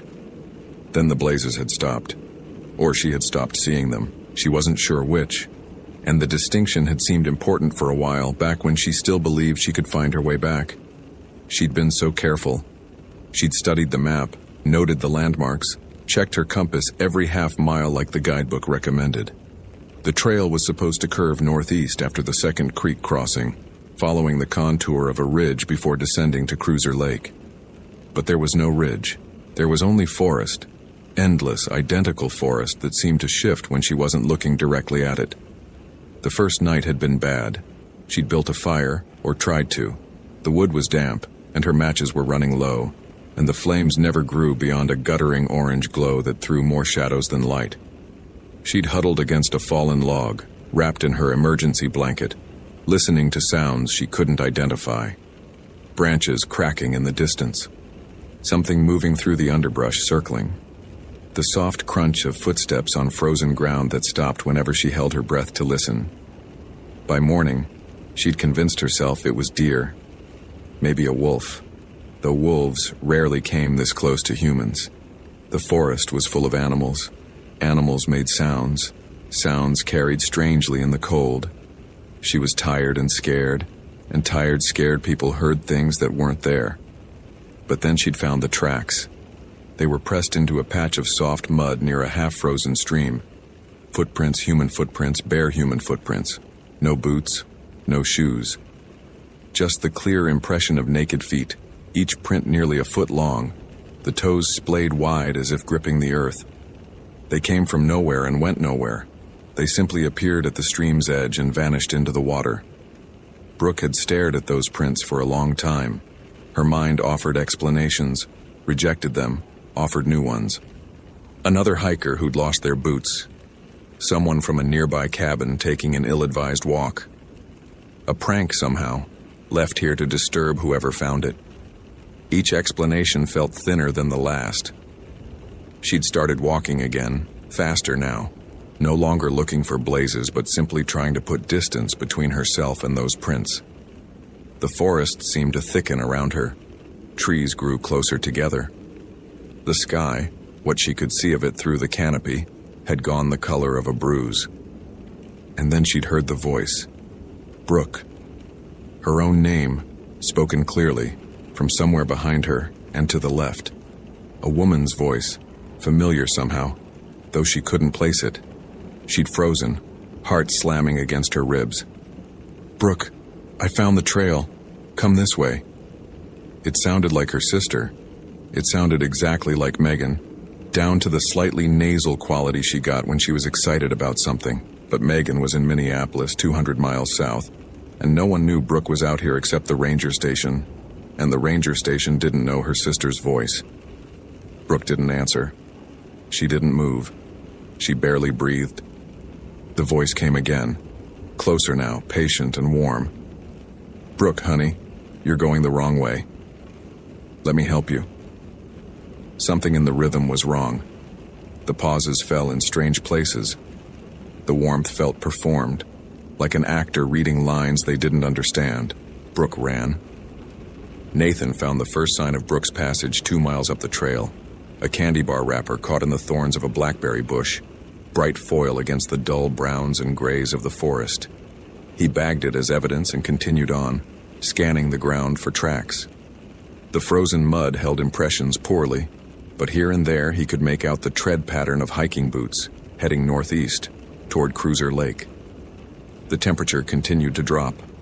By early afternoon, the first flakes of snow had begun to fall, fat and slow, the vanguard of the coming storm. Nathan increased his pace, aware that every hour diminished his chances of finding Brooke Ellison alive. Hypothermia could set in within hours in these conditions. If she was injured, immobile, unable to generate body heat through movement. He pushed the thought away. Focus on the task. Follow the trail. Trust the training. The radio crackled in his hand, startling him. Kabetogama, Rainy Lake. Status update?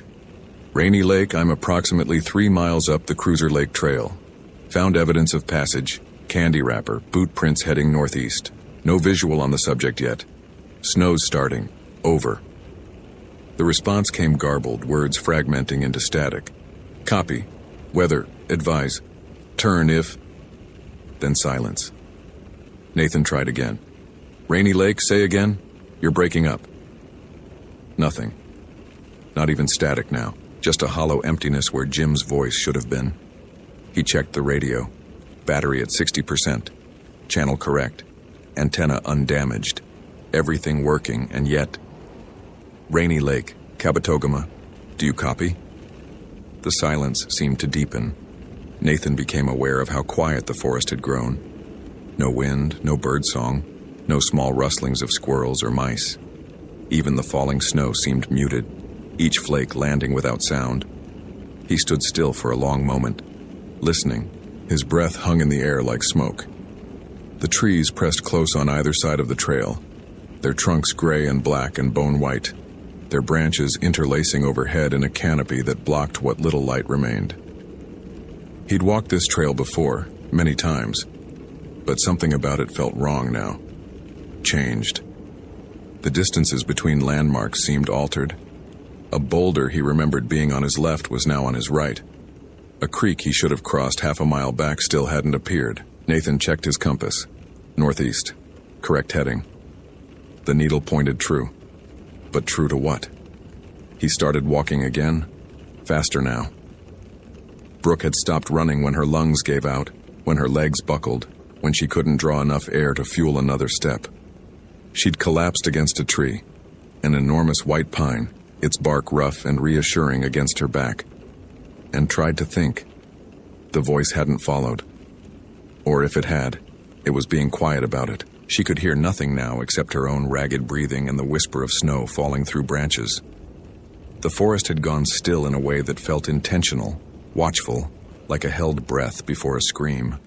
She was lost. Really, truly lost.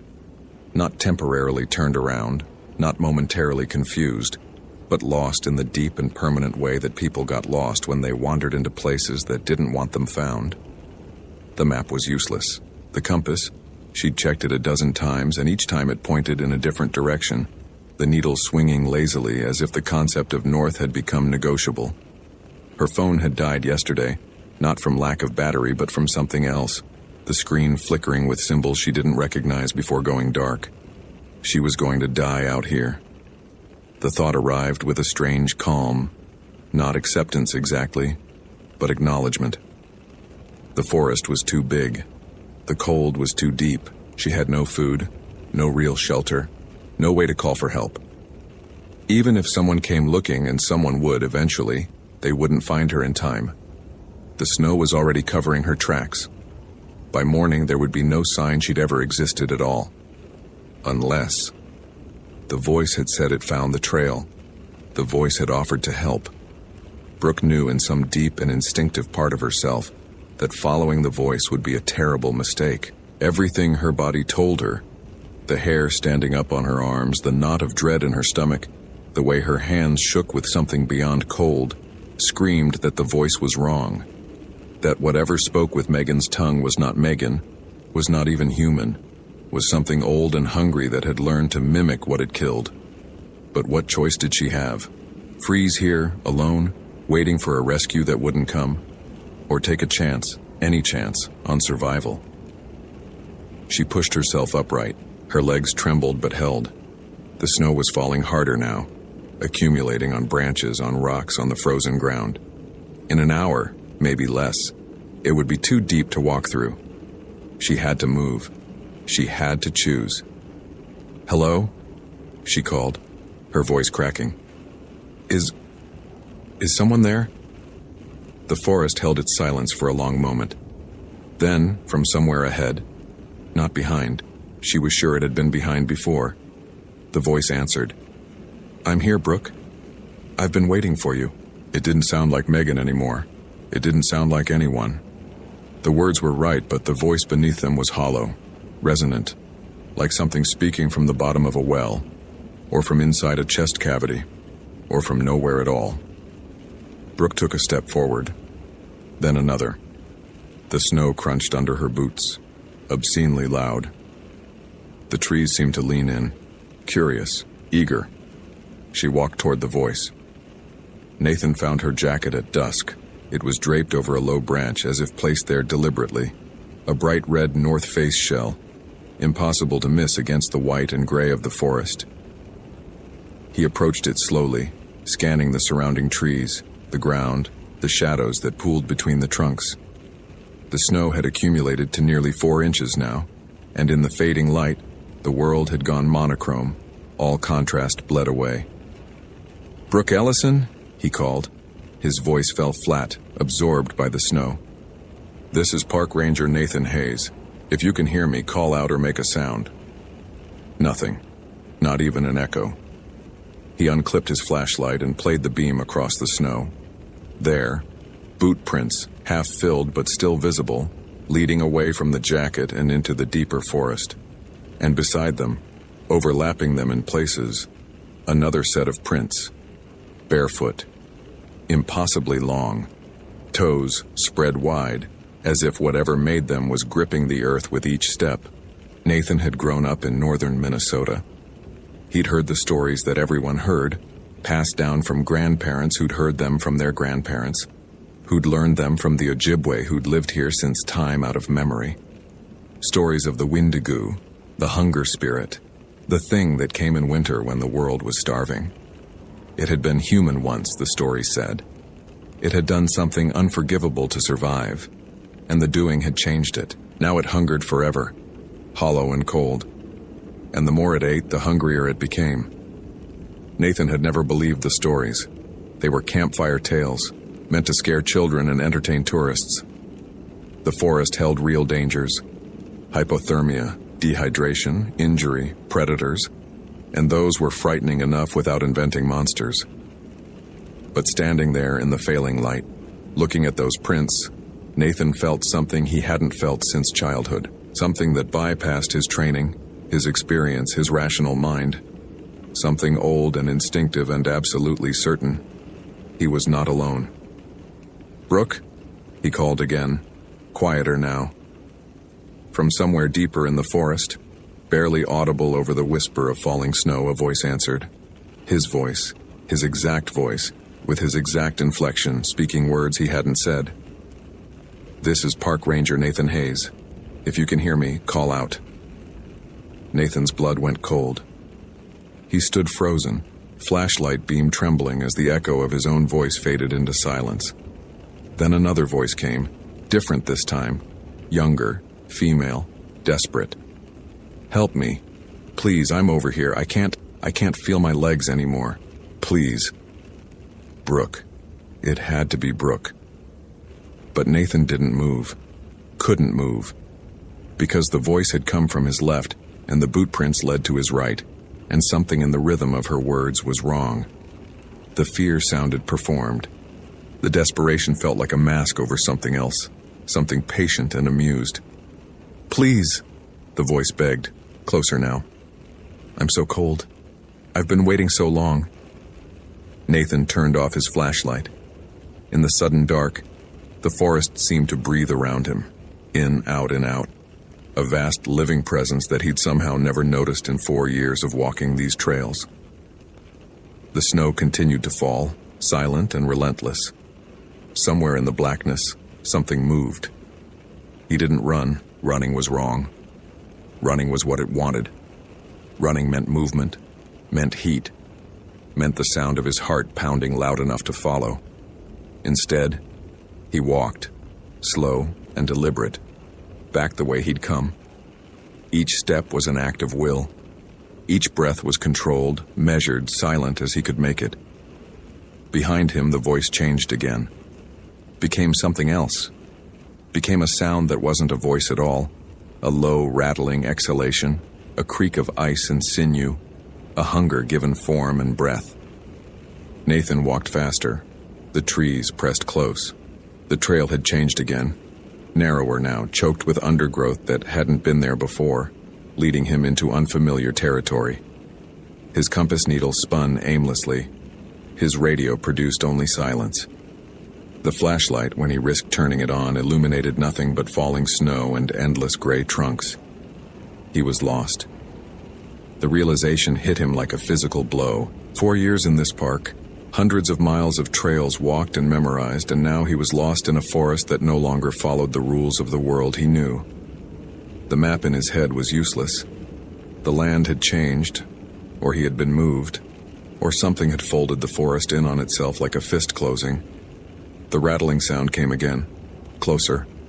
Nathan could smell something now, a sweetness beneath the cold, the smell of meat gone wrong, of something rotting from the inside out. He thought of Brooke Ellison, of her jacket hanging on that branch, of her boot prints walking beside those impossible barefoot tracks, walking toward something, walking willingly, because it had sounded like someone she trusted, because the cold made you desperate, because sometimes the only choice was between certain death and probable death, and humans always chose probable, even when probable was a trap. The smell grew stronger. The rattling became a rhythm, almost like breathing, almost like speech. Nathan's flashlight flickered once, twice, and he caught a glimpse of something between the trees. Tall, so tall, white and gray and wrong in every proportion, with arms too long and eyes that reflected his light like mirrors. Then the flashlight died. Nathan ran. They found him 3 days later, 2 miles from the Ash River trailhead, curled in a hollow beneath a fallen log. He was alive. Barely. Hypothermic. Dehydrated. Unresponsive. His radio was missing. His flashlight was crushed, as if something had stepped on it. He couldn't explain how he'd gotten where he was, or what had happened to the intervening days, or why he kept repeating the same phrase over and over as the medics loaded him onto the stretcher. It remembers. It remembers everything. Brooke Ellison's body was never found. The official report listed her as a missing person, presumed dead from exposure. Her car was towed from the Ash River lot. Her sister flew in from Minneapolis to collect her belongings.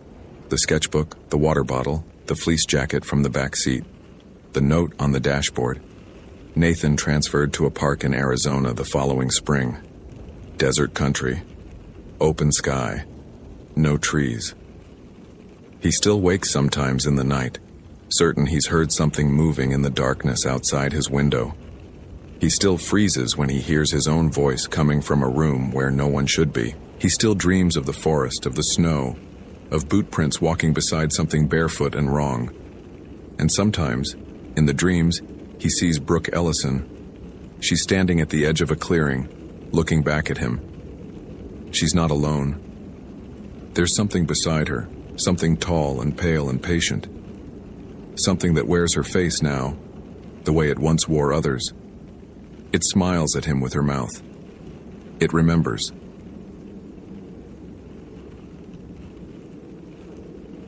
The morning fog hung low over the Cascade River Valley, pooling between the old-growth cedars like something poured and settling. Wesley Holt stood on the wooden porch of the Marble Mount Ranger Station, cradling his second cup of coffee between both palms and watching the mist thin as the sun tried, without much conviction, to burn through the October overcast. The air carried that particular smell of Pacific Northwest autumn he had come to know intimately over 6 years of service. Damp earth, decomposing alder leaves, the faint mineral tang of glacial runoff from the peak still hidden above the cloud line. Somewhere in the forest to the east, a varied thrush called its single descending note, the sound lonely and perfect in the stillness. He checked his watch. 6:42. The station's weather radio had promised overcast skies transitioning to rain by late afternoon, temperatures dropping into the low 40s after sunset. Standard October conditions for the North Cascades, nothing that would close trails or require special advisories. Wesley finished his coffee, rinsed the mug in the station's small kitchen, and began his morning equipment check with the unhurried thoroughness of long habit. Flashlight batteries, fresh. First aid kit, stocked. GPS unit, charged and calibrated. Radio, channel confirmed, battery at full. He pulled on his NPS jacket, adjusted his duty belt, and keyed the radio for his morning check-in.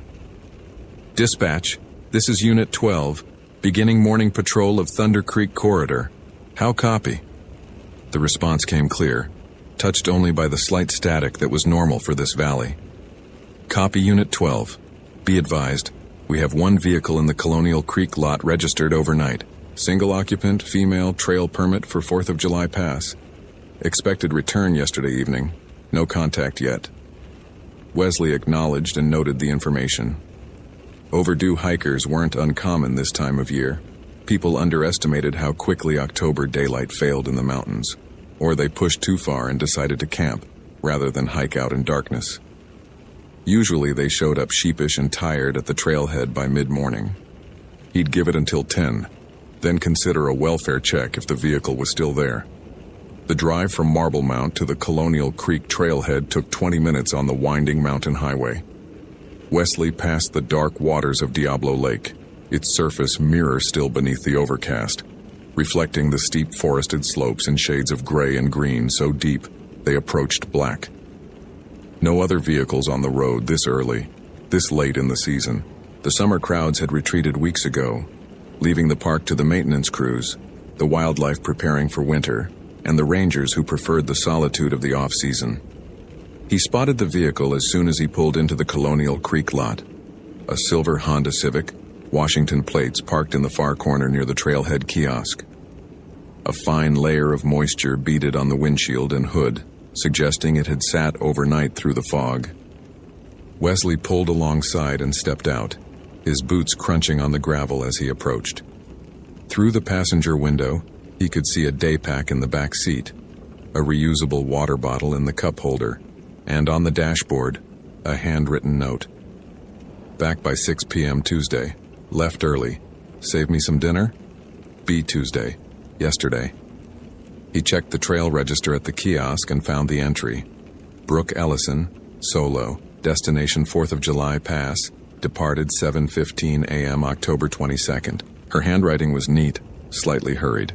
Below her intended route, she'd written so excited with a small drawn heart. Wesley keyed his radio. Dispatch Unit 12. I'm at Colonial Creek. That overdue vehicle, confirming occupant is Brooke Ellison, solo hiker. Departed yesterday morning for 4th of July pass. Vehicle appears untouched overnight. I'm going to head up the trail, see if I can make contact. Copy Unit 12. Keep us posted. Weather's coming in faster than forecasted. Expecting rain by 1400 now. He shouldered his pack and started up the Thunder Creek Trail, the maintained path that would eventually branch toward the high pass, where Brooke Ellison had intended to go. The forest closed around him immediately, towering western red cedars and Douglas firs creating a cathedral ceiling of interlocking branches that filtered the gray morning light into something green and dim. His footsteps fell soft on the packed earth, and he listened to the sounds he knew by heart. The distant rush of Thunder Creek below the trail, the tap of moisture dripping from high branches, the occasional rustle of a squirrel in the undergrowth. All normal, all as it should be. It was perhaps a mile in when Wesley first noticed the quiet. Not silence. The creek still murmured somewhere below. The water still dripped, but an absence of animal sound that seemed to have crept up on him without announcement. No thrushes calling, no squirrels chattering. Even the ravens that normally patrolled these woods had gone elsewhere. He stopped walking and stood still for a long moment, scanning the trees, listening. The forest breathed around him, ancient and patient, but something in its rhythm had shifted in a way he couldn't quite name. Probably a predator nearby, a cougar maybe passing through. That would explain the animals going quiet. He continued on, but found himself walking more carefully now, placing his feet with deliberate attention. 26 hours earlier, Brooke Ellison had stood in the same spot, but the forest had still been singing. She'd been hiking since just after dawn, her legs warm with exertion, her spirits high despite the solitude. The 4th of July Pass Trail was a bucket list item she'd been planning for months, a challenging 9-mile route through some of the most pristine wilderness in the lower 48. The October timing wasn't ideal, she knew. The days were short, the weather unpredictable, but she'd checked the forecasts obsessively, planned her turnaround time with mathematical precision, and packed enough layers to handle anything short of a blizzard. She was careful. She was prepared. The trail map showed a clear path. Follow Thunder Creek for 3 miles, then branch north on the Panther Creek connector, ascending through switchbacks to the pass. Simple navigation, well-marked junctions. She'd downloaded the route to her GPS as backup, though she prided herself on her map and compass skills. Everything about this day was perfect. The autumn colors burning through the evergreen monotony, the crisp air filling her lungs, the profound silence of being truly, beautifully alone. It was around mile 4 when Brooke encountered the first wrong thing. The junction marker for Panther Creek should have appeared after a distinctive boulder formation. She'd read about it in 3 separate trail reports, but she'd been walking for what felt like too long without seeing any boulder formation, distinctive or otherwise. She stopped, consulted her paper map, checked her GPS. According to both, she was on track, approaching the junction within the next quarter mile. She continued watching for the signpost. A quarter mile passed, then half a mile. The trail continued unchanged, the trees pressing close, the path curving gently through the old growth. No junction, no marker, no boulder formation, just endless forest. The same forest, as if she were walking through a pattern that repeated itself. Brooke felt the first flutter of unease in her chest. Not fear, not yet. Just confusion edged with frustration. She checked her GPS again. It showed her position as stable, right where the junction should be. But there was no junction. She was standing in the middle of unbroken trail, and her technology insisted she was somewhere she clearly wasn't. She turned around. She would backtrack to the last landmark she was certain of and try again. The trail behind her stretched straight and empty, dappled with gray morning light. She started walking back the way she'd come. After 10 minutes, she should have reached a footbridge over a seasonal stream.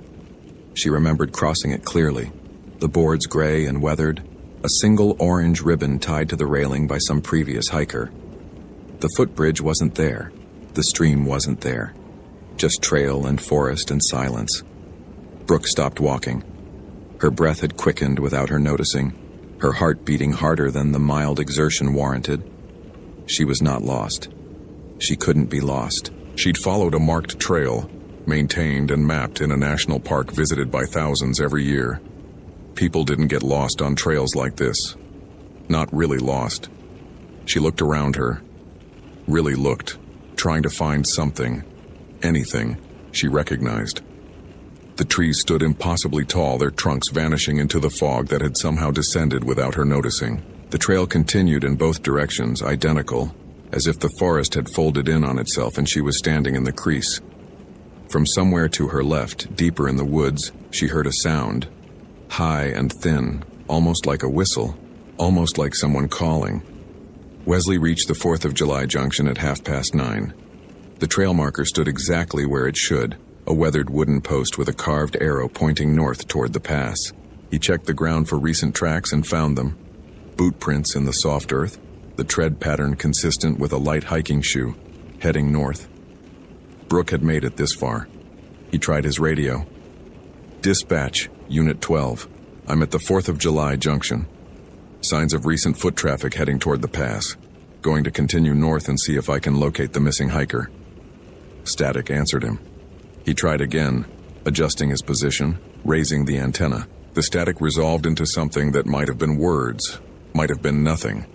A fragment of sound that could have been copy, or could have been noise. The mountains did this sometimes, created dead zones where the terrain blocked transmission. He was probably fine. He'd try again from higher elevation.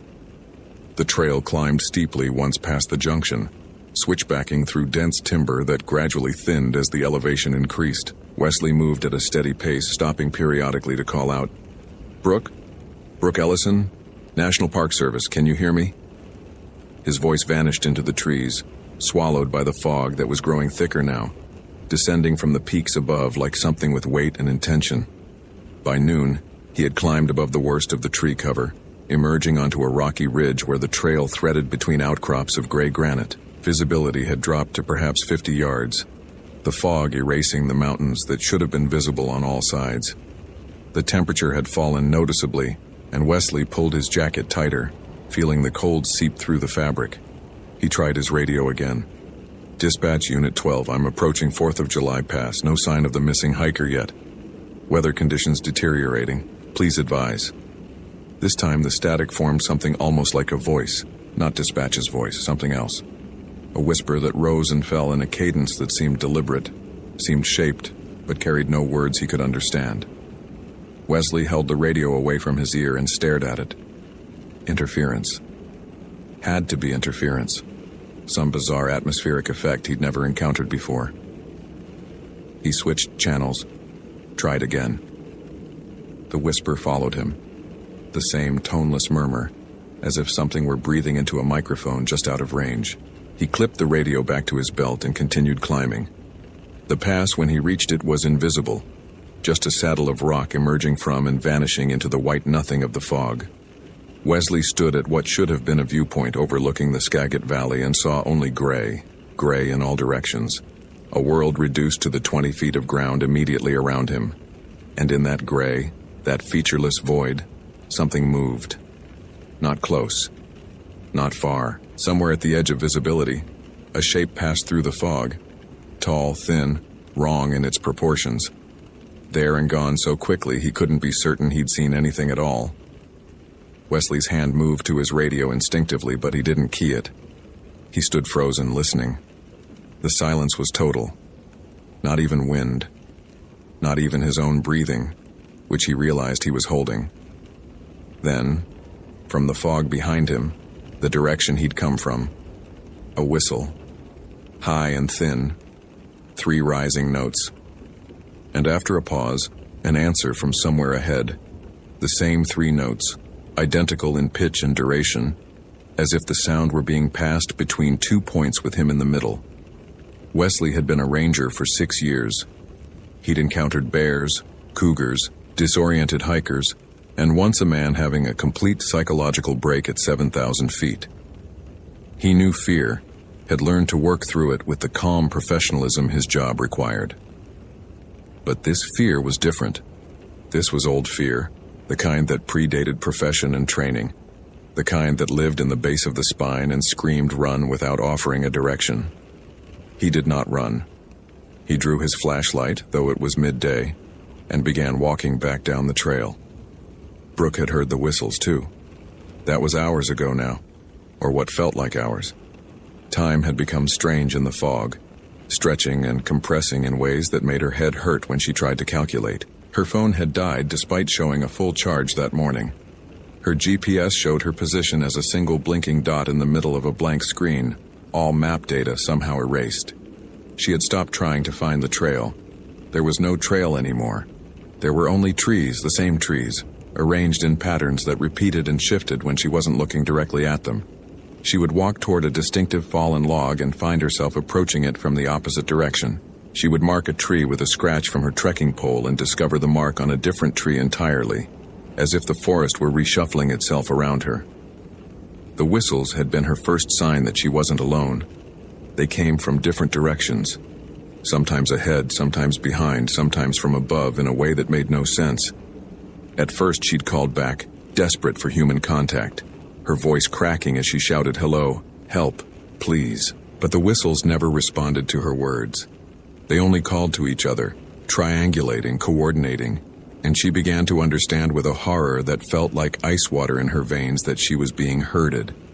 She was crying now, had been crying for some time, the tears cold on her cheeks.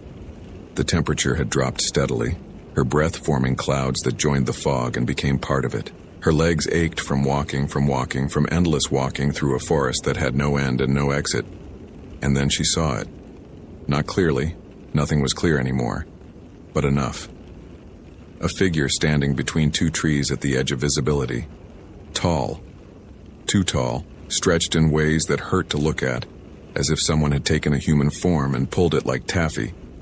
It wasn't moving. It was just standing there, watching her with eyes she couldn't see but could feel, a weight of attention that pressed against her like something physical. Brooke tried to scream. What came out was a sob, a broken sound that the fog swallowed instantly. The figure tilted its head, a gesture almost curious, almost gentle, and then it was gone, simply not there anymore. And in its place was a path she hadn't seen before. A clear path, winding through the trees, leading somewhere. She knew she shouldn't follow it. She knew with absolute certainty that the path was a throat and she was being invited to be swallowed. But her legs were moving anyway, carrying her forward, because there was nowhere else to go, and she was so tired and so cold, and the path was the only thing in this impossible forest that looked like it led anywhere at all. The last thing Brooke Ellison thought as she walked into the trees that closed behind her like a door was that the forest had been waiting for her, that it had always been waiting, that she had been walking toward this moment since the day she was born. Wesley found her pack at the base of a cedar tree just below the pass. It sat upright, carefully placed, as if she'd set it down intending to return. Inside, water bottles still full, protein bars untouched, a paperback novel with a bookmark 3/4 through. Her emergency whistle hung from a clip on the shoulder strap. Her jacket was rolled and secured beneath the top flap. Everything a prepared hiker would carry. Nothing to explain why she would leave it behind. He searched the surrounding area for an hour, calling her name until his voice went hoarse. The fog never lifted. The whistles never returned after that first exchange. The forest sat around him, ancient and silent, keeping whatever secrets it held. At 1400, with the promised rain beginning to fall in cold sheets, Wesley made the decision to descend. He photographed the pack's location, GPS tagged the coordinates, and began the long hike back to the trailhead. The forest let him go without incident. The trail appeared exactly where it should, every junction and footbridge in its proper place. By the time he reached the parking lot, soaked through and shaking with a cold that wasn't entirely from the rain, his radio had cleared. Dispatch Unit 12, I'm back at Colonial Creek. I found personal effects but no sign of the missing hiker. We need to initiate a full SAR operation. The search lasted 4 days.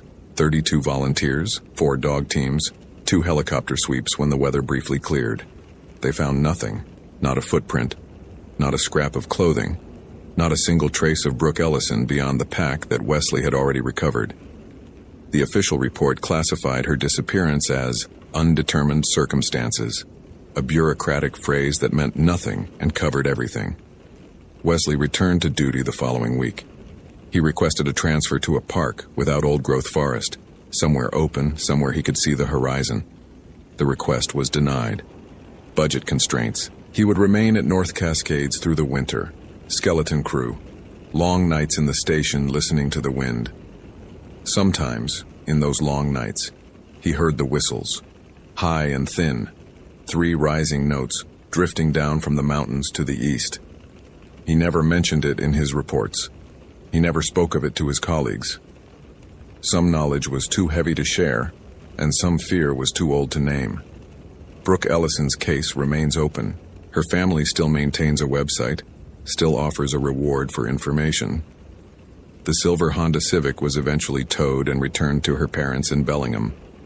Among her possessions was the paperback novel, bookmark still in place. She never finished it. She never finished anything. In the North Cascades, the old-growth forest stands eternal and patient, keeping its own counsel. The trails wind through the timber exactly as they're mapped, except when they don't. And sometimes, when the fog descends and the world grows quiet, you can hear them calling to each other, high and thin, 3 rising notes. The sound passing from ridge to ridge like a message in a language older than words. Wesley Holt still patrols those woods. He still does his job with professional competence. But he no longer walks the Thunder Creek corridor alone. And he never, ever answers when something calls his name from the trees.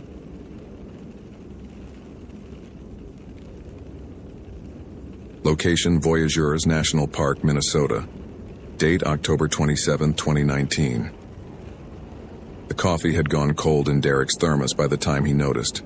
He had been sitting at the wooden desk inside the Kabetogama Lake Visitor Center for nearly an hour, watching the morning fog lift off the water through the wide windows, his mind wandering somewhere between the maintenance reports he was supposed to file and the strange quiet that had settled over the park in recent days. October in Voyageurs was always a transitional time. The summer crowds long gone, the winter ice fishermen not yet arrived.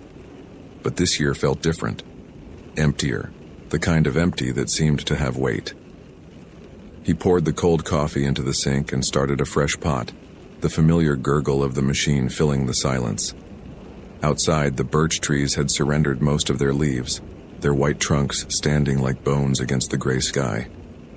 The forecast called for rain by afternoon, temperatures dropping into the low 30s by nightfall.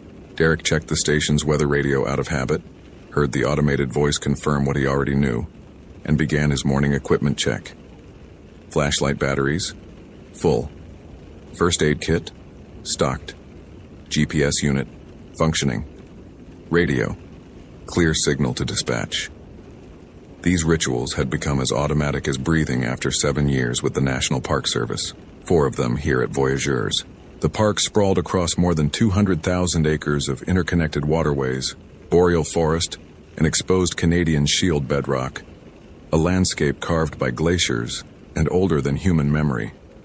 Derek knew its contours intimately, the way Rainy Lake could turn treacherous within minutes when storms rolled in from the northwest, the hidden portage trails that connected the interior lakes, the islands where moose sometimes swam between in the early morning hours. He had learned to read the forest the way some people read newspapers, noting which birds were present and which were absent, tracking the seasonal movements of wolves and black bears, understanding that every sound and every silence carried meaning. This morning the ravens were quiet. That was the first thing he noticed when he stepped outside for his patrol. Usually they announced themselves from the moment dawn cracked the horizon, their harsh calls echoing across the water. Today, nothing. Just the soft lap of waves against the dock and the distant groan of wind through the conifers. Derek's radio crackled. Kabetogama Station, this is dispatch. You copy? He keyed the mic. Dispatch, Kabetogama Station. I copy. Go ahead. We've got a vehicle registration check request. Silver Honda CRV, Minnesota plates.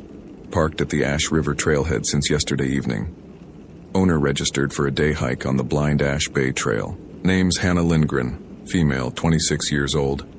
She was due back by 1800 hours yesterday. No contact since. Derek felt the familiar weight settle into his chest, the one that came with every overdue hiker report. Most of the time it was nothing. A twisted ankle, a wrong turn, someone who underestimated distances or overestimated daylight. But occasionally, it was something else. Copy that, dispatch. I'll head out to Ash River and begin a preliminary search. Request you notify search and rescue coordinator, have a team on standby. Understood, keep us posted, dispatch out. He gathered his pack, double-checked his supplies, and climbed into the service truck. The drive to Ash River took 20 minutes on roads that wound through forest so dense it seemed to press against the windows. The sky had darkened since morning, clouds piling against each other like bruises. The first drops of rain began to fall as he pulled into the trailhead parking lot. The silver Honda was exactly where dispatch had described, parked at the far end of the lot, alone. Derek approached it slowly, noting the condensation on the inside of the windows, the way leaves had accumulated on the windshield overnight. On the passenger seat, he could see a day pack, purple, the kind sold at outdoor retailers, along with a water bottle and what looked like a paperback book. A handwritten note was tucked under the driver's side visor. "Back by 5, left the granola bars for you. H." Someone had been expecting her. Someone was probably worried sick by now. He photographed the vehicle and the note, logged the details in his incident report, and turned toward the trailhead. The Blind Ash Bay Trail was a moderate 4-mile loop that skirted the edge of the bay before climbing through mixed forest to an overlook. Well-marked, well-maintained, the kind of trail that rarely caused problems. Derek had walked it dozens of times. The rain intensified as he entered the forest, fat drops drumming against the canopy above. The temperature had dropped noticeably since morning. He could see his breath now, small clouds that dissipated into the gray air. The trail was slick with wet leaves, and he moved carefully, scanning the underbrush on either side for any sign of disturbance. "Hannah!" he called out, his voice absorbed by the trees. "Park Service, can you hear me?" No response. Only the rain, and beneath it, that strange weighted silence. 12 hours earlier, Hannah Lindgren had started down this same trail with nothing but optimism and a desire to clear her head. The breakup had been 3 weeks ago, and she was tired of her apartment, tired of Minneapolis, tired of well-meaning friends who kept asking if she was okay. She needed trees. She needed water. She needed to remember that the world was bigger than her small broken heart. The forest had welcomed her with the particular beauty of late autumn, golden light filtering through the remaining leaves, the earthy smell of decay and renewal, the soft crunch of the trail beneath her hiking boots. She had started late, around 2 in the afternoon, knowing she had plenty of time for the 4-mile loop. The weather had been perfect. Cool, but not cold. Overcast, but not threatening. She had felt for the first time in weeks something like peace. The first sign that something was wrong came about an hour into her hike, just past the halfway point where the trail curved away from the bay and climbed into denser forest. She had stopped to drink some water and check her phone. No signal as expected, when she noticed the silence. Not the peaceful silence of nature at rest, but something else. Something that felt like a held breath. Hannah stood very still, listening. No birds. No squirrels rustling through the leaves. No wind, despite the way the branches had been swaying moments before. The forest had simply stopped. "Hello?" she called, feeling foolish even as she said it. Nothing. She continued walking, faster now, eager to reach the overlook and begin the descent back to her car. The trail markers were still visible, white blazes painted on tree trunks every 50 yards or so. She counted them as she walked. 1, 2, 3, 4. The 5th one was wrong. Hannah stopped, staring at the white blaze on the birch tree in front of her. It was fresh. The paint looked wet, as if it had been applied minutes ago. And below it, scratched into the bark with something sharp, were 4 words. "Hannah. Stay. With me." Her name. Her name. Carved into a tree in the middle of a forest where no one knew she was hiking. Where she hadn't told anyone her plans except the registration form at the trailhead. She ran. The trail blurred beneath her feet, branches whipping at her face and arms, her breath coming in ragged gasps. She didn't look back. She couldn't look back. The overlook appeared ahead. She could see the break in the trees, the gray sky beyond, and she pushed toward it with everything she had. And then she heard it. Her mother's voice. Her mother, who had been dead for 6 years, calling her name from somewhere behind her in the forest. "Hannah, sweetheart. Why are you running? Come back. Come back to me."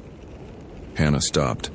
Every rational part of her brain screamed to keep moving, to get to the overlook, to follow the trail back down to her car and drive away and never return. But the voice was so perfect, so exactly right. The way her mother had always said her name, with that slight emphasis on the second syllable, the warmth in her tone. the love. "Mom?" The word escaped before she could stop it. "I've missed you so much, honey. I've been waiting. I've been so hungry waiting for you." The last sentence was wrong. The tone had shifted just slightly, something cold creeping into the edges of that beloved voice. Hannah felt tears streaming down her face, felt her body trembling with something beyond fear. "You're not her," she whispered. The forest laughed. It was not a human sound. Derek found the first sign of Hannah's passage near the mile marker, a purple hair tie snagged on a branch, the kind that matched the color of the pack in her car. He bagged it as evidence and continued, the rain now falling in sheets that reduced visibility to 30 feet in any direction. "Dispatch, this is Kabetogama Station." He had to shout to be heard over the downpour. "I've found personal effects on the Blind Ash Bay Trail, approximately 1 mile in. Continuing search. Conditions deteriorating. Request search and rescue team deployment." The response came through broken with static. "Cabe, station, copy, team en route, ETA, 90 minutes. 90 minutes. In this weather, it might as well be 90 years. Derek pressed on. The trail climbed steadily, and with each step, the silence beneath the rain seemed to deepen. Even the sound of water striking leaves began to feel muffled, as if the forest itself were absorbing noise. He called Hannah's name every few minutes, his voice growing hoarse, his hope dimming. At the overlook clearing, he found her jacket. It was draped over a rock at the edge of the viewpoint, neatly folded, as if she had set it down deliberately. Derek approached slowly, his hand moving to the bear spray on his belt. A reflex, though he knew no bear had done this. The jacket was a North Face shell, bright red, expensive. Inside the pocket, he found her phone, dead, and a granola bar wrapper. Beyond the overlook, the trail descended back toward the trailhead. But there was another path too. An old portage route, unmarked and unofficial, that led deeper into the interior. Few people knew it existed. Derek only knew because he had worked this park for 4 years, had studied the historical maps, had walked every forgotten trail during slow winter weeks. Fresh footprints led down that unmarked path. 2 sets, one the size of Hannah's hiking boots, the other, larger, much larger, and wrong somehow. The gait too long, the impression too deep, as if whatever made them carried impossible weight. Derek keyed his radio. "Dispatch, I've found the subject's jacket at the Blind Ash Bay overlook. Signs indicate she left the marked trail and proceeded into the interior via the old Moose Bay portage. I'm pursuing. Please advise SR team of updated location." Static. Then, from the speaker, a voice he recognized, his own voice. "Dispatch, this is Kabetogama Station. I've found her. She's safe. Call off the search." Derek stared at the radio in his hand. He had not spoken. His thumb was nowhere near the transmit button. "Derek." The voice from the radio shifted, became something else. Feminine, young, terrified. "Derek, please, I'm so cold, I'm so hungry, I can hear it coming. Please find me, please." Then nothing. Dead air. He should have turned back. Every protocol, every training scenario, every survival instinct screamed at him to return to the trailhead. Wait for backup. Let the search and rescue team handle whatever was happening in these woods. That was the smart play. That was what kept rangers alive. But Hannah Lindgren was 26 years old and had left a note for someone who loved her, promising to be back by 5, and she was somewhere in this forest, and Derek could not make himself turn around. He followed the footprints into the unmarked dark. The portage trail descended into a valley where the trees grew older and closer together, their branches interlocking overhead to form a canopy so dense that even the rain barely penetrated. The light that filtered through was gray-green submarine, the kind of light that made distances impossible to judge. Derek moved slowly, one hand on his radio, the other on his flashlight, though he didn't turn it on yet. Battery conservation, old habit. The smell hit him first. Something sweet and rotten like fruit left too long in the sun, mixed with something else. Copper, maybe, or old meat. His stomach turned. He had smelled death before, had found hikers who didn't make it. Hunters who fell from tree stands. A fisherman who drowned in Kabetogama Lake 3 summers ago. This was different. This was wrong in a way that bypassed his rational mind and spoke directly to something older, something that remembered when humans were prey. The footprints ended at the edge of a clearing. Hannah Lindgren stood in the center of it, her back to him, perfectly still. She was soaked from the rain, her dark hair plastered to her skull, her arms hanging loose at her sides. She was not shivering despite the cold.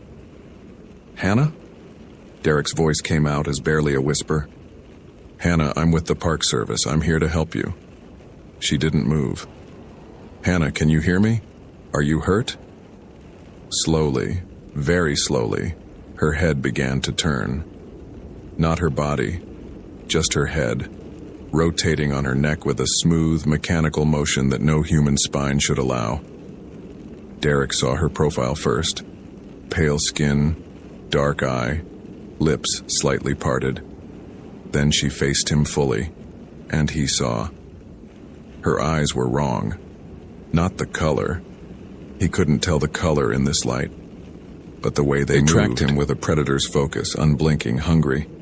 Her mouth stretched into a smile that was too wide, the corners extending past where they should stop, revealing teeth that seemed sharper and more numerous than any mouth should hold. Derek. The voice that came from that mouth was Hannah's and not Hannah's, layered with something else, something that resonated in frequencies the human ear was never meant to process.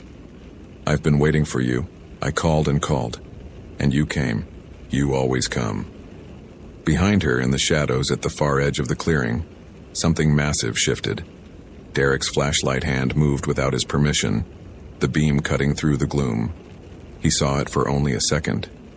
Antlers like dead branches, rising from a skull that was too narrow, too long. A body that might once have been human, stretched and twisted into something gaunt and towering. Arms that ended in fingers like broken twigs. And the smell, God, the smell, pouring off it in waves. The thing wearing Hannah's face laughed. She was so easy, it said. So lonely, so hungry for something to fill the emptiness inside her. I offered to fill it. I always fill the emptiness, Derek. I filled it with me. Derek ran. He crashed through the underbrush, abandoning the trail, driven by pure animal terror. Branches tore at his face and hands. Roots caught at his feet. The rain blinded him. The forest swallowed his screams, and behind him, always behind him, never quite catching up, never quite falling back, he heard the sound of something laughing in his mother's voice, his father's voice, Hannah's voice, his own voice, all of them twisting together into a chorus that promised he would never have to feel empty again. He burst out of the tree line at the edge of Moose Bay, just as the first search and rescue truck pulled into the auxiliary access road. Lights, voices, people. The sounds from the forest stopped. They searched for 3 days.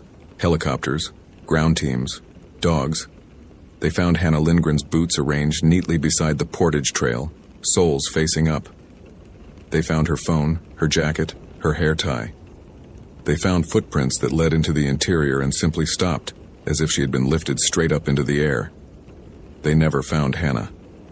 The official report lists her as missing, presumed deceased, cause undetermined. Derek gave his statement, the factual parts anyway. He told them about the jacket, the footprints, the difficult terrain. He did not tell them about the voice on the radio. He did not tell them about the clearing, or the thing he saw in it, or the way Hannah's face had smiled at him with too many teeth. Some nights, Derek still hears her. Usually around 3 a.m., when the darkness is thickest, and the space between sleeping and waking becomes permeable.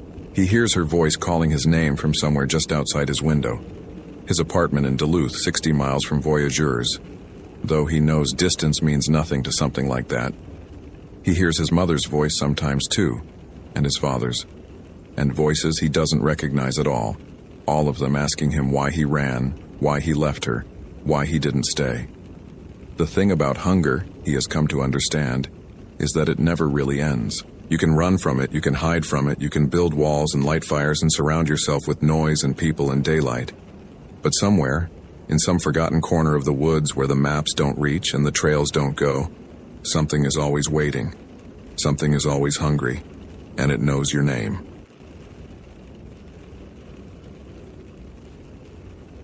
Location: Voyageurs National Park, Minnesota.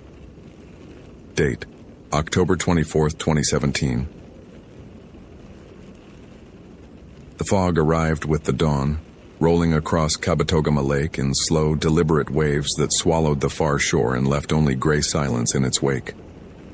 Derek London stood on the dock outside the Ash River Visitor Center, his breath forming small clouds that joined the mist before vanishing. The coffee in his thermos had gone lukewarm during his morning inspection of the boat launch, but he drank it anyway, letting the bitter warmth settle in his chest. 6 years with the National Park Service, 4 of them here at Voyageurs, and he had learned to appreciate these quiet October mornings when the summer crowds were gone and the park returned to something older, something that belonged only to the water and the pines and the things that moved between them. The landscape stretched before him in layers of gray and green, the boreal forest rising from the lake's edge in dense stands of spruce, birch, and aspen. This late in the season, the birches had shed most of their golden leaves, their white bark standing pale against the darker conifers like bones bleaching in the cold. The lakes of Voyageurs formed an interconnected maze spanning over 200,000 acres, a wilderness of granite outcroppings, hidden bays, and islands too numerous to count. In summer, the waterways hummed with motorboats and kayaks. Now, in the dying days of October, the park held its breath. Ice had begun forming along the sheltered shorelines, thin and treacherous, not yet strong enough to walk on, but enough to make boat travel dangerous. Derek checked his watch. 7:15 a.m. He walked back to the station, his boots crunching on the gravel path, and began his morning routine. Equipment check first. He inspected the emergency beacon, verified the satellite phone battery, tested his handheld radio. The familiar weight of the Motorola in his palm was a comfort, a tether to civilization that meant he was never truly alone out here. He logged into the permit system and reviewed the overnight records. Only 3 backcountry permits active. A father-son fishing trip on Locator Lake scheduled to return today, an older couple celebrating their anniversary on one of the Namakan houseboats, and a solo hiker, a woman named Scarlett Reeves, 28, from Madison, Wisconsin. She had registered for a 3-night trip to the Cruiser Lake Trail System, departing October 21st, expected return October 24th. Today. He keyed his radio. Dispatch, this is Ash River, morning check-in. The response came clear, slightly bored. Copy Ash River, conditions? Fog on Kabetogama, visibility maybe a quarter mile, temperature 29 degrees, ice forming on the shallows. I'm going to run patrol on the Cruiser Lake access this morning. Verify that solo permit comes back on schedule. Copy that. Be advised, we've got a front moving in this afternoon. Possible snow. Wind advisory after sunset. Understood. Ash River out. He gathered his day pack. First aid kit, emergency blanket, flares, extra batteries, the laminated map of trail networks he could navigate blindfolded by now. Routine. Everything routine. The drive to the Cruiser Lake trailhead took 40 minutes on roads that grew progressively rougher, the pavement giving way to gravel, then to rutted forest tracks that hadn't seen maintenance since spring. The fog thinned as he moved inland, away from the lake, but the sky remained a flat pewter sheet that seemed to press down on the treetops. Derek parked beside a green Subaru with Wisconsin plates, Scarlett Reeves's vehicle, according to the permit. He checked the dashboard. No note, no indication of changed plans. Her return date was today, but she could arrive any time between now and sunset. He decided to hike the first mile of the trail, stretch his legs, make sure no downed trees or washouts had appeared since his last patrol. The forest closed around him immediately, dense and still. Spruce branches hung low over the path, heavy with moisture that dripped onto his shoulders as he passed. The trail was carpeted in fallen leaves, wet and compressed, muffling his footsteps. He breathed deep, the smell of damp earth, decaying vegetation, the metallic tang of cold air that meant winter was close. Halfway to the first trail junction, Derek paused. Something was wrong, though it took him a moment to identify what. Then he understood. Silence. The forest had gone completely silent. No birds, no rustle of squirrels in the underbrush, no distant woodpecker. Even the dripping from the branches seemed to have stopped. He stood motionless, listening. His hand moved unconsciously to his radio. A twig snapped somewhere to his left. A sharp, distinct sound in the vacuum of silence. Then another, closer. Then nothing. Derek turned slowly, scanning the tree line. The fog had crept back, threading between the spruce trunks in pale tendrils. He saw nothing. No movement, no shape. Nothing but trees and mist and the gray weight of the sky. Hello? His voice sounded flat, absorbed by the fog. Anyone there? Silence. Probably a deer. The rut was starting. Bucks moved erratically this time of year. He'd spooked it, that was all. Derek exhaled, shook his head at his own jumpiness, and continued up the trail. But he walked faster now, and he didn't stop listening. Scarlett had woken that morning with frost on her tent and a feeling she couldn't name. Not fear, exactly. Something more like the awareness of being watched, a prickling at the back of her neck that had begun the previous evening and hadn't faded with sleep. She told herself it was the isolation. 3 days alone in the backcountry did strange things to the mind. You started hearing voices in the wind, seeing shapes in the shadows between trees. It was natural. It was nothing. She packed her camp with practiced efficiency.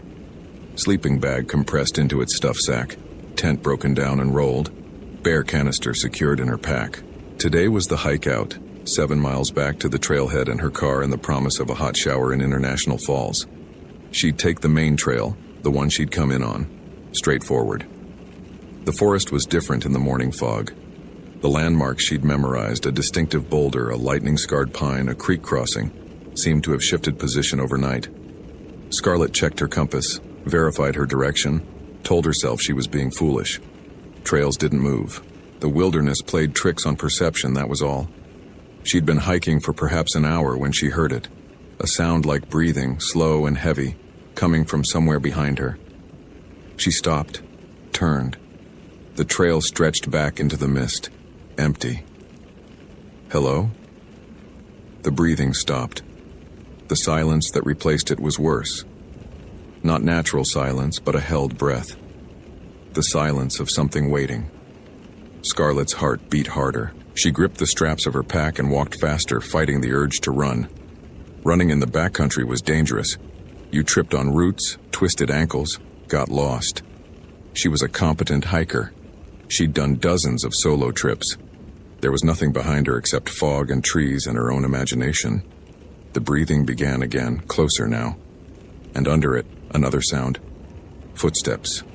Not human footsteps. Something heavier. Something with a different rhythm. 4 beats instead of 2.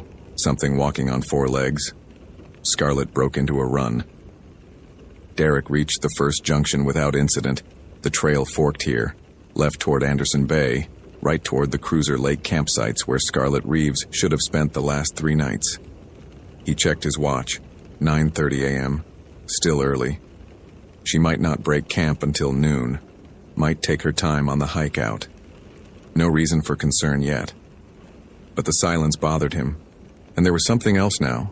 Something he noticed as he stood at the junction studying the trail markers. A smell. Faint. Almost imperceptible. Carried on whatever thin breeze moved through the fog. A smell like wet fur and something else. Something copper dark and organic. Blood, maybe. Old blood. He keyed his radio. Dispatch, Ash River. I'm at the Cruiser Anderson Junction. Anything on the emergency channels? Static. Then, River. Repeat. Dispatch, do you copy? I'm getting interference. Breaking up. Say again. The radio hissed, popped, fell silent. Derek checked the battery indicator. Full. Checked the channel. Correct. The equipment was functioning. The signal simply wasn't getting through. He tried twice more, then clipped the radio back to his belt. Atmospheric interference happened sometimes, especially before storms. The front dispatch had mentioned was probably affecting communications. He'd try again from higher ground. The smell was stronger now, and underneath it another scent he recognized from hunting trips as a teenager. Musk.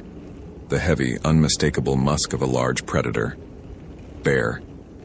Derek unslung his pack and removed the canister of bear spray, checking the safety, feeling the reassuring weight in his hand. Black bears were common in voyageurs, though they should be preparing for hibernation by now, fattening up on the last berries and acorns before the snow came. Encounters this late in the season were rare. He took the right fork toward Cruiser Lake, walking with the spray ready. The fog thickened as he moved deeper into the forest. The silence remained absolute. Scarlett didn't know how long she'd been running when she tripped. Her boot caught a root hidden beneath the leaves and she went down hard, her pack driving the breath from her lungs as she hit the ground. For a moment she lay stunned, tasting blood where she'd bitten her tongue, staring up at the gray nothing of the sky through the branches. The footsteps had stopped. She pushed herself up slowly, painfully, checking for injuries. Scraped palms, bruised knee, nothing broken. Her compass had come loose from its clip. She found it in the leaves and secured it again. When she looked up, she saw the bear. It stood perhaps 30 feet away, at the edge of visibility where the fog turned solid. A black bear, massive, easily 400 pounds. It watched her with an intelligence that stopped her breath. Not the wary curiosity of a normal bear, not the defensive aggression of a startled animal. This was something else, something calculating. "Hey, bear," Scarlett said, her voice shaking. She remembered the protocols. Make yourself known. Don't run. Back away slowly. "Hey, bear, I'm just passing through. I'm leaving." The bear didn't move. Its eyes, she could see them clearly now, dark and wet and horribly knowing, remained fixed on her face. "I'm leaving," she repeated. She took a step backward. The bear smiled. That was the only word for it.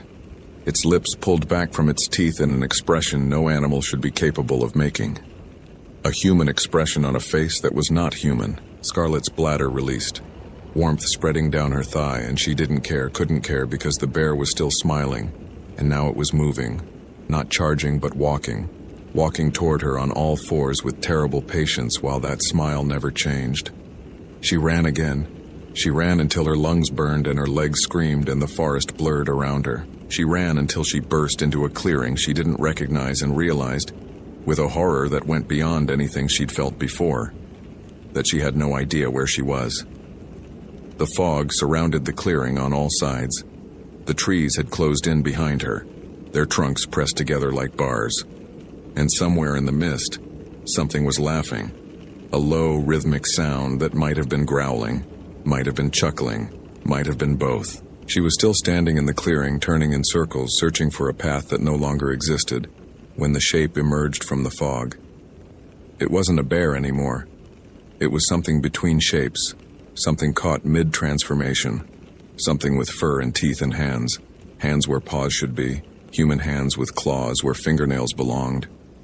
Scarlett opened her mouth to scream, but the sound that emerged was barely a whisper. The shape moved closer, and the last thing she saw before her heart seized in her chest was its eyes. Human eyes, aware and amused, watching her die with something that looked terribly like satisfaction. Derek found the first sign at 10:47 a.m. A torn piece of fabric snagged on a branch, bright red against the gray and green. He photographed it, marked the location on his GPS, continued forward with his senses at full alert. The smell of blood was unmistakable now, thick and metallic, mixing with that predator musk into something that made his stomach clench. He tried the radio again.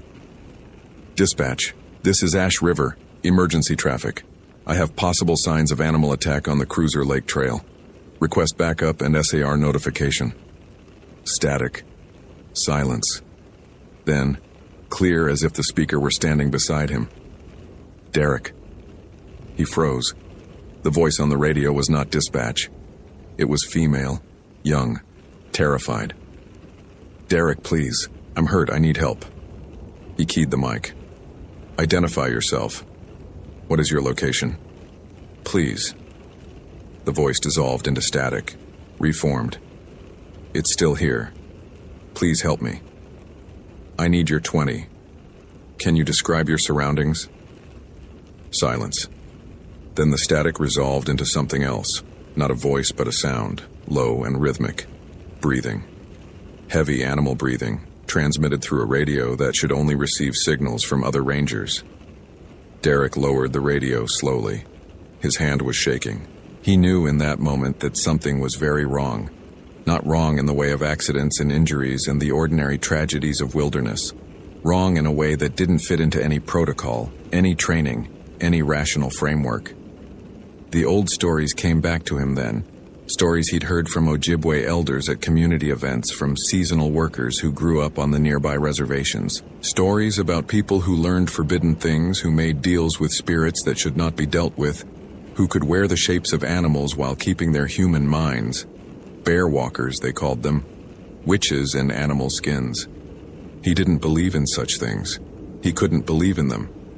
But standing alone in the fog with blood smell thick in his nostrils, and that breathing still coming from his radio, Derek London found that what he believed mattered very little. He moved forward. The clearing opened before him without warning. One moment dense forest, the next a rough circle of trampled earth and torn vegetation.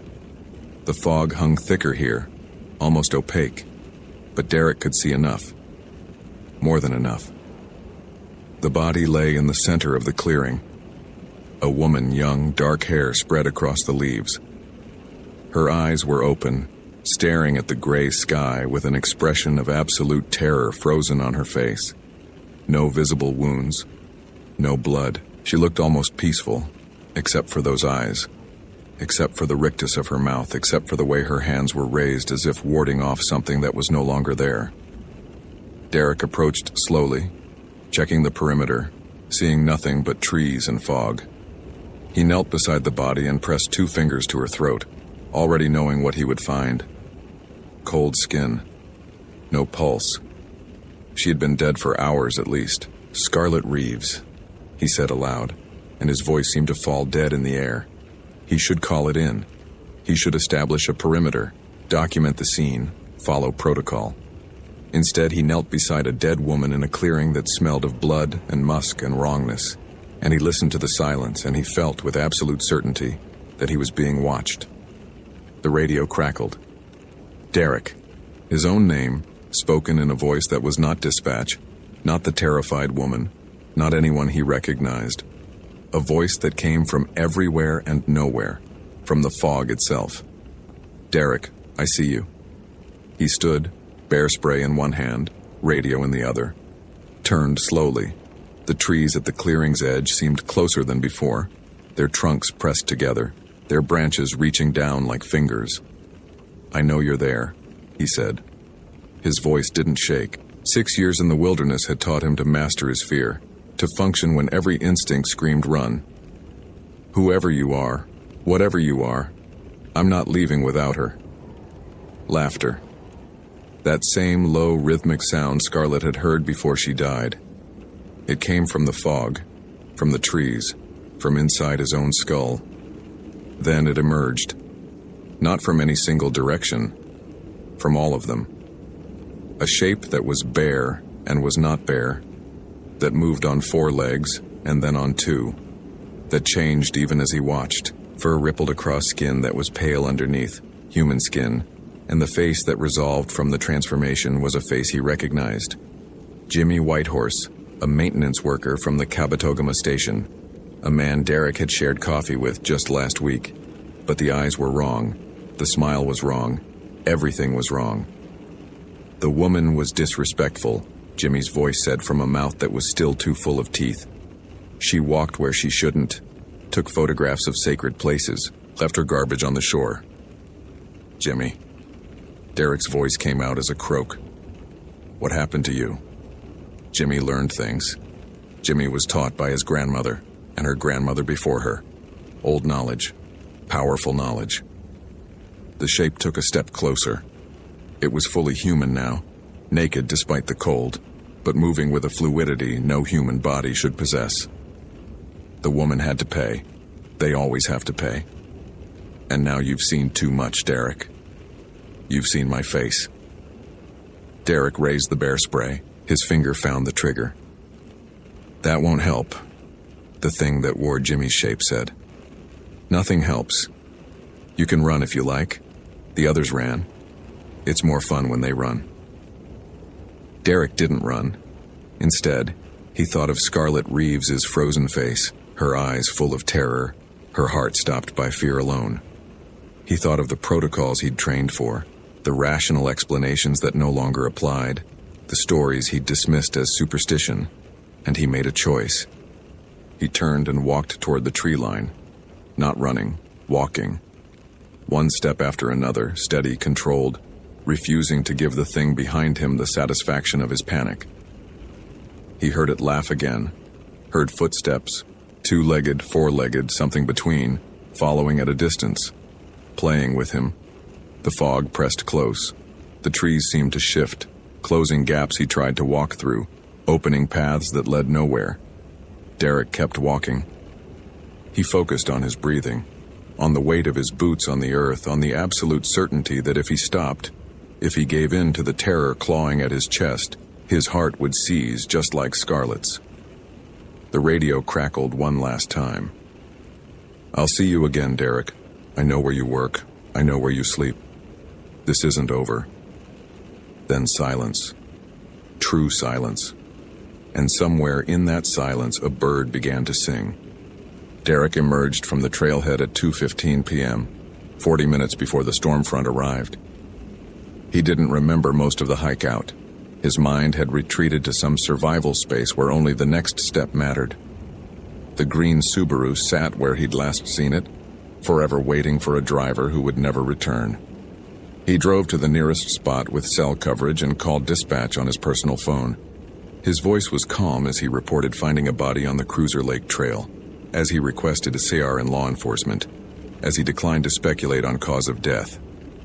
The coroner's report, filed 3 weeks later, would list cardiac arrest of unknown origin. Natural causes, technically. Nothing to investigate. Jimmy Whitehorse didn't return to work that week. When rangers checked his residence, they found it empty, cleaned out, as if he had never existed. Personnel records showed he had been employed at Voyageurs for 11 years. No one could describe his face with any consistency. Photos from staff events showed strange blurs where he should have been standing.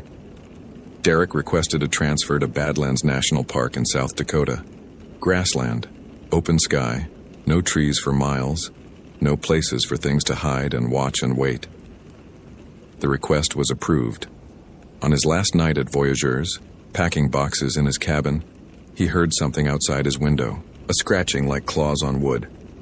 Then a voice, Jimmy's voice or something wearing Jimmy's voice, whispering through the crack beneath the door. "I said I'd see you again." Derek didn't open the door. He sat in the center of the room with every light blazing until dawn broke gray and cold over the lake.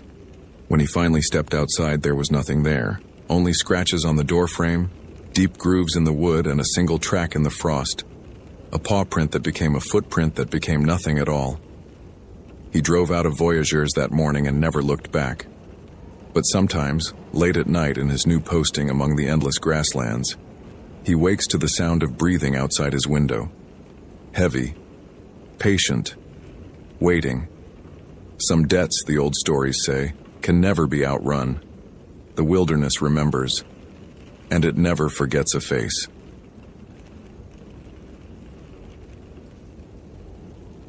Location: Voyageurs National Park, Minnesota. Date: October 29th, 2017. The coffee had gone cold in Marcus's thermos by the time he noticed. He had been standing at the edge of the Kabetogama Lake overlook for nearly 20 minutes, watching the way the morning light struggled to penetrate the low clouds that hung over the water like a burial shroud. October had stripped most of the color from the forest. The birches stood pale and skeletal against the dark mass of pines, and the aspens had surrendered their golden leaves to the wind days ago. What remained was a landscape of grays and deep greens, of black water and white sky, beautiful in that severe way that made tourists uncomfortable and made rangers like Marcus feel, against all reason, at home. He poured out the cold coffee onto the gravel and watched it steam briefly, before the chill air absorbed even that small warmth. The temperature had dropped 15 degrees overnight. Not unusual for late October in northern Minnesota, but the season's first hard frost was coming. He could smell it in the air, that particular metallic sharpness that preceded freezing. The lake hadn't iced over yet, wouldn't for another few weeks, but the water temperature had fallen into the dangerous range, hypothermia in under 10 minutes for anyone unlucky enough to go in. He made a mental note to check that the warning signs at the boat launches were still legible.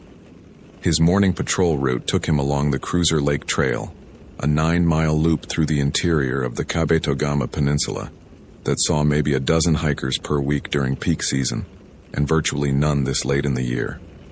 The park had officially shifted to winter operations 3 days ago, which meant a skeleton crew of 4 rangers covering over 200,000 acres of interconnected waterways, islands, and boreal forest. Marcus's nearest colleague was stationed at the Rainy Lake Visitor Center, 45 minutes away by boat and even longer by the winding service roads. In practical terms, he was alone out here. He didn't mind. 12 years with the National Park Service had taught him to appreciate solitude, and voyageurs offered it in abundance. The tourists came for the fishing and the northern lights, took their photos from the designated viewpoints, and left before the weather turned. What remained was the wilderness as it had existed for thousands of years. The wolves and moose and black bears preparing for winter, the loons making their last flight south, the ancient rock formations that the Ojibwe and other Anishinaabe peoples had known long before European surveyors gave them English names. Marcus respected this place, more than respected. He understood it, or thought he did. His radio crackled at exactly 7:30 a.m., right on schedule. Kabetogama Station, this is Rainy Lake. Morning check, over. Marcus keyed his handset. Rainy Lake, Kabetogama Station. I read you clear. Starting Cruiser Lake Patrol in 10. Weather looks like fog advisory material. Visibility already dropping over the water. Over. Copy that. We've got the same on this end. Marine forecast says it should burn off by noon, but you know how that goes. Be advised, we had a late registration come through the permit system last night. Solo hiker, female, 26 years old. Name's Evelyn Marsh. She requested the backcountry site at Locator Lake for 2 nights. Checked in at the Kabetogama entrance around 4 p.m. yesterday. Over. Marcus frowned. Locator Lake was deep in the peninsula's interior, accessible only by a challenging portage trail that most experienced hikers avoided this time of year. Solo permit in late October was unusual. Copy, Rainy Lake. Did she check in with the station before heading out? Negative. Permit was self-registered at the kiosk. Looks like she went straight to the trailhead. Understood.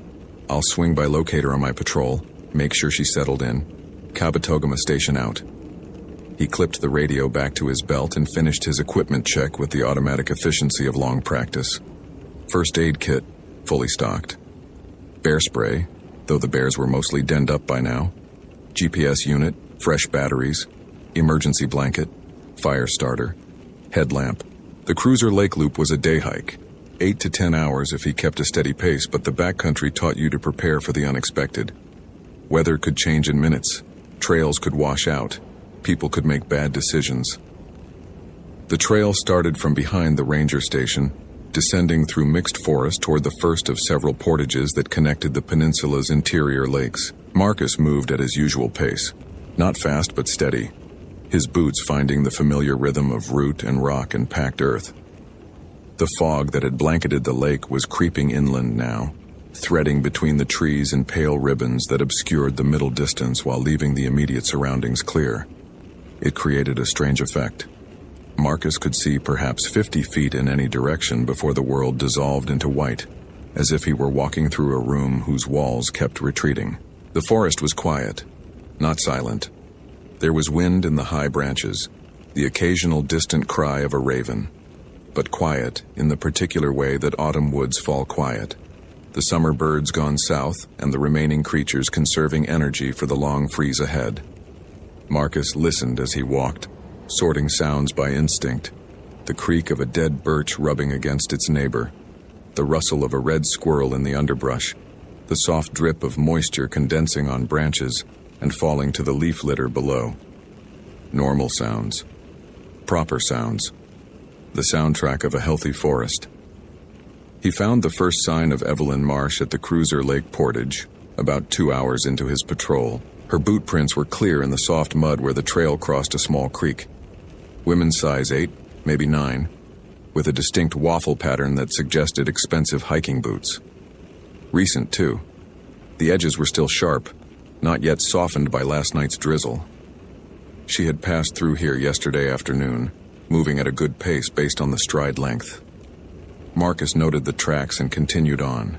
The fog had thickened considerably, reducing visibility to 30 feet in places, and the temperature had dropped further. His breath plumed white in front of him. He checked his watch. 10:15 a.m. The marine forecast had promised clearing by noon, but the fog showed no signs of lifting. If anything, it seemed denser here in the forest interior, hanging between the trees like something solid, like something waiting. The trail climbed over a granite ridge and descended toward Locator Lake, where Evelyn's campsite should be. Marcus paused at the ridgeline, trying to see the water below, but there was nothing, just the white wall of fog and, somewhere beneath it, the sound of small waves lapping against stone. He could smell the lake, that distinctive blend of cold water and decomposing vegetation, stronger than it should be. As if the lake were closer than the map indicated. As if it had moved. He shook off the thought and continued his descent. Evelyn had reached the Locator Lake campsite just before sunset the previous day, her legs aching and her spirits high. The portage had been more challenging than the online reviews suggested. The trail was overgrown in places, the boardwalks rotting, but she had made it. And now she had this perfect little clearing all to herself. The lake stretched out before her, mirror still, reflecting the pink and orange clouds of evening with such clarity that she couldn't tell where the water ended and the sky began.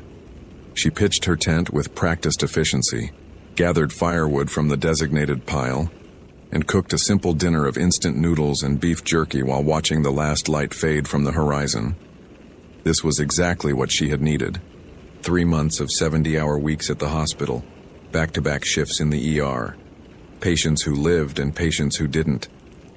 She had felt something inside her calcifying, growing hard and brittle, and she had known that if she didn't get away, truly away, something would break. The fog rolled in after dark. She hadn't expected it. The forecast had called for clear skies, but there it was, creeping across the lake surface like a living thing, spilling over the shoreline and into the trees. Within an hour, she couldn't see the water anymore. Couldn't see anything beyond the weak circle of her headlamp's beam. The fog was so thick it seemed to have texture, seemed to press against her skin with a cool, damp weight that made her shiver despite her fleece jacket. She retreated to her tent earlier than planned, zipping the rainfly tight and burrowing into her sleeping bag. The fog muffled everything. The usual night sounds of wind and water seemed distant, as if coming from very far away, and in their place was a silence so complete it felt like pressure against her eardrums. Evelyn lay awake for a long time, listening to nothing, until exhaustion finally pulled her under. She dreamed of walking. A long trail through white emptiness, following someone she couldn't quite see. Someone always just ahead of her, just around the next bend. She called out, but her voice made no sound. She walked faster, then ran, but the figure ahead never got closer, never got farther away, just kept moving at exactly the pace needed to stay out of reach. And then she woke to pale gray light filtering through the tent fabric. Morning, though it was hard to tell. The fog was still there, even thicker than before, pressing against the tent walls like it wanted to get inside.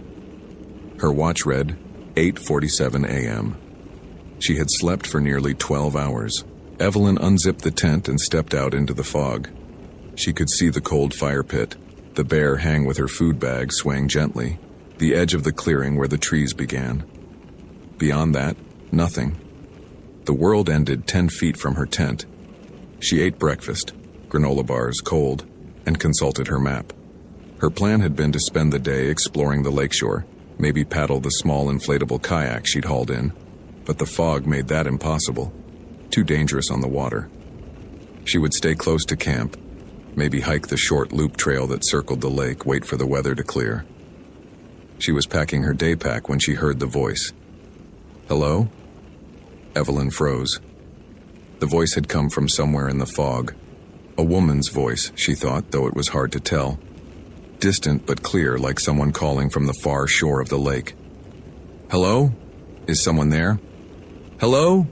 Evelyn called back. "Are you okay?" No response. She waited, ears straining, but the fog had swallowed the sound. Probably another hiker, she told herself. Someone camping on the opposite shore, disoriented by the weather. She should try to find them, make sure they were all right. She started walking toward where she thought the voice had come from. Marcus found the campsite at 11:23 a.m., and he knew immediately that something was wrong. The tent was still standing, zipped tight, rainfly beaded with condensation. The bear hang was intact. The fire pit showed evidence of a small fire properly extinguished. Everything was orderly, exactly as a responsible hiker would leave it, except that no one was there. "Miss Marsh?" he called out. "National Park Service. Anyone in camp?" His voice fell flat in the fog, absorbed before it could echo. He waited. No response. He approached the tent and called again, then unzipped the fly when silence continued. Empty. Sleeping bag still laid out. Boots missing. Day pack missing. She had left the campsite voluntarily, taking appropriate gear. Probably out for a morning hike. Except the fog was impenetrable. Had been all morning. And even experienced hikers knew better than to wander in zero visibility conditions. Marcus had been navigating by GPS and compass for the last hour. Every ranger handbook in existence warned against attempting trail navigation in heavy fog without proper equipment. Maybe she had it. He didn't know what gear she was carrying beyond what the permit required. He checked his watch. 11:31 a.m. The responsible thing was to wait. Give her an hour, maybe two. She might have stepped away to use the latrine, might be on a short loop that would bring her back to camp. No reason to assume the worst. Marcus sat down on a log near the fire pit and keyed his radio. "Rainy Lake. This is Kabetogama Station. I'm at the Locator Lake backcountry site. The registered camper, Evelyn Marsh, is not present. Tent and gear are here, but she appears to have left camp. Fog conditions are severe. I'm going to wait at the site for 1 hour. Over." Static. Then faintly, "Betogama. Copy. Conditions. Advised." The transmission was breaking up. Marcus tried again. "Rainy Lake, please repeat. I did not copy your last. Over." More static. Something that might have been words, or might have been nothing. Then silence. He checked the radio's battery indicator. Full charge. Checked the antenna connection. Secure. The equipment was fine. The interference was coming from somewhere else. The fog seemed thicker now. Marcus couldn't see the tent anymore, though it was less than 20 feet away. He could see his own boots, the log he sat on, the immediate circle of leaf-covered ground. Beyond that, white. Absolute white. And then, from somewhere in that whiteness, a voice. "Marcus?" He was on his feet before the conscious thought to move, hand going to his bear spray before recognizing how useless it was. The voice had been clear, unmuffled by the fog, a woman's voice, not the hiker's. Older, familiar in a way that made his heart stutter. "Marcus, honey, are you out there?" His mother. The voice was his mother's voice, but his mother had been dead for 6 years. "Who's there?" he called, and hated the way his voice cracked. "Identify yourself." Silence. Then, from a different direction, behind him now when the voice had been ahead, "Marcus, I've been waiting." Not his mother's intonation. The words were right, the pitch was right, but the rhythm was wrong. His mother had spoken quickly, words tumbling over each other. This voice was slow, deliberate, tasting each syllable. Marcus didn't respond. He stood perfectly still, controlling his breathing, forcing his heart rate down through sheer will. 12 years in the wilderness had taught him that panic killed faster than any animal. He needed to think. The voice had come from 2 different directions within seconds. That was impossible. No one could move that fast through this terrain, not without making noise. He hadn't heard footsteps, hadn't heard branches breaking, hadn't heard anything except the voice itself, emerging from the fog like something the fog had created. There were stories. Every ranger in the North Country had heard them. Old stories, First Nations stories, about things that lived in the spaces between worlds. The Ojibwe elders who still visited the park sometimes spoke of them in careful, oblique terms. Spirits of the fog and the water and the thin places where the land grew uncertain. Not evil exactly, but other. Operating by rules that had nothing to do with human logic. Marcus hadn't believed those stories. He was a practical man. A man who dealt in GPS coordinates and weather reports and the observable behavior of wildlife. The wilderness was dangerous enough without inventing supernatural threats.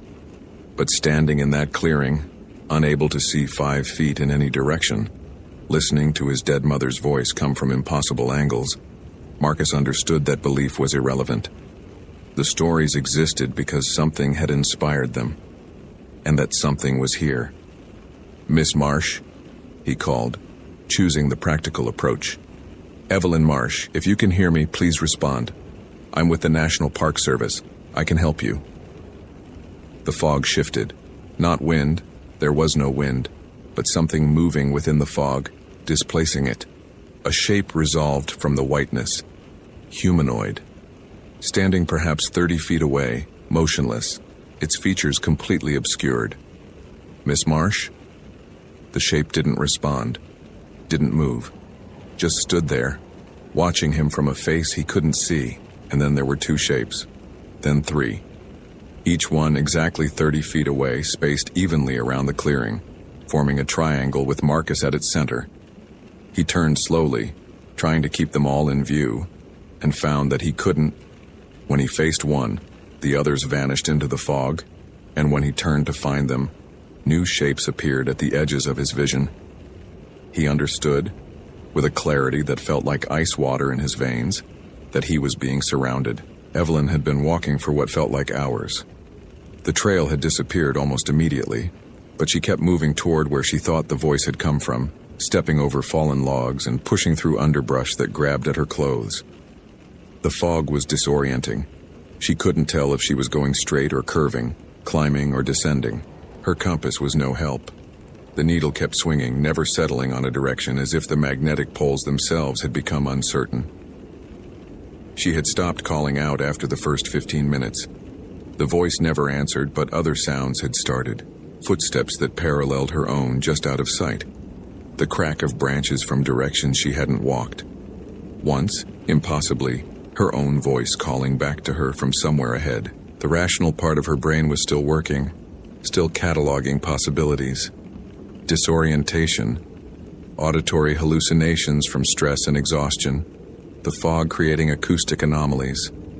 There were explanations for everything she was experiencing. There had to be.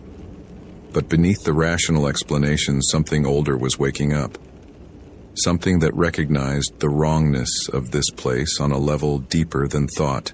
Every nerve in her body was screaming retreat, turn back, run, but there was no back to return to. The fog had closed behind her as thoroughly as ahead. She checked her phone for the 100th time, no signal. GPS showed her position as a pulsing dot in the center of the lake, which was impossible. She was on solid ground, had been the entire time. The time display read 10:34 a.m., but she had been walking since before 9, walking for hours, and the light hadn't changed at all. "Hello?" she called again, her voice small against the white void. "Hello?" The fog answered back. Her own voice, perfect in every detail, coming from somewhere to her left. Evelyn felt her legs give out. She sat down hard on a fallen tree and put her head between her knees, fighting the vertigo, the absolute wrongness of hearing herself speak words she hadn't spoken. This wasn't happening. Couldn't be happening. She was a nurse, a scientist, a person who believed in the explainable world. When she raised her head, there was a figure standing in the fog. It was 10 feet away, maybe less. Humanoid, 2 arms, 2 legs, a head, but the proportions were wrong. Too tall, too thin, and its face. Evelyn couldn't see its face. The fog clung to it like a veil, like the figure was made of fog itself. And where features should be, there was only smooth, shifting whiteness. But she knew it was looking at her. Knew it with the same certainty she knew her own name. "What are you?" she whispered. The figure tilted its head, a gesture almost curious, almost human. And when it spoke, it used her mother's voice. Her mother, who had died of cancer when Evelyn was 19, whose last words had been a request to see the northern lights one more time. "Evelyn, sweetheart, I've been waiting so long." Marcus ran. He knew it was wrong. Knew the backcountry training that said movement in zero visibility was suicide. But the shapes were closing in, their slow approach more terrifying than any charge.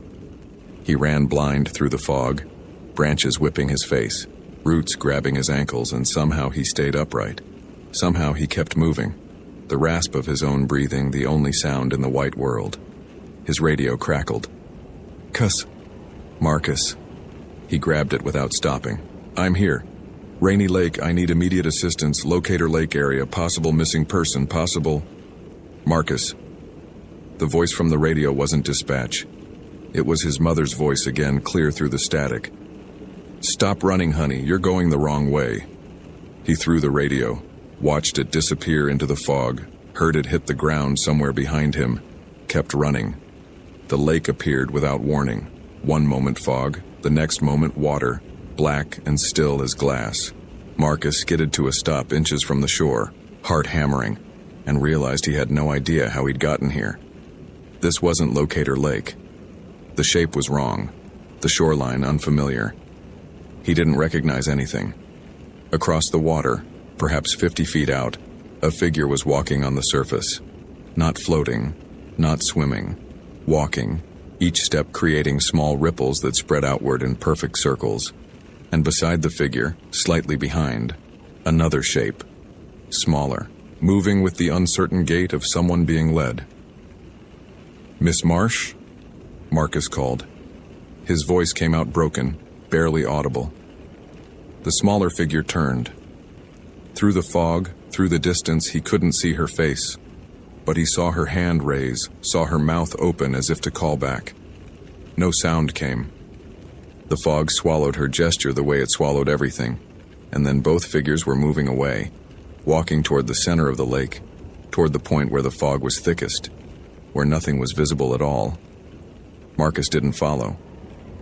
He stood at the shore and watched until they disappeared, until the last ripple faded, until the lake was still again.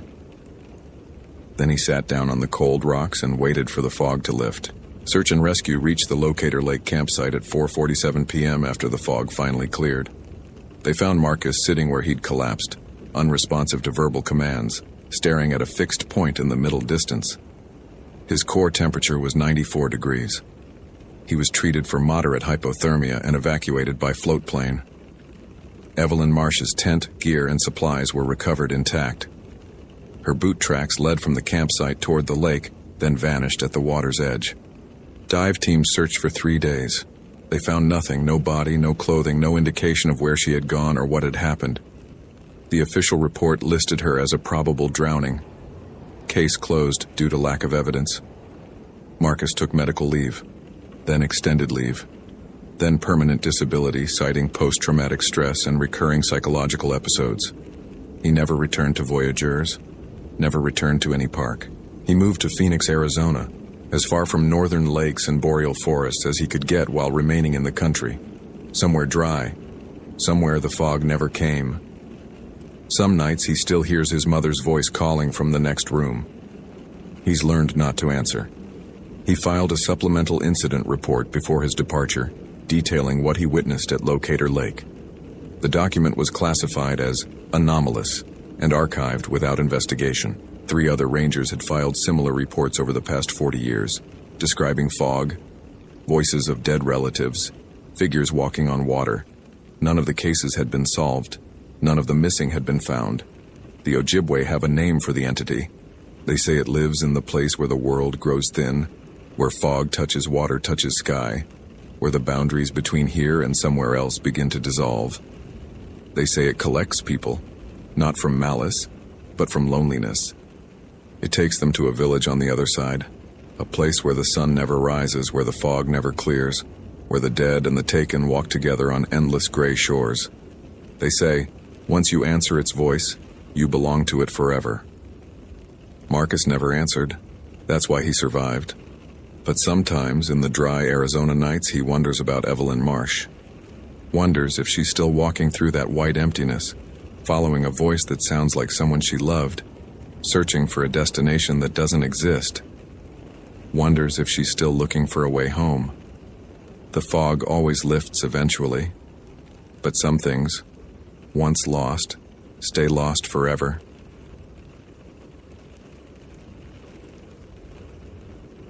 Location: Voyageurs, National Park, Minnesota. Date: November 8, 2019. The fog came in slow that Friday morning, rolling across Kabetogama Lake like something poured from a bottle. Derek Hollis watched it from the window of the Ash River Visitor Center, while his coffee cooled in its thermos cup, the steam rising to meet the condensation already forming on the glass. November in Voyageurs meant gray. Gray water, gray sky, gray trees stripped bare and standing like bones against the horizon. The birches had lost their gold weeks ago, and now only the black spruce and balsam fir held any color, their deep green almost black in the flat morning light. He'd been stationed here for 5 years now, long enough to know the park's moods the way you know a difficult friend. In summer, Voyageurs was generous. Hundreds of lakes connected by waterways, islands scattered like puzzle pieces, enough beauty to make the long winters feel worth it. But November was the park's bitter month, the season of transition when the water couldn't decide whether to freeze or flow, and the silence grew so heavy you could feel it pressing against your eardrums. The summer staff were gone. The houseboats were dry docked. Even the wolves seemed to hold their breath, waiting for the snow that would make hunting easier. Derek finished his coffee and began his morning checks with the methodical patience of a man who understood that routine was the skeleton that held wilderness work together. Battery levels on the emergency radio, full. Satellite phone charged and functional. GPS unit showing correct coordinates for the station, 48.0892 degree N, 92.8456 degree W. He logged each item in the daily report, his handwriting neat despite the cold that seeped through the walls. The propane heater rattled in the corner, fighting a losing battle against the damp. He pulled on his insulated jacket, checked that his flashlight was in the left pocket where it always lived, and grabbed the clipboard with the day's patrol route. The morning's task was simple enough. Check the backcountry campsite registrations against actual use, verify that the seasonal closures were properly posted along the Cruiser Lake Trail, and make sure no one had ignored the warnings about thin ice on the smaller inlets. Most visitors had the sense to stay away this time of year, but every November brought one or two who thought the solitude was worth the risk.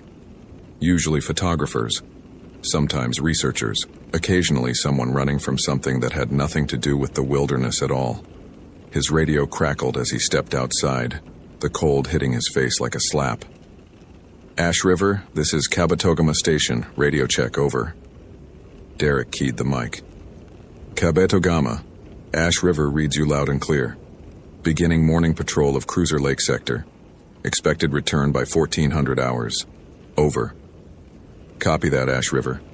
Be advised, we've got a single vehicle in the chain of lakes lot since yesterday afternoon.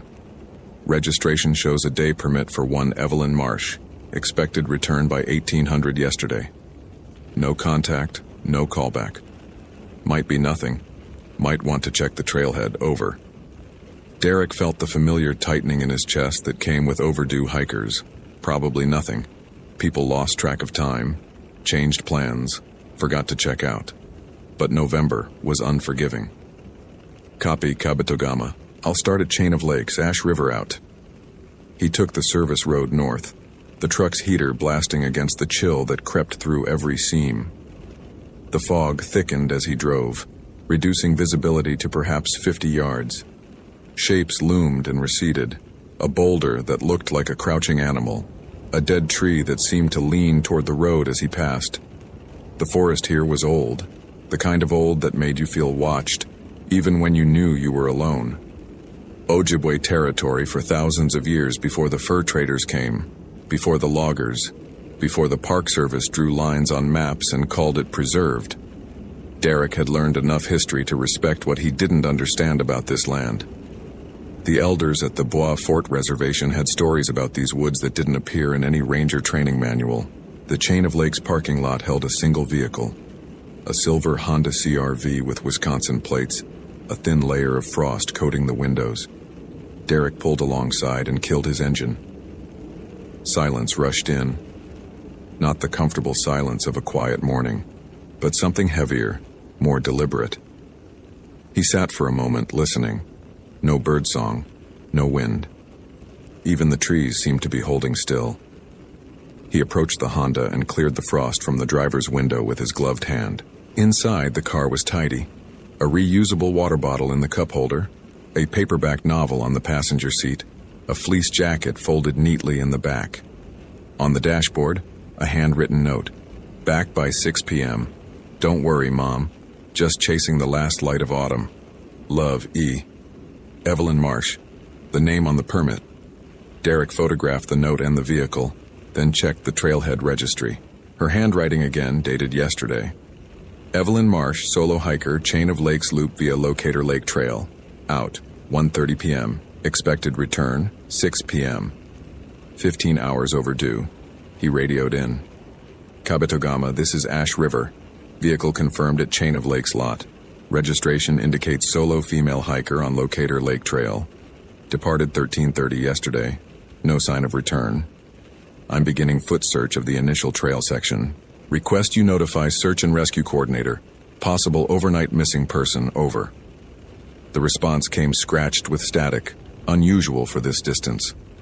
Copy, Ash River, SAR, notified. Be advised, weather, visibility, deteriorating. Check in every 30 minutes. Over. Say again, Kabetogama.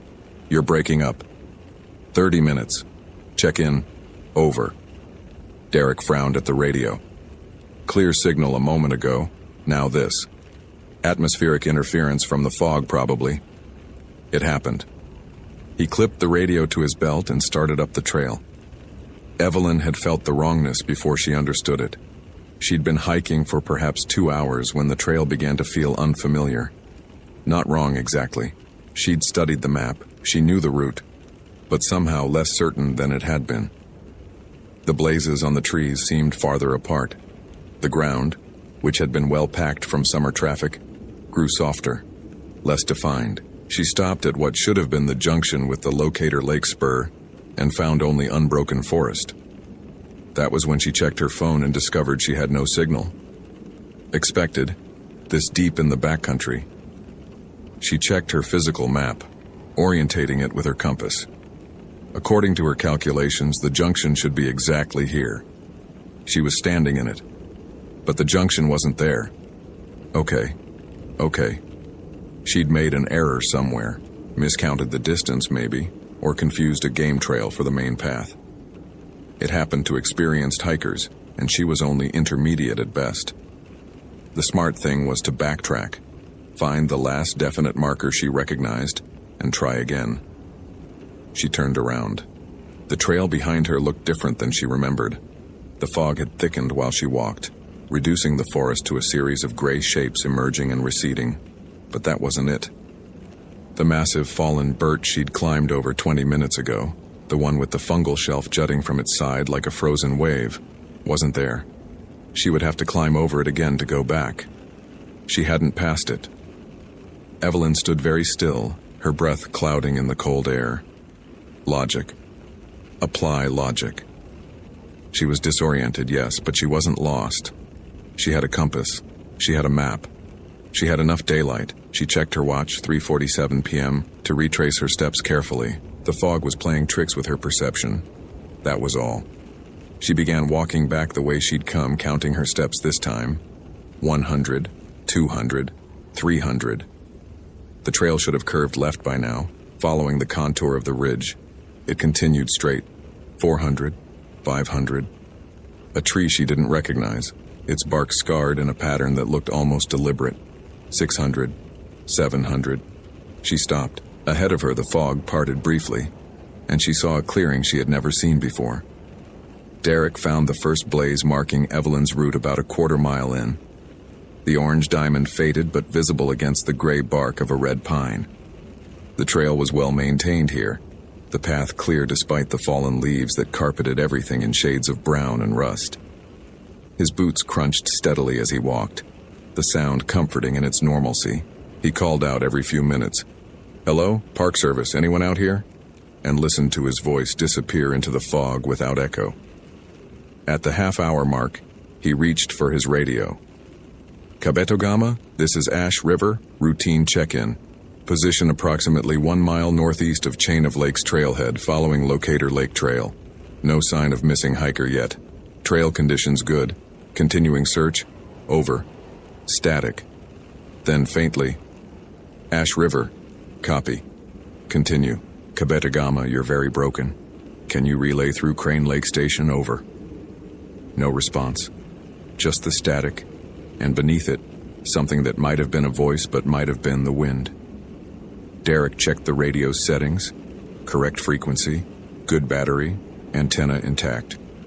The fog then. Some kind of atmospheric phenomenon. It happens sometimes, especially near the lakes, especially in transitional weather. He continued up the trail, moving faster now. Evelyn had been out overnight in temperatures that dropped to the mid-20s after sunset. Even with good gear, hypothermia was a real risk. He'd seen what the cold could do to people who weren't prepared, and even to some who were. A mile and a half in, he found her water bottle. It lay in the middle of the trail, upright, as if someone had set it there carefully rather than dropped it. Derek crouched and examined it without touching. Same bottle from the car, distinctive dent on the cap, faded sticker of a mountain range on the side, half full. No signs of struggle in the surrounding area, no disturbed vegetation, no blood. Just the bottle, waiting. He photographed it, marked the GPS coordinates, and tried the radio again. "Kabetogama, this is Ash River. I've located personal effects belonging to missing hiker approximately 1.5 miles from trailhead. Water bottle, deliberately placed. No sign of owner. Request immediate SAR team deployment to my coordinates. Over." The radio hissed. Then a voice, but not dispatch. Not any voice he recognized from the station. A woman's voice, thin and distant, almost mechanical in its flatness.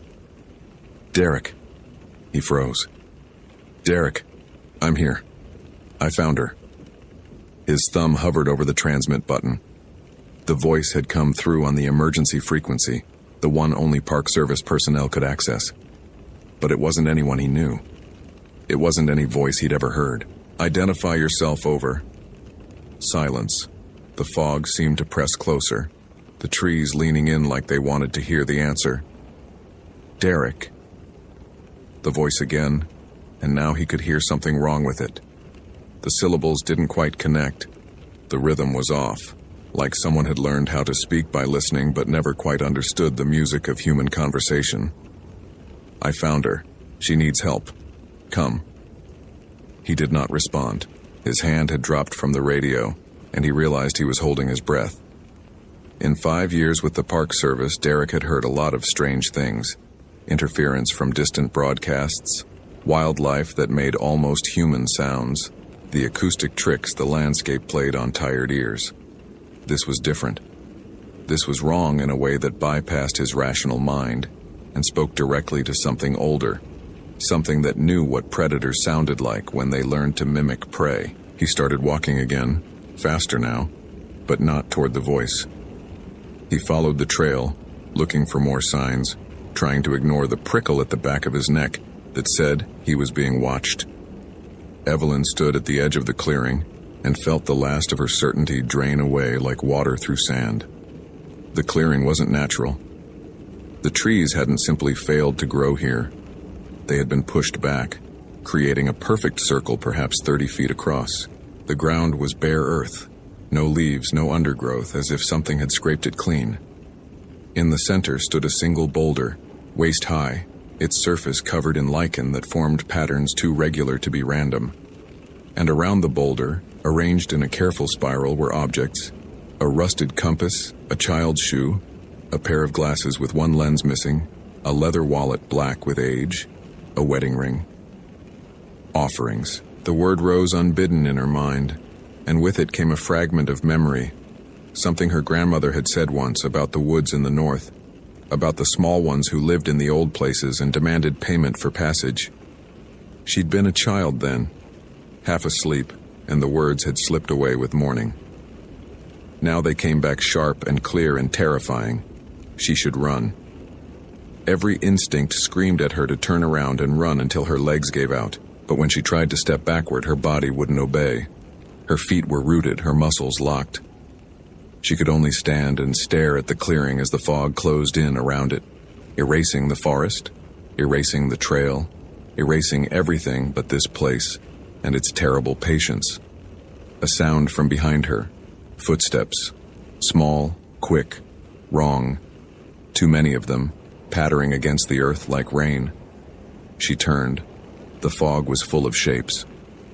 Derek found the place where the trail ended. Not ended, stopped. The path simply ceased to exist, as if someone had erased it from the landscape with a giant hand. One moment he was walking on packed earth marked with blazes. The next he faced a wall of undergrowth so thick a rabbit would struggle to pass through. He checked his GPS. According to the coordinates, he should be in the middle of the Locator Lake Trail, well marked and well maintained. According to his eyes, there was no trail here at all. He tried the radio, knowing it was pointless. Kabetogama Ash River. I've lost the trail. GPS shows me en route, but the trail is not present. Requesting guidance, over. The static that came back had a quality to it now that made his skin crawl. It sounded almost like laughter, high-pitched chittering filtered through electronic hiss. He turned the radio off. Think. Think like a ranger, not like a scared kid in the woods. Trails don't disappear. The GPS could be malfunctioning. Magnetic interference, software glitch, any number of explanations. He'd simply gotten turned around in the fog. It happened. The thing to do was backtrack to the last known point, the water bottle, and try again. He turned around and started walking, counted his steps. 100, 200. The fog was thicker now, so thick he could barely see his own feet. 300, 400. He should have reached the bottle by now. 500, 600. He stopped. Ahead of him, barely visible through the gray, was a clearing, a circle of bare earth, a boulder in the center. He had never come this way. The shapes in the fog resolved slowly, reluctantly, as if they didn't want to be seen but couldn't help themselves. Small figures, child-sized but not children. Their proportions were wrong, their limbs too long, their heads too large. Their skin was the gray-brown of dead leaves. Their eyes, when she could make them out, were black and wet and reflected nothing. There were perhaps a dozen of them, surrounding the clearing, emerging from the fog one by one. They didn't move like humans. Their joints bent in directions that made her stomach lurch. Some walked on two legs.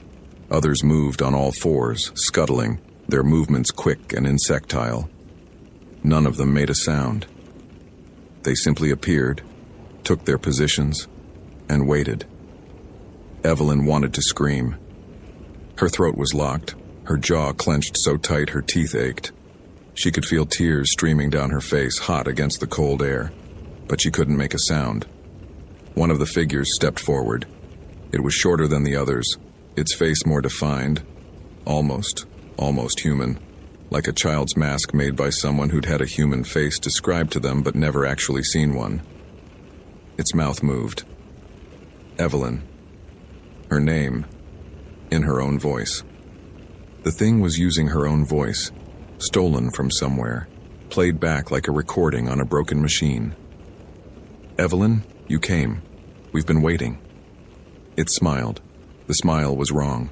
Too wide, too many teeth, going on and on past where a mouth should end. We've been waiting such a long time.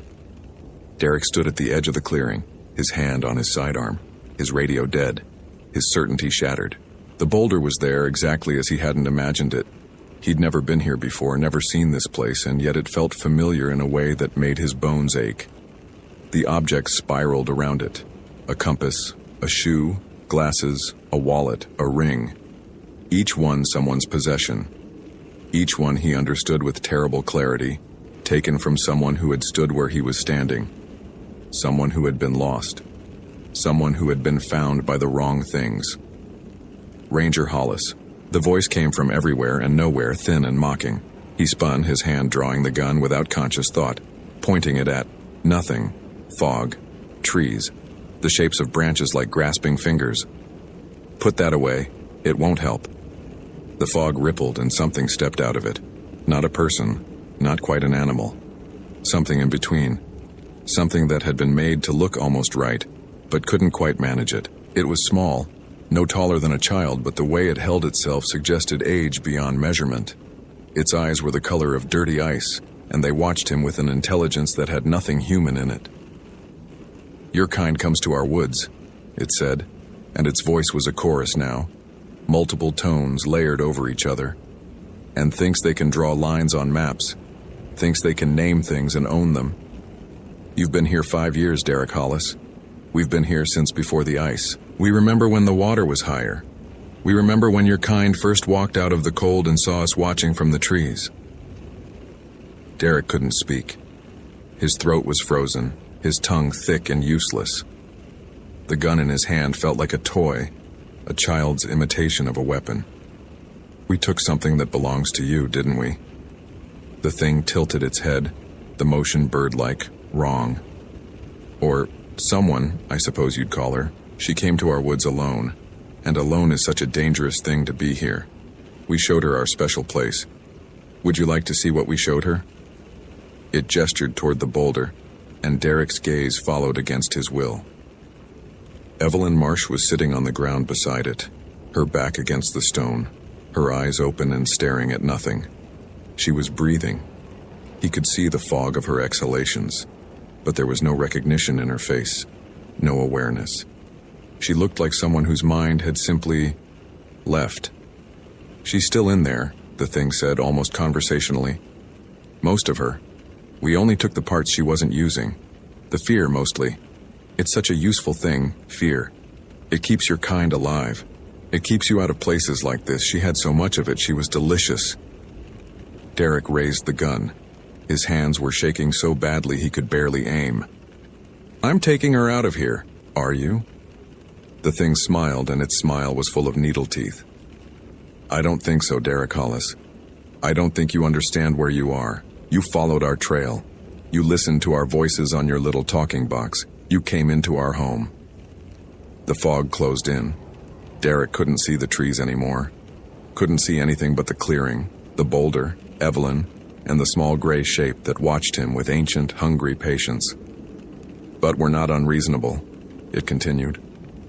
"We've had our fill of her. She can go, what's left of her. But there's a price, Ranger. There's always a price." It pointed at him with one long, crooked finger. "Your voice. Give us your voice and we'll let you both leave. We collect them, you see. Voices. They're so useful for calling the next one home."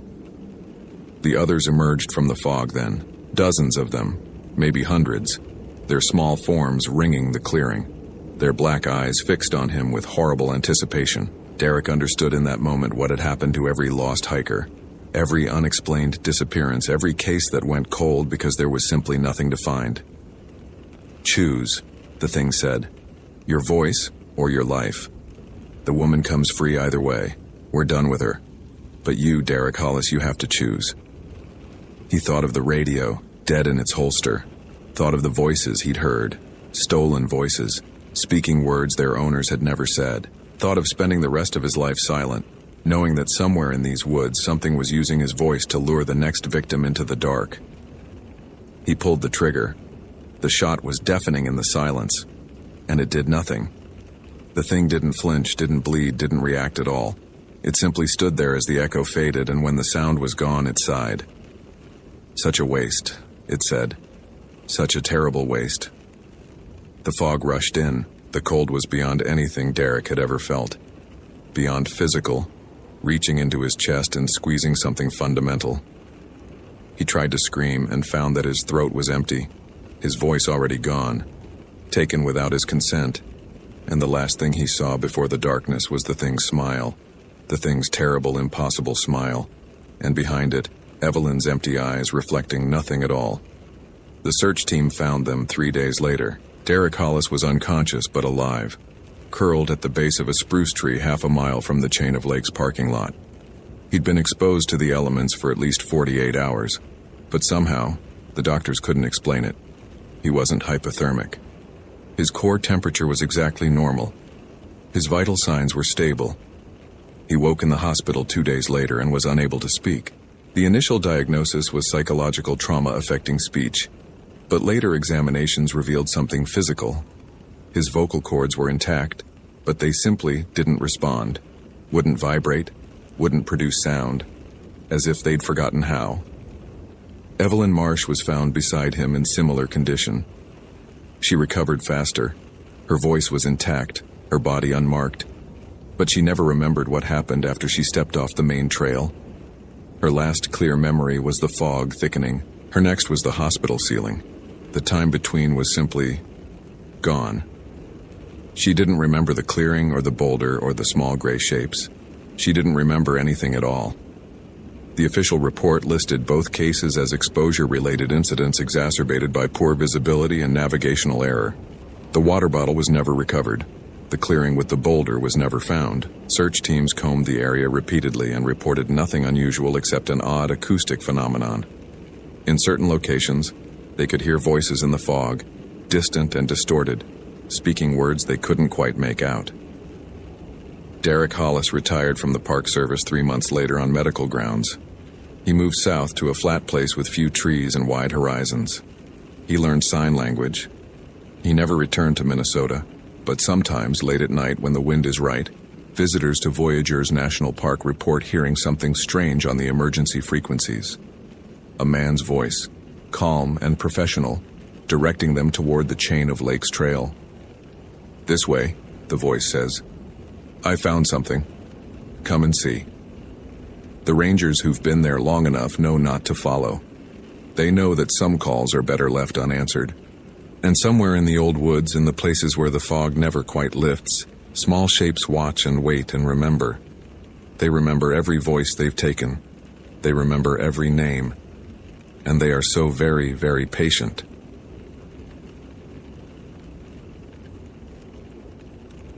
Location: Congaree National Park, South Carolina. Date: October 23, 2016. And the morning mist rose from the black water like breath from a sleeping animal. Garrett Hayes stood on the elevated boardwalk near the Harry Hampton Visitor Center, cradling his thermos of coffee and watching the fog curl between the ancient bald cypress trees. Their buttressed trunks emerged from the dark water like the legs of giants frozen mid-stride, draped in Spanish moss that hung motionless in the still air. He had worked at Congaree for 6 years now, and still this view made him pause. 26,000 acres of old-growth bottomland hardwood forest, the largest intact expanse left in North America. A place that looked exactly the same in every direction. Tupelo and cypress and sweet gum repeating endlessly. The water table rising and falling with the seasons, transforming trails into creeks and back again without warning. He checked his watch. 6:47 a.m. The visitor center wouldn't open for another hour, but Garrett preferred arriving early, before the humidity climbed, and the air thickened into something you had to push through rather than breathe. October in the Low Country was unpredictable. Warm enough during the day to sweat through your uniform, cold enough at night to see your breath. The Weather Service had issued an advisory for the approaching storm system. Heavy rains expected by evening, possible flooding in the lower sections of the park. He'd need to check the water gauges along Cedar Creek, and potentially close the Weston Lake Loop if levels rose too high. Inside the station, Garrett completed his morning ritual with the comfortable rhythm of long practice. He logged into the computer system, reviewed the overnight incident reports. Nothing unusual, just a note from the evening ranger about a family of raccoons getting into the trash bins again. And checked the trail registry. 3 groups had signed in yesterday and not yet signed out. A father-son pair on an overnight camping permit at Bluff Camp, a bird-watching group of 4 from the Audubon Society, and a solo hiker named Natalie Vance, age 28, who had registered for a day hike on the Oak Ridge Trail at 2:15 p.m. Garrett frowned at the entry. Solo hikers weren't unusual, but the Oak Ridge Trail connected to several unmarked paths that could disorient even experienced visitors. He made a mental note to swing by the trailhead parking lot during his morning patrol. "Dispatch, this is Unit 3 conducting morning comms check, over." Garrett spoke into his handheld radio, the familiar weight of it reassuring in his palm. The response crackled back immediately, clear and crisp. "Unit 3, dispatch reads you 5 by 5. Morning patrol commencing?" "Affirmative. Starting with Cedar Creek gauge check, then north to Bluff Camp for permit verification. Should be back at station by 1100. "Copy that, Unit 3. Weather advisory still in effect. Rain expected by 1600. Keep us posted on water levels." "Will do. Unit 3 out." The parking lot at the Oak Ridge Trailhead held only 2 vehicles. A white pickup registered to the Audubon Group and a silver Honda Civic with Georgia plates. Garrett ran the Civic's tags through the system, registered to Natalie Vance of Savannah. He peered through the driver's window. A reusable water bottle sat in the cup holder, half empty. A paperback novel lay on the passenger seat, spine cracked, a receipt tucked between the pages as a bookmark. On the dashboard, a handwritten note in looping script. "N. Call me when you're back. Don't forget dinner at 7. Love, Mom." Garrett felt the first stirring of unease. Day hikers who registered at 2:15 p.m. should have returned well before dark. The Oak Ridge Trail was a 4-mile loop, 3 hours at a leisurely pace. Even accounting for delays, she should have been back to her car by 6 p.m. at the latest. He checked the trail registry again. No sign out recorded. She could have simply forgotten, driven away without logging her return. It happened. But the car was still here. He tried to rationalize. Perhaps she'd extended her hike, pushed further than intended, made camp somewhere. But her permit was for day use only, and the weather last night had dropped into the low 50s, uncomfortable without proper gear. His gut told him something was wrong. 6 years in this park had taught him to trust that instinct. The swamp was different that morning. Garrett noticed it as he walked the first quarter-mile of the Oak Ridge Trail, calling Natalie's name at intervals. The usual symphony of the bottomland, the drilling of woodpeckers, the rustle of squirrels in the canopy, the persistent drone of insects, had fallen silent. Not gradually the way it does when a predator moves through and the small creatures hold their breath. This was absolute, total, as if someone had pressed a mute button on the entire forest. Garrett stopped walking, listening. His own breathing seemed obscenely loud. The creak of his boots on the boardwalk planks echoed in the stillness. A heron, he told himself. A great blue heron landing nearby could silence a section of forest for minutes. Or a gator sliding into the water. Natural explanations. He continued forward, but the silence followed him like a second shadow. And when the sounds finally returned, a single crow calling somewhere to the east. The relief he felt was disproportionate, almost desperate. Natalie Vance had not planned to get lost. She had hiked dozens of trails in Georgia and South Carolina, knew how to read a map, knew to stay on marked paths. But Congaree was different. She understood that now. Standing in the middle of what should have been the Oak Ridge Loop, staring at a section of forest that looked exactly like the section she had passed 20 minutes ago. The same fallen log bridging the same Blackwater slough. The same curtain of Spanish moss hanging from the same cypress branch. The same. She checked her phone. No signal, which she'd expected, and consulted the paper map she'd grabbed from the visitor center. According to the trail markers, she should have reached the junction with the Weston Lake Spur by now. Instead, she was here. Wherever here was. The afternoon light had begun to slant through the canopy at an angle that suggested time was passing faster than it should. She had been walking for 2 hours. The loop was supposed to take 3 hours total. She should be nearly back at the parking lot, not deeper in the swamp. Turn around, she told herself. Retrace your steps. Simple. She turned and stopped. The trail behind her, the trail she had just walked, ended. Not gradually, not at a junction, but simply ceased to exist. Where there had been a raised boardwalk moments ago, there was only water. Still, black water reflecting the gray sky, stretching between the cypress trunks without a ripple. Natalie stared at it for a long moment, her mind refusing to process what she was seeing. She had walked that path. She had felt the planks beneath her feet. And now there was nothing. A sound behind her, soft, rhythmic. Footsteps on wood. She spun around. Nothing. Just the trail continuing forward into the deepening gloom of the forest. But she had heard it. Someone walking. Someone close. Hello? Her voice came out smaller than she intended. Is someone there? The footsteps stopped. In the silence that followed, Natalie became aware of something else. A smell. Not the usual swamp smell of decomposition and black earth, but something sharper, metallic. Like blood, but older. Like the memory of blood. And then she saw the dog. Garrett found the first sign of Natalie's passage at the half-mile marker. A snapped branch at waist height, the break fresh, the exposed wood still pale. Someone had pushed through the undergrowth here, leaving the main trail. He crouched to examine the ground, difficult to read in the soft, wet soil. But there were impressions, footprints heading east toward the interior of the park where the old-growth forest grew densest and the water rose highest. Dispatch Unit 3. I'm at marker 0.5 on Oak Ridge. Found evidence our missing day hiker left the trail heading east. Requesting backup for search and rescue. Static. Then distantly. Unit 3. Repeat. Signal. Dispatch, do you copy? Requesting backup for SAR on Oak Ridge Trail. More static, stretching longer this time. When the response finally came, it sounded wrong. The voice too slow, the words oddly spaced. Unit 3. Proceed. She's waiting. Garrett stared at the radio. That wasn't dispatch protocol. That wasn't even dispatch's voice. He tried again. Dispatch, please confirm. Who is this?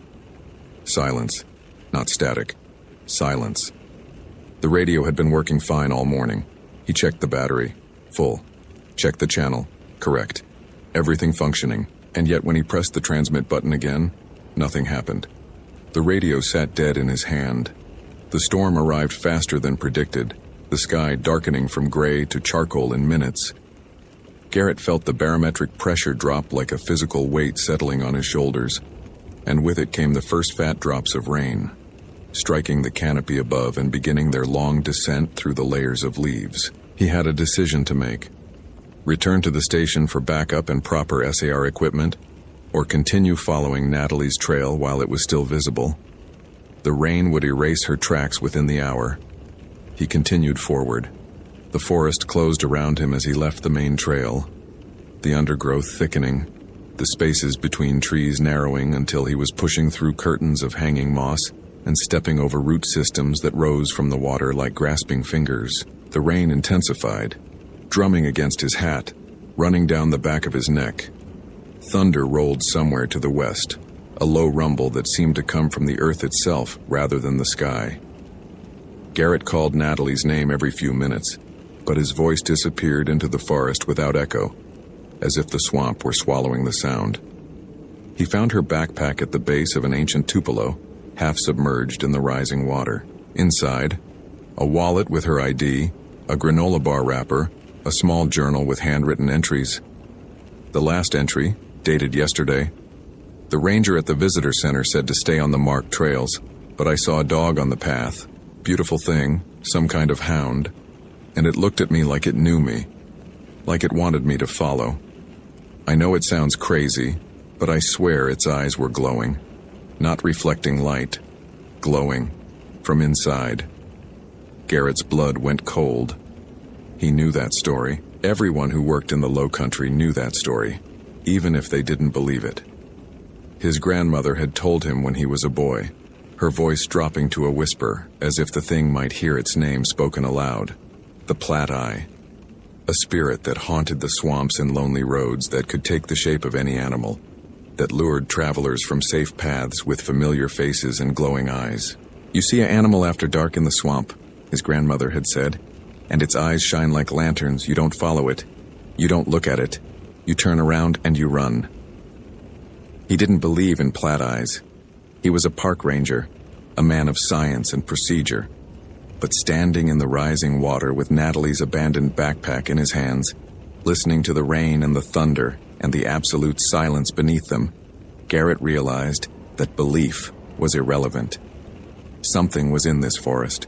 Something had led Natalie Vance off the trail, and now it knew he was here too.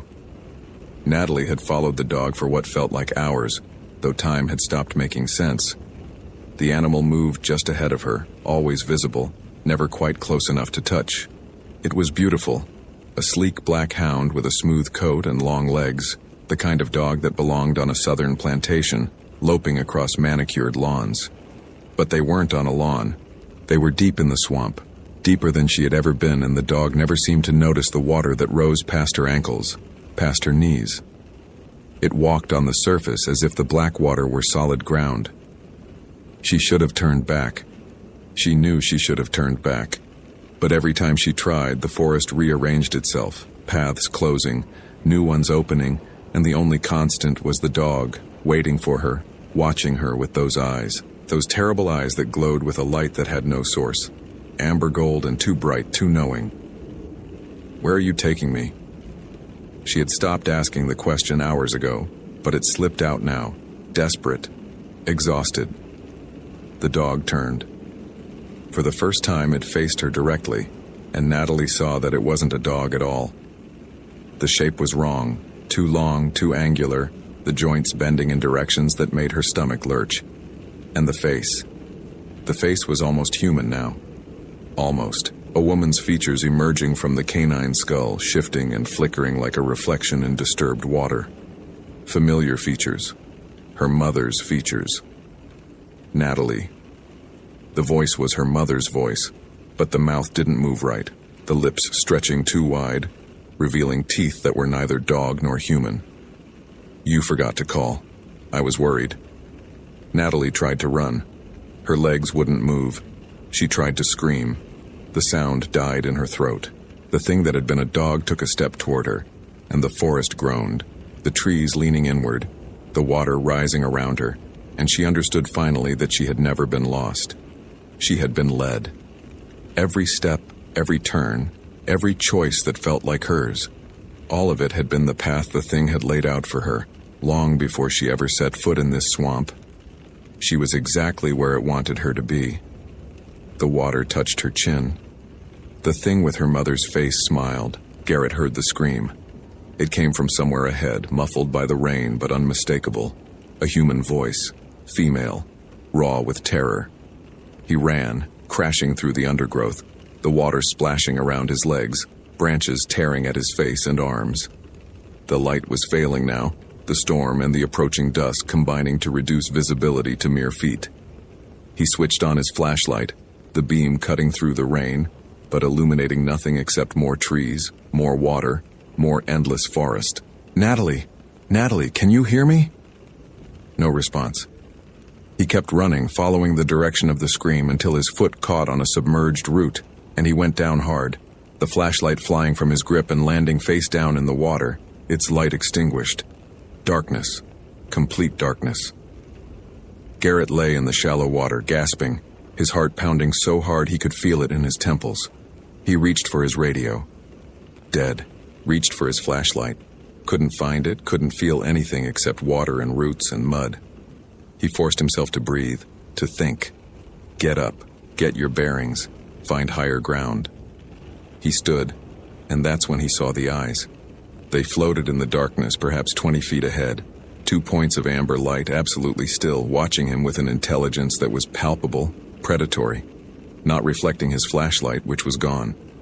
Generating their own light, soft and steady like lanterns burning in a distant window. "Who's there?" His voice cracked. The eyes blinked, and then, impossibly, they multiplied. 2 became 4, 4 became 6, 8. A dozen pairs of glowing eyes, surrounding him in a loose circle, each pair at a different height, some low to the ground, some at chest level, some high in the trees, and all of them watching, all of them waiting. A voice spoke from directly behind him, close enough that he felt the breath on the back of his neck. A voice he recognized. Garrett. His own name, in his grandmother's voice. You were warned, boy. You were warned, and you came anyway. He didn't turn around. Some deep primal part of him understood that turning around would be the last thing he ever did. Instead, he closed his eyes and recited the words his grandmother had taught him. Words he hadn't spoken in 30 years. A prayer in Gullah that he barely remembered. Syllables that felt foreign in his mouth, but right somehow. Right in a way nothing had felt right since he'd entered this part of the forest. The air changed. The pressure lifted just slightly. And when Garrett opened his eyes, the glowing orbs were gone. The darkness remained, but it was natural darkness now. The darkness of a stormy night in the swamp, nothing more. He found his flashlight by luck or providence, floating face up a few feet away. The beam flickered when he switched it on, but held.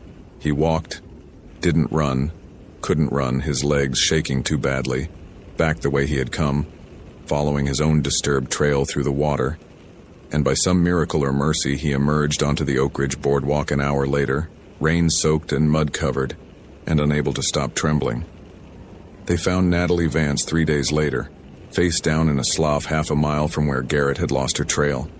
The official cause of death was drowning. The medical examiner noted no signs of struggle, no injuries beyond those consistent with thrashing in shallow water. A tragic accident, the report concluded. A day hiker who lost her way in an unfamiliar park, panicked, and drowned in water barely 3 feet deep. Garrett read the report in his office alone and said nothing.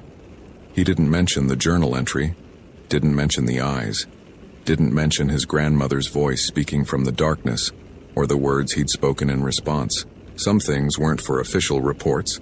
Some things lived only in the spaces between what happened and what could be explained. He requested a transfer the following week. Arizona, Utah, New Mexico, anywhere without swamps, without Spanish moss, without black water that reflected nothing and hid everything. The request was denied. Budget constraints, staffing shortages, the usual bureaucratic responses to a man trying to run from something that couldn't be named. 6 months later, Garrett still works at Congaree. He still does his morning patrols, checks the water gauges, verifies camping permits.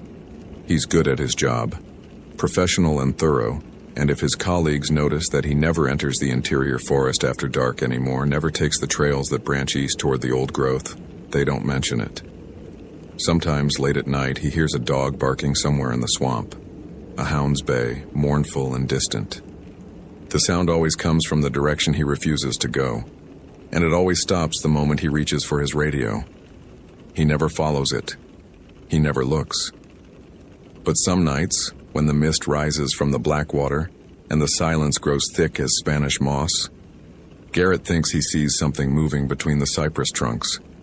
A shape that walks on 4 legs or 2 or none at all. A shape with eyes that glow from within, patient and old, watching the boardwalk where a ranger stands with his thermos of coffee, waiting for the morning that will surely come. The Platt-Eye remembers. The Platt-Eye knows his name. And someday, when Garrett forgets his grandmother's prayer or grows too tired to speak it, the swamp will welcome him home.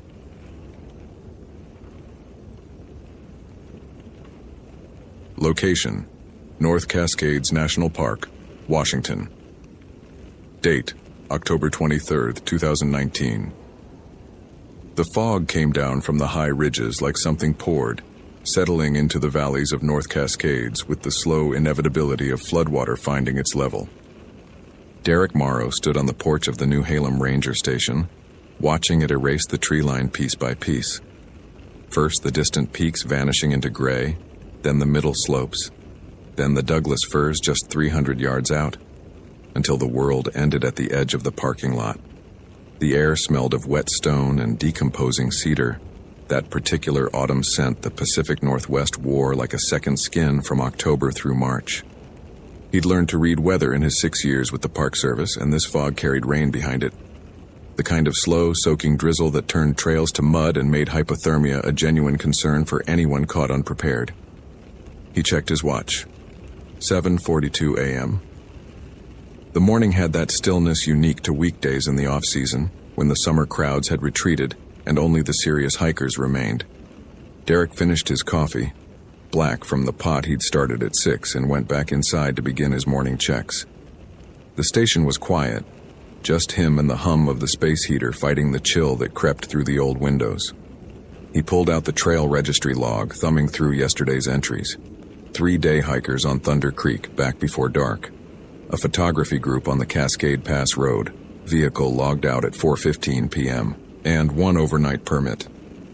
Lily Chen, 28, solo hiker, planned route from the Colonial Creek campground up toward 4th of July Pass, expected return October 23rd by noon. Derek noted the name, the route. Solo hikers in October weren't unusual. Some people preferred the solitude, but he always paid closer attention to the ones going out alone. He pulled up her permit application on the ancient desktop computer. Emergency contact, mother, address in Seattle. Experience level marked as intermediate. Gear checklist looked appropriate for an overnight in current conditions. She'd done this before, it seemed. Good. The mountains didn't care about good intentions. They cared about preparation. The radio crackled to life, dispatch running the morning check-in. All units, Marble Mount Dispatch, 0800 roll call. Derek keyed his shoulder mic.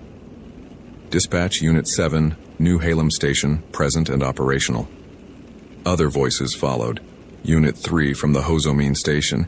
Unit 12 running backcountry patrol near Ross Lake. The ritual of it was comforting, all those voices confirming that the park's nervous system still functioned, that someone was always listening. When the check-in finished, Derek grabbed his day pack from its hook by the door. Standard loadout. First aid kit, emergency blanket, water, protein bars, bear spray, backup radio batteries. He added his rain jacket, checked his flashlight, good habit, even for a morning patrol, and headed out to walk the Thunder Creek trailhead before the fog got any thicker.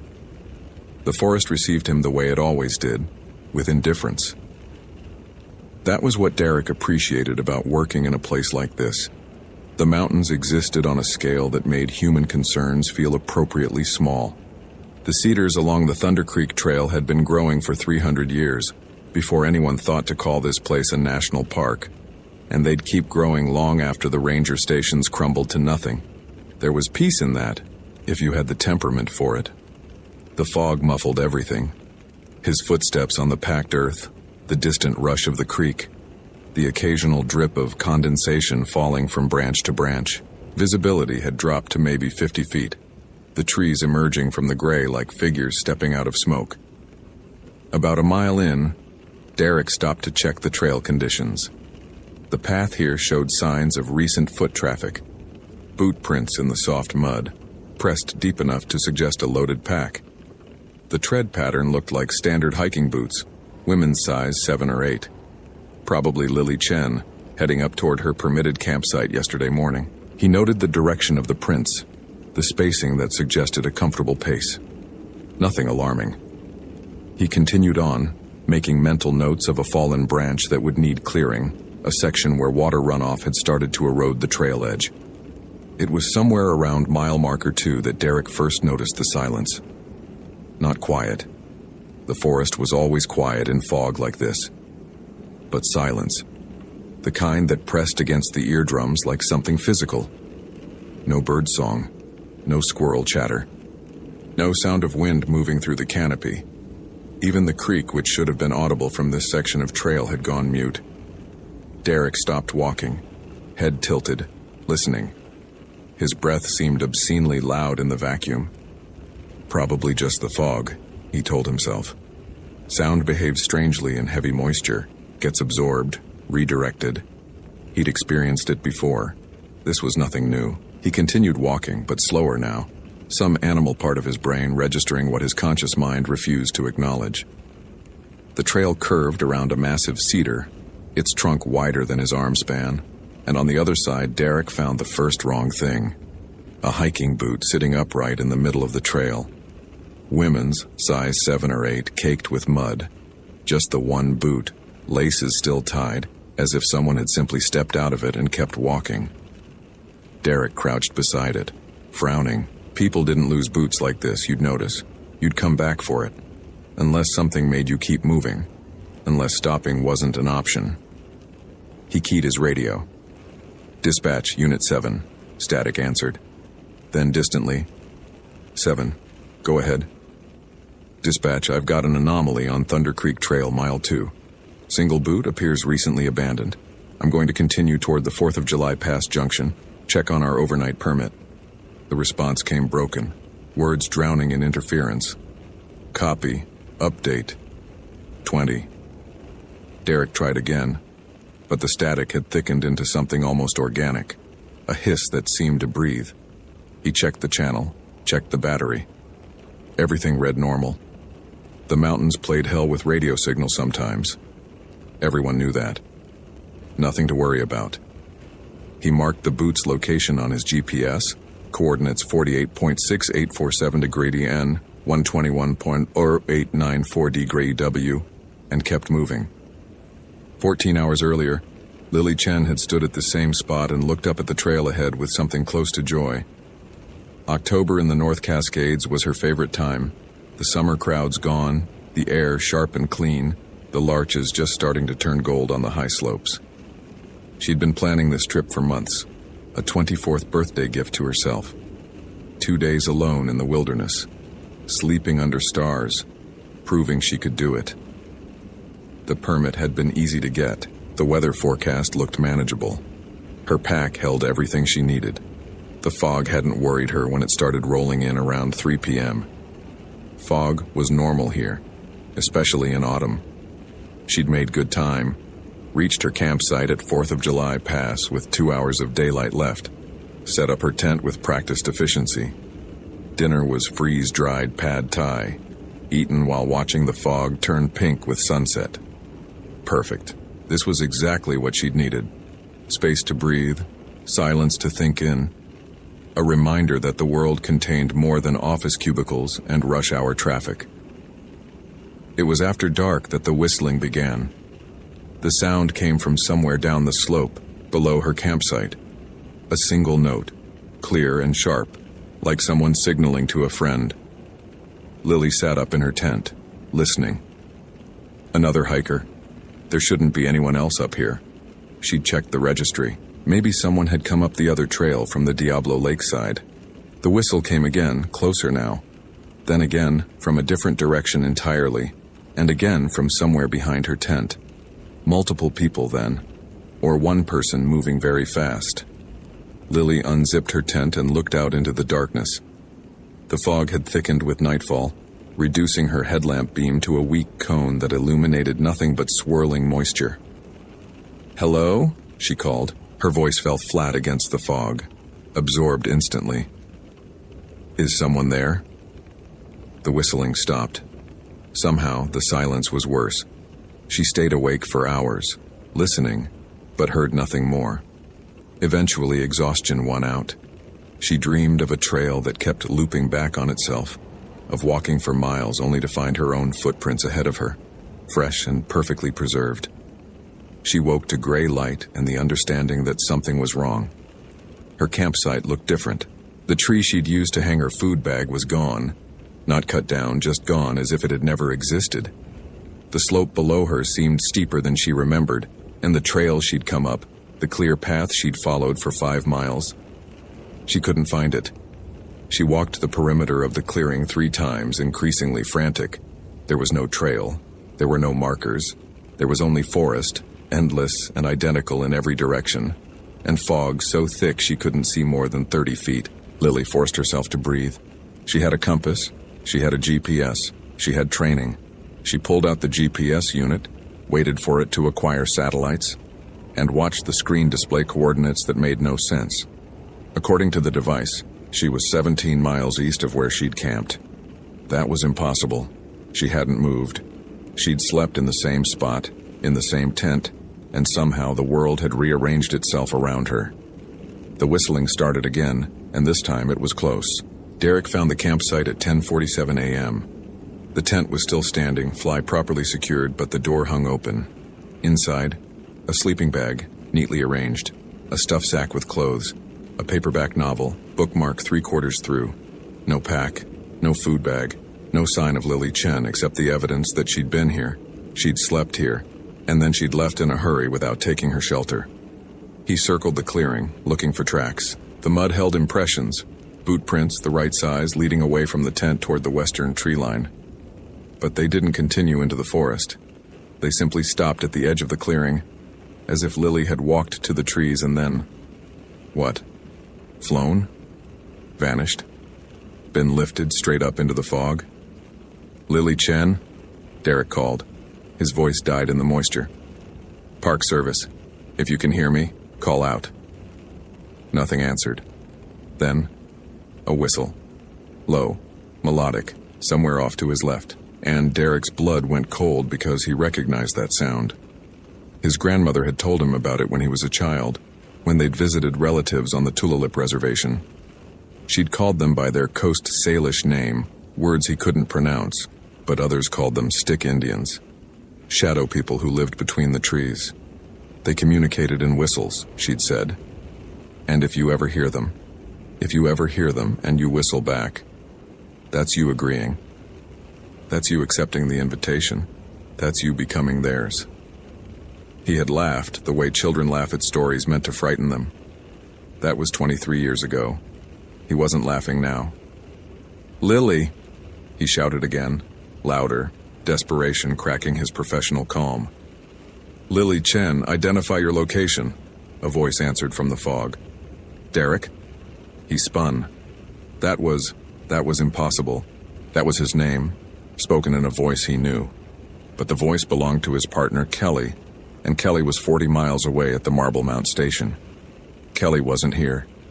Kelly couldn't be here. Derek, I found her. Kelly's voice again, coming from somewhere in the trees. She's hurt. Come quick, I need help. Every instinct screamed at him to stay still. The voice was wrong, not in tone, not in pitch, but in some quality beneath the surface. The pauses fell in strange places. The rhythm was off, like a musician playing from sheet music they'd never heard performed. Derek. Closer now. Please. She's dying. He keyed his radio with shaking hands. Dispatch, Unit 7, emergency. I need immediate backup at 4th of July Pass. Possible injured hiker, possible... He didn't know how to finish that sentence. Possible what? Possible hostile contact. Unknown nature. Please respond. The radio gave him nothing but that breathing static, and then from somewhere behind him, Derek. He turned. Lily Chen stood at the edge of the clearing. She was pale, her hiking clothes soaked through, mud caked up to her knees. Her eyes were focused on something just past his shoulder, something he couldn't see. Lily, thank God, are you... Don't answer them, she whispered. Her voice was barely audible, throat raw. Whatever you do, whatever they sound like, don't answer them. Who? What's out there? She finally looked at him and he saw that her eyes were wrong. The pupils too large, the irises somehow faded, as if something had been looking through them for too long. I answered, she said. Yesterday, I heard my mother's voice calling from the trees, and I answered. The whistling started again. 1 note, 2 notes, 3, coming from every direction at once, surrounding them, closing in. Derek grabbed Lily's arm, pulled her toward the trail he'd come up.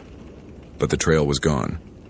Where packed earth and boot prints had been 15 minutes ago, there was only undergrowth. Ferns, fallen logs covered in moss. Ancient, undisturbed forest. It does that, Lily said, her voice hollow. The paths move, or we do. I don't know anymore. Derek pulled out his compass. The needle spun lazily, refusing to settle. He tried the GPS. The screen flickered, showed coordinates that placed them 200 miles out in the Pacific Ocean, then went dark. The whistling grew louder, closer, harmonizing with itself in patterns that shouldn't be possible from any throat, human or animal. Derek could feel it now, a presence in the fog, something vast and patient and terribly interested. It had been watching them. It had been watching them for hours, maybe longer, herding them like sheep toward a pen they couldn't see. When I answered, Lily said, I saw them just for a second between the trees. She was crying now, silent tears cutting tracks through the dirt on her face. They looked like people, almost.